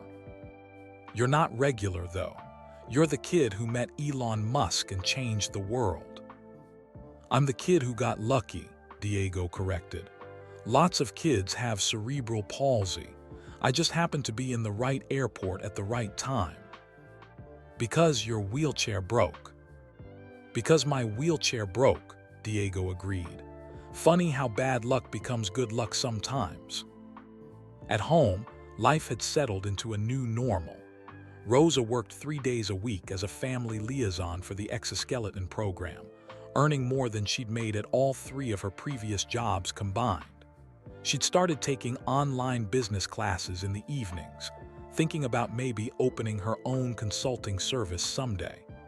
Camilla had become an entrepreneur. Her friendship bracelets now sold through an official website, with all proceeds going to the Exoskeleton Fund. She'd recruited friends to help make them, turning her bedroom into a small factory.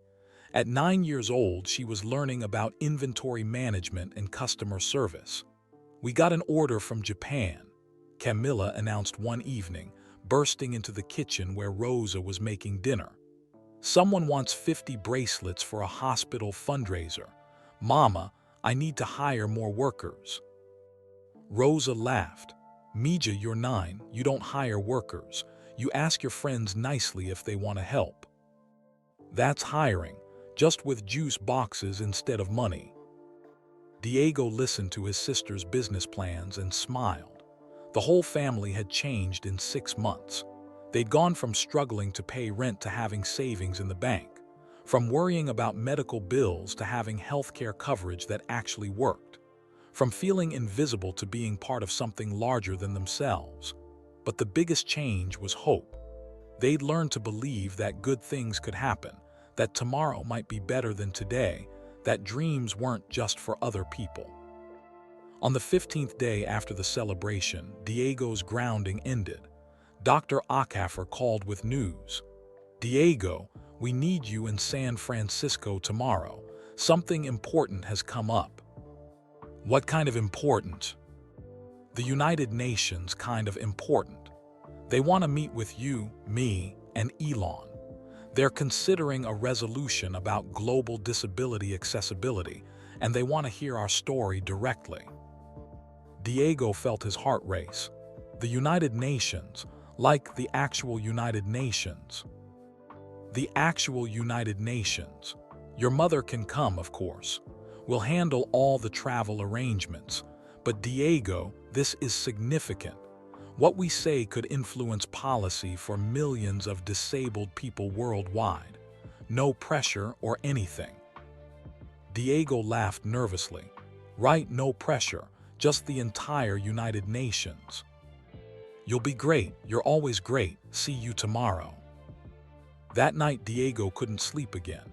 He lay in bed, staring at his ceiling covered with glow-in-the-dark stars, thinking about the past 6 months. A denied boarding had led to a chance encounter. A chance encounter had led to a partnership. A partnership had led to 1,000 children walking. And now, somehow, that was leading to the United Nations. How did that even happen? How did a regular kid from El Paso end up influencing global policy? His phone buzzed. A text from Elon. "Heard about the UN meeting. You nervous?" "Terrified. What if I say something stupid?" "You won't. But even if you do, stupid things said with good intentions are better than smart things said with bad ones. Just speak from your heart. That's all anyone can ask." "Will you be there?" "Wouldn't miss it. Besides, someone needs to make sure Dr. Ackafer doesn't engineer any more chance encounters with world leaders." Diego smiled. Elon had forgiven Dr. Ackafer, but he wasn't letting her forget it. "Elon, can I ask you something?" "Always." "Do you think we're doing the right thing with the program? Sometimes I worry that we're pushing walking as the only way to be successful, like we're saying disabled people aren't okay unless they can walk." There was a long pause. Diego watched the 3 dots appear and disappear several times before Elon's response came through. "That's a really important question. Here's what I think. We're not saying anyone needs to walk to have value. We're saying that people who want to walk should have that option if technology can provide it. The key word is want. We're expanding choices, not mandating outcomes. Some people with mobility issues don't care about walking. They're perfectly happy using wheelchairs. That's completely valid. But some people like you, like Amara, dream of walking. Why shouldn't you have that chance?"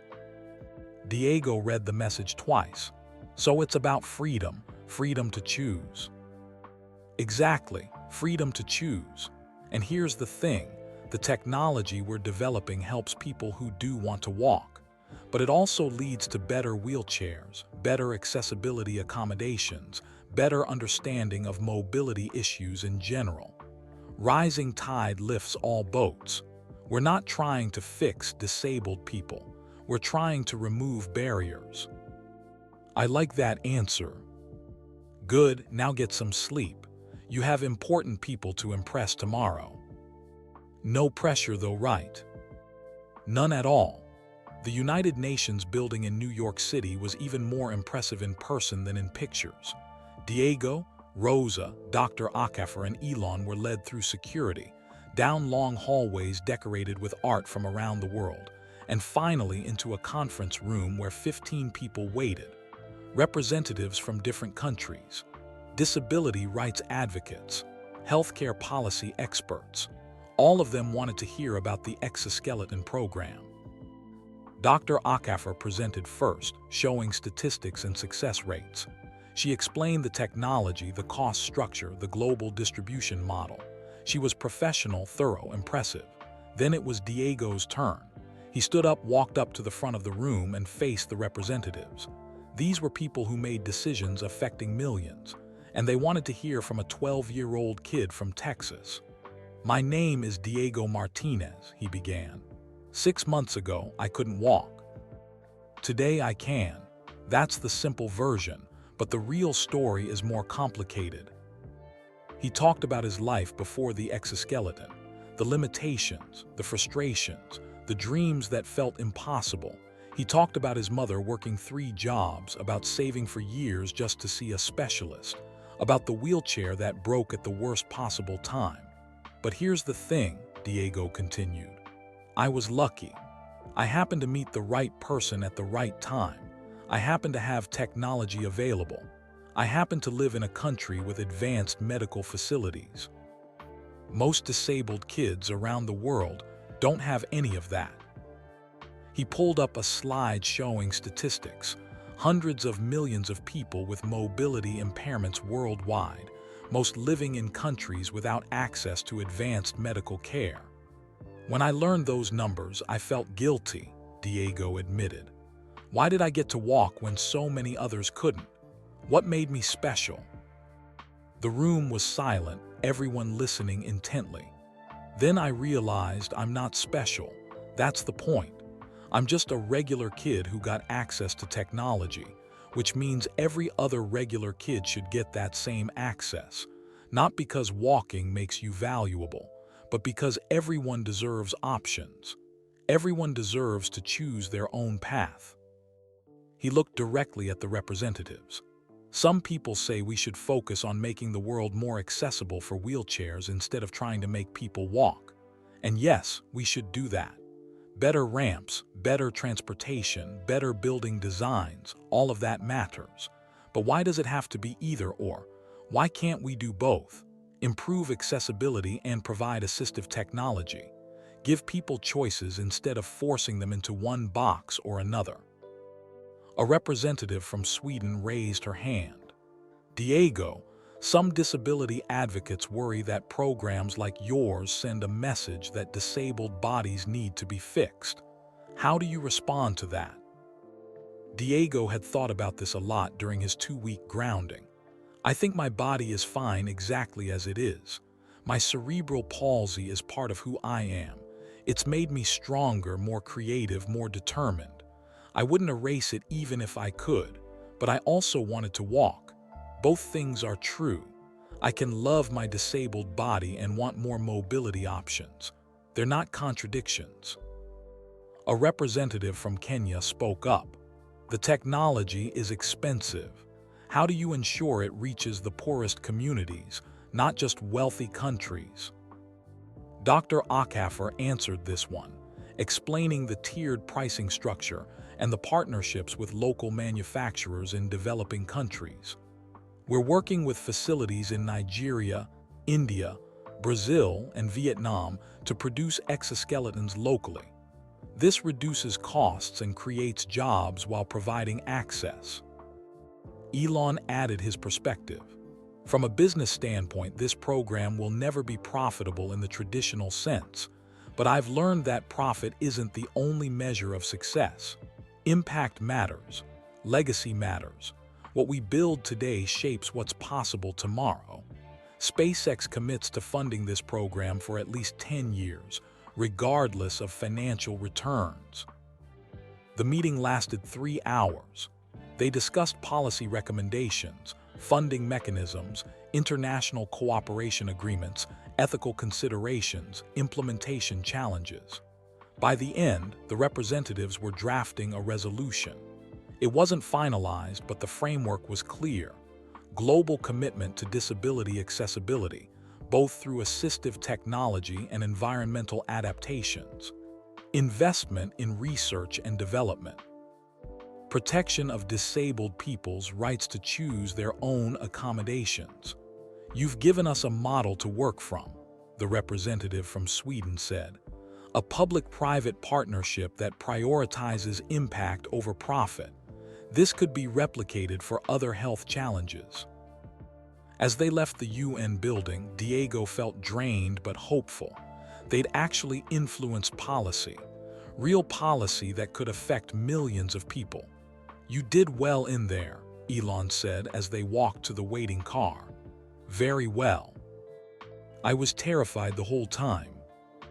Being terrified but doing it anyway, that's courage. Anyone can be brave when they're not scared. They drove through New York City traffic.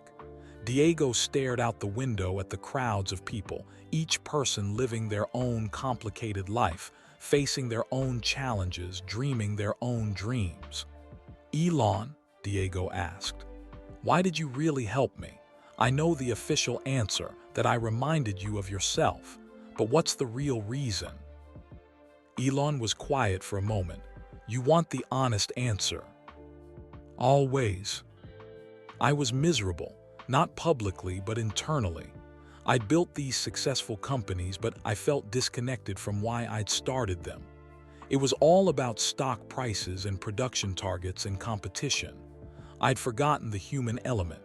Then I got denied boarding on that flight and I was so angry, entitled, like the rules shouldn't apply to me. He looked at Diego. Then I saw you, a kid reading about Mars, crying because he'd missed his chance to get help, but still dreaming of stars. You reminded me that the whole point of reaching Mars is to inspire exactly that kind of dreaming. What good is going to another planet if we can't take care of dreamers on this one? So I saved you as much as you saved me. More, you saved me from becoming the kind of person I never wanted to be.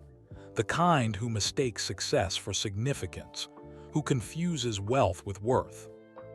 The car pulled up to their hotel. Before they got out, Elon handed Diego an envelope. What's this? Open it later. When you're alone, it's personal. That night in his hotel room, Diego opened the envelope. Inside was a handwritten letter. Diego, 6 months ago, you asked me if disabled people could be astronauts. I said yes, but I want to expand on that answer. The Mars mission, when it happens, will require a crew of 6 to 8 people. They'll spend 6 months traveling to Mars, 2 years on the surface, and 6 months returning home.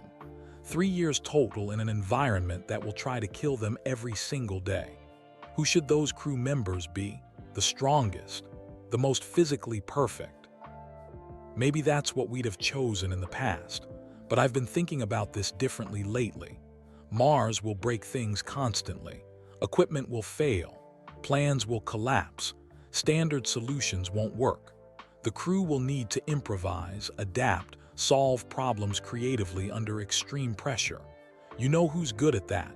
People who have spent their entire lives adapting to bodies that don't work the way society expects. People who have developed creative solutions because standard approaches weren't designed for them. People who have faced daily challenges that would crush someone who's never had to fight for basic mobility. In other words, you. I'm not offering you a seat on the first Mars mission. You're 12. We have years before human missions are possible, but I am saying this. I'm designing the Mars program with accessibility in mind from the beginning, not as an afterthought, as a core consideration. Because the best crew for Mars isn't the most physically perfect.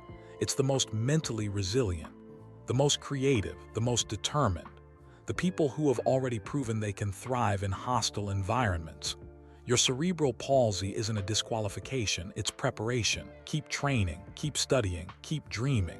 When we go to Mars, and we will go, there will be a place for people like you, not despite your disability, because of everything it taught you.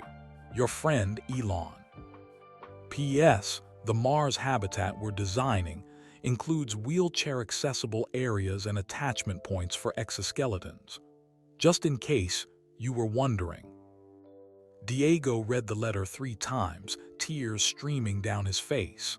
Rosa found him like that an hour later, sitting on his bed, holding the letter like it was made of gold. "Mijo, what's wrong?" "Nothing's wrong, Mama. Everything's right. For the first time in my life, everything feels right." He showed her the letter. She read it, her own tears starting before she finished the first paragraph. "He means it," Diego said. "He's actually designing Mars missions with disabled people in mind. I might actually go to Mars someday." Rosa pulled him close. "You'll go to Mars, Mijo, I believe it. And when you get there, you'll plant a flag for all the kids who were told they couldn't, for all the mothers who fought for their children, for everyone who was denied boarding but kept walking anyway." They sat together in the hotel room, mother and son, dreaming of red planets and impossible possibilities.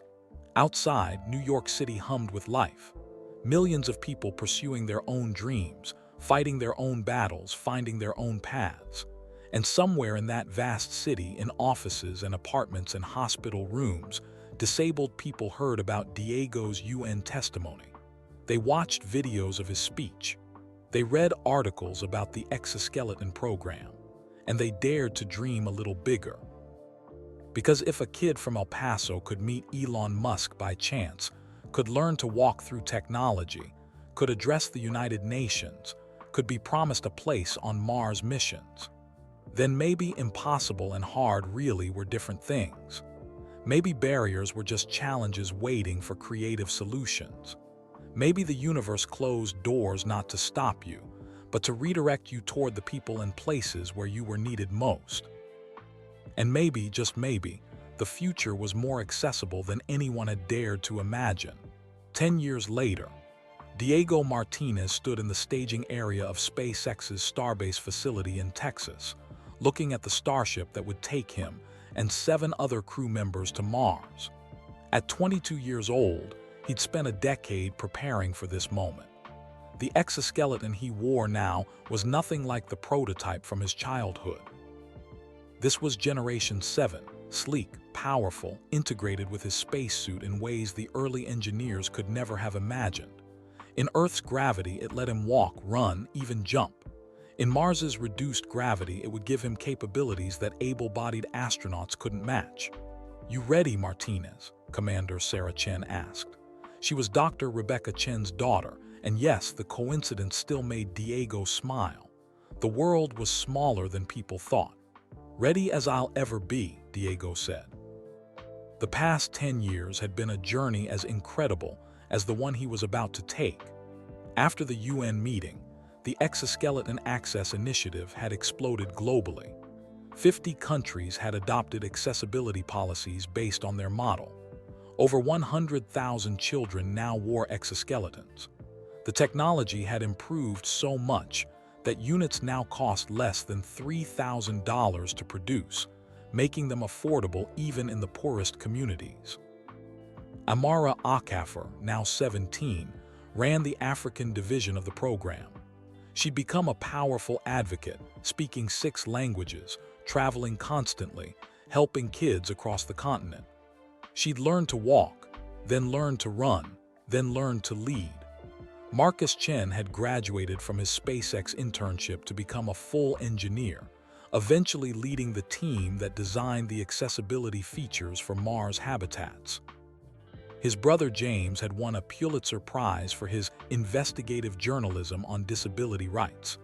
Keisha Washington had left nursing to become chief healthcare officer for all of Elon's companies, revolutionizing how Tesla, SpaceX, and Neuralink approached employee wellness.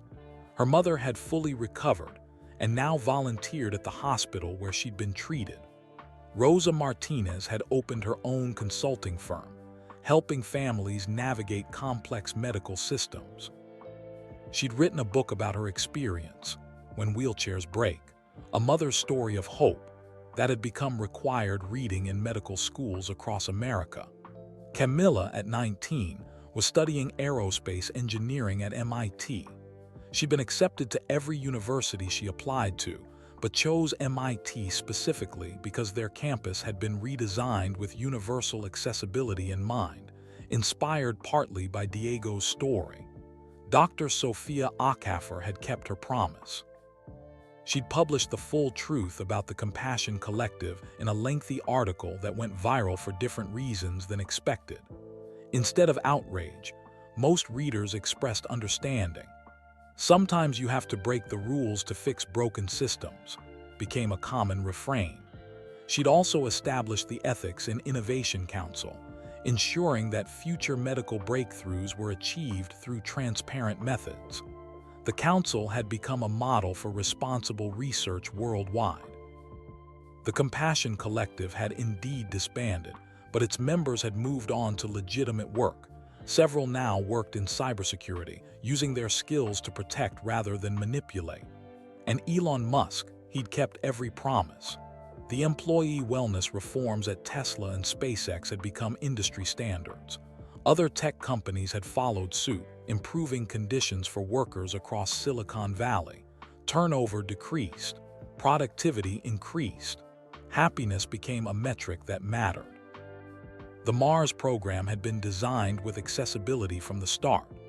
The Starship's interior included attachment points for exoskeletons, wheelchair-accessible areas, and adaptive controls that could be operated by people with various physical limitations. The Mars habitat, already deployed and waiting on the surface, had been built to accommodate diverse abilities. Because Elon had learned what Diego tried to teach him, the best crews were diverse crews. The strongest teams included people who'd overcome challenges, who thought creatively, who'd spent their lives adapting. The first Mars crew reflected that philosophy. 8 people, 3 with disabilities that would have disqualified them from space programs 20 years ago, 2 from countries that had never sent astronauts to space, 1 who was 63 years old, 1 who'd grown up in poverty, and 1, Commander Chen, who was there purely for her extraordinary qualifications. They weren't the most physically perfect crew possible. They were the most capable crew possible. "Hey Diego," a voice called. Tommy Williams, his childhood friend and former skeptic, approached in his own spacesuit. Tommy had become a mission specialist, his engineering degree from Texas A&M earning him a spot on the crew. "You believe this is happening?" Tommy asked. "Not even a little bit," Diego admitted. "Remember when I said Elon was just using you for publicity? I remember you apologizing about 100 times over the years. Still feels like I need to apologize again. You were right about him, about all of it." Diego smiled. "You were right to be skeptical, though. Skepticism is healthy. It keeps people honest." The announcement came through their suit radios. "Crew, report to the boarding area, T-minus 60 minutes." This was it. This was really happening. Diego made his way to the boarding area, his exoskeleton carrying him smoothly up the ramp. At the entrance to the Starship, a crowd had gathered. Family members, friends, program staff, media representatives from around the world. Rosa stood at the front, wearing her best dress, tears already streaming down her face. Camilla stood beside her, trying to be strong but failing. They'd said their private goodbyes earlier, but seeing Diego in his spacesuit made it real. "My baby is going to Mars," Rosa said, pulling him into a hug despite the bulky suit. "Your baby is 22, Mama. You'll always be my baby, even on Mars." Dr. Ackafer was there, her hair now streaked with gray but her smile as bright as ever. "Diego, you did it. You actually did it." "We did it," Diego corrected. "All of us together." "Fair enough. Bring me back some red rocks, will you? For the kids who dream of following you." I'll bring back a whole bag. Amara had flown in from Lagos for the launch. She walked up to Diego, her own exoskeleton, a sleek professional model she wore by choice, not necessity, carrying her with confidence. "Diego Martinez," she said in her still accented but fluent English, "you are making history today. For you, for me, for every child who was told their dreams were impossible." "Come up after us," Diego said. "Second mission, I'll leave the light on for you." "Deal," they hugged tightly. "Thank you for showing me I could walk, even if walking wasn't the point. The point was believing." And then Elon Musk appeared, looking older now. He was 53, but still moving with that restless energy that never quite settled. "Diego," Elon said simply. "Elon." Diego couldn't think of anything adequate to say. "How do you thank someone for changing your entire life, for keeping a promise made to a 12-year-old, for building a Mars program that included people like you?" Elon seemed to understand without words. "You're going to do great up there. I know it. And Diego, when you step onto Mars, when you take those first steps on another planet, remember that you're walking for everyone who was told they couldn't. You're walking for every kid who dreams despite their limitations. You're walking for the universe of possibility." "I'll remember," Diego promised. "And Diego, one more thing." Elon's voice dropped lower. "That day at the airport, the denied boarding, the broken wheelchair, all of it, I've thought about it a lot over the years. Whether it was really chance or really engineered doesn't matter anymore. What matters is what we built from it. Thank you for that. Thank you for being the kind of person worth engineering a meeting with." Elon laughed. "That might be the best compliment I've ever received." The final boarding call came. Diego turned to face the crowd one last time. Hundreds of people had gathered, former patients from the exoskeleton program, workers from the Tesla factories, students from the Accessibility Scholarship Program, journalists who'd followed his story for a decade, and children, so many children, some in wheelchairs, some in exoskeletons, some able-bodied, all watching with dreams in their eyes. Diego waved to them. "See you in 3 years." The crowd erupted in cheers. Camilla started a chant, "Diego, Diego, Diego." Others joined until the whole crowd was chanting his name. But Diego shook his head and pointed at the children in exoskeletons and wheelchairs. "Not just me, all of us. We're all going to Mars. Some of us sooner, some later, but we're all going. Because impossible and hard are different things." The crowd roared approval. Diego entered the starship. The hatch sealed behind him. He made his way to his assigned seat and strapped in, his exoskeleton interfacing seamlessly with the ship's systems. Through the window, he could see his mother, his sister, his friends, his extended family of people who'd been part of this incredible journey. "All crew members sound off," Commander Chen ordered through the intercom. One by one, the 8 crew members confirmed they were secure and ready. "Martinez." Commander Chen called. Diego took a deep breath. "Martinez ready for Mars." The countdown began. T-10 minutes, T-5, T-1. Diego thought about the past 10 years, the thousands of children who'd learned to walk, the policies that had changed, the attitudes that had shifted, the world that had become just a little bit more accessible, a little bit more inclusive, a little bit more willing to make room for different kinds of people. He thought about a 12-year-old boy reading a book about Mars in an airport, crying because his dreams felt impossible. He thought about a billionaire denied boarding on a simple flight, redirected by the universe towards something more important than any business meeting. He thought about all the broken wheelchairs and chance encounters and engineered circumstances and authentic choices that had led to this exact moment. T-30 seconds. Diego's hand moved to his chest, feeling the silver SpaceX pin Elon had given him a decade ago. He wore it always, sewn into every suit, every uniform. His lucky charm. His reminder, T-10. The engines ignited. The starship shook with barely contained power. 9, 8, 7. Diego looked out the window one last time. Earth, home, the place he was leaving to prove that leaving was possible. 6, 5, 4. He saw Amara waving, saw his mother crying and smiling simultaneously, saw Dr. Akafer holding up a sign, impossible and hard are different things.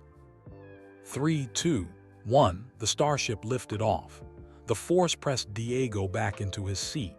His exoskeleton adjusted automatically, supporting his body through the intense acceleration. Through the window, Earth began to shrink. They pierced through clouds, through atmosphere, into the black of space.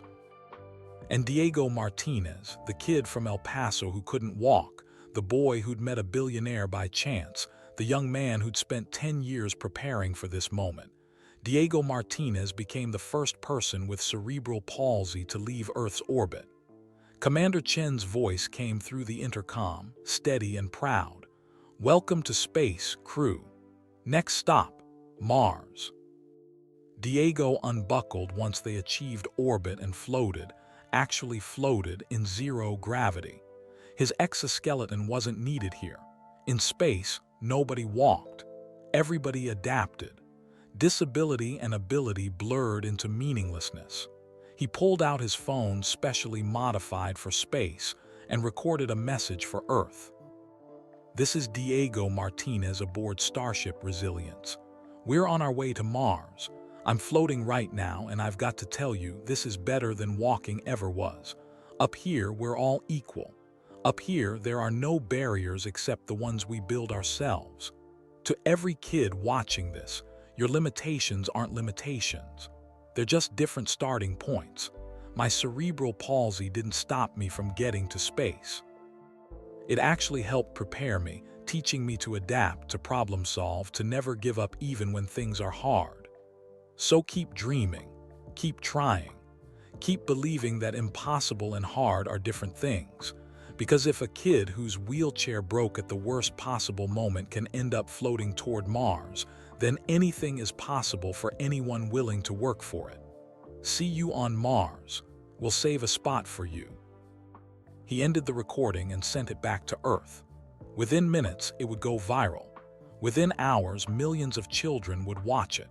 Within days, disability advocates and space enthusiasts and dreamers of all kinds would share it. But Diego wasn't thinking about that. He was floating to the observation window, looking back at Earth shrinking in the distance.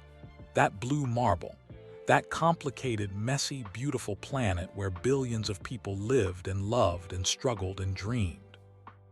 Where a boy had once cried in an airport, where a billionaire had learned to be human again, where an engineer had bent rules to help children walk, where a mother had sacrificed everything for her son, where impossible things became possible through the simple act of choosing kindness over convenience.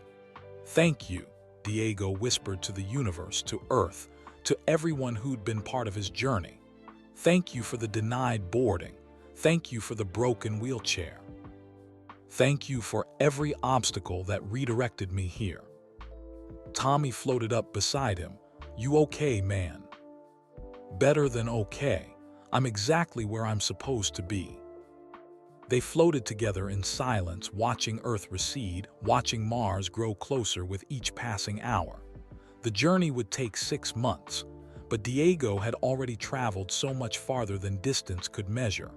He'd traveled from impossible to possible, from limitation to liberation, from a boy who couldn't walk to a man floating toward another world. And every step of that journey, every literal and figurative step, had mattered. Back on Earth in El Paso, Rosa Martinez stood in Diego's childhood bedroom. The walls were still covered with posters of rockets and Mars. The model of Perseverance still sat on his desk. But there was something new. A framed photograph showing Diego at age 12, standing in his first exoskeleton, shaking hands with Elon Musk. Both of them smiling. Both of them unaware of the incredible journey they'd started together. Beneath the photo, Diego had written in his careful handwriting, "Sometimes the universe denies you boarding. Sometimes your wheelchair breaks. Sometimes everything goes wrong. Pay attention. That might be the universe redirecting you toward exactly where you need to be. Don't fight the detour, walk it, or roll it, or float it. Just keep moving forward. The destination might surprise you. Rosa touched the photograph gently, tears running down her face, pride swelling in her chest. Her son was going to Mars.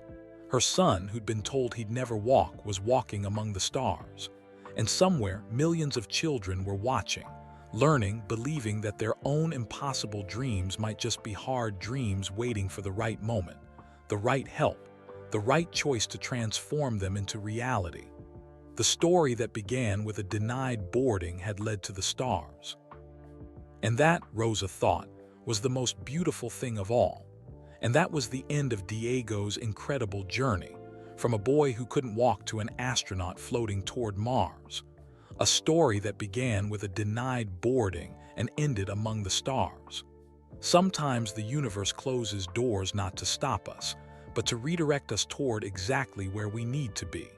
Sometimes our worst moments become the beginning of someone else's miracle. And sometimes, just sometimes, impossible and hard really are different things. We'd love to know, where are you listening from? Drop a comment below and tell us your city or country. We love hearing from our listeners around the world. If this story touched your heart, moved you, or made you believe in the power of kindness, please hit that like button. It helps us reach more people who need to hear stories like Diego's.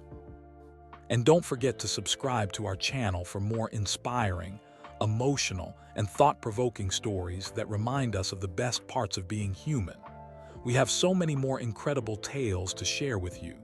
Finally, please share this video with your friends and family. Share it with someone who needs hope today. Share it with a parent fighting for their child. Share it with anyone who's been told their dreams are impossible. Let's spread kindness and awareness together. One story, one share, one act of compassion at a time. Because just like Elon learned at that airport, and just like Diego proved on his journey to Mars, when we choose kindness over convenience, when we see each other's humanity, when we believe that helping others is never wasted, that's when real miracles happen. Thank you for listening. Thank you for caring. And remember, your limitations aren't limitations. They're just different starting points. Keep dreaming, keep believing, and keep walking your own path, whatever that looks like for you. Until next time, this is the end of our story. But your story, that's just beginning.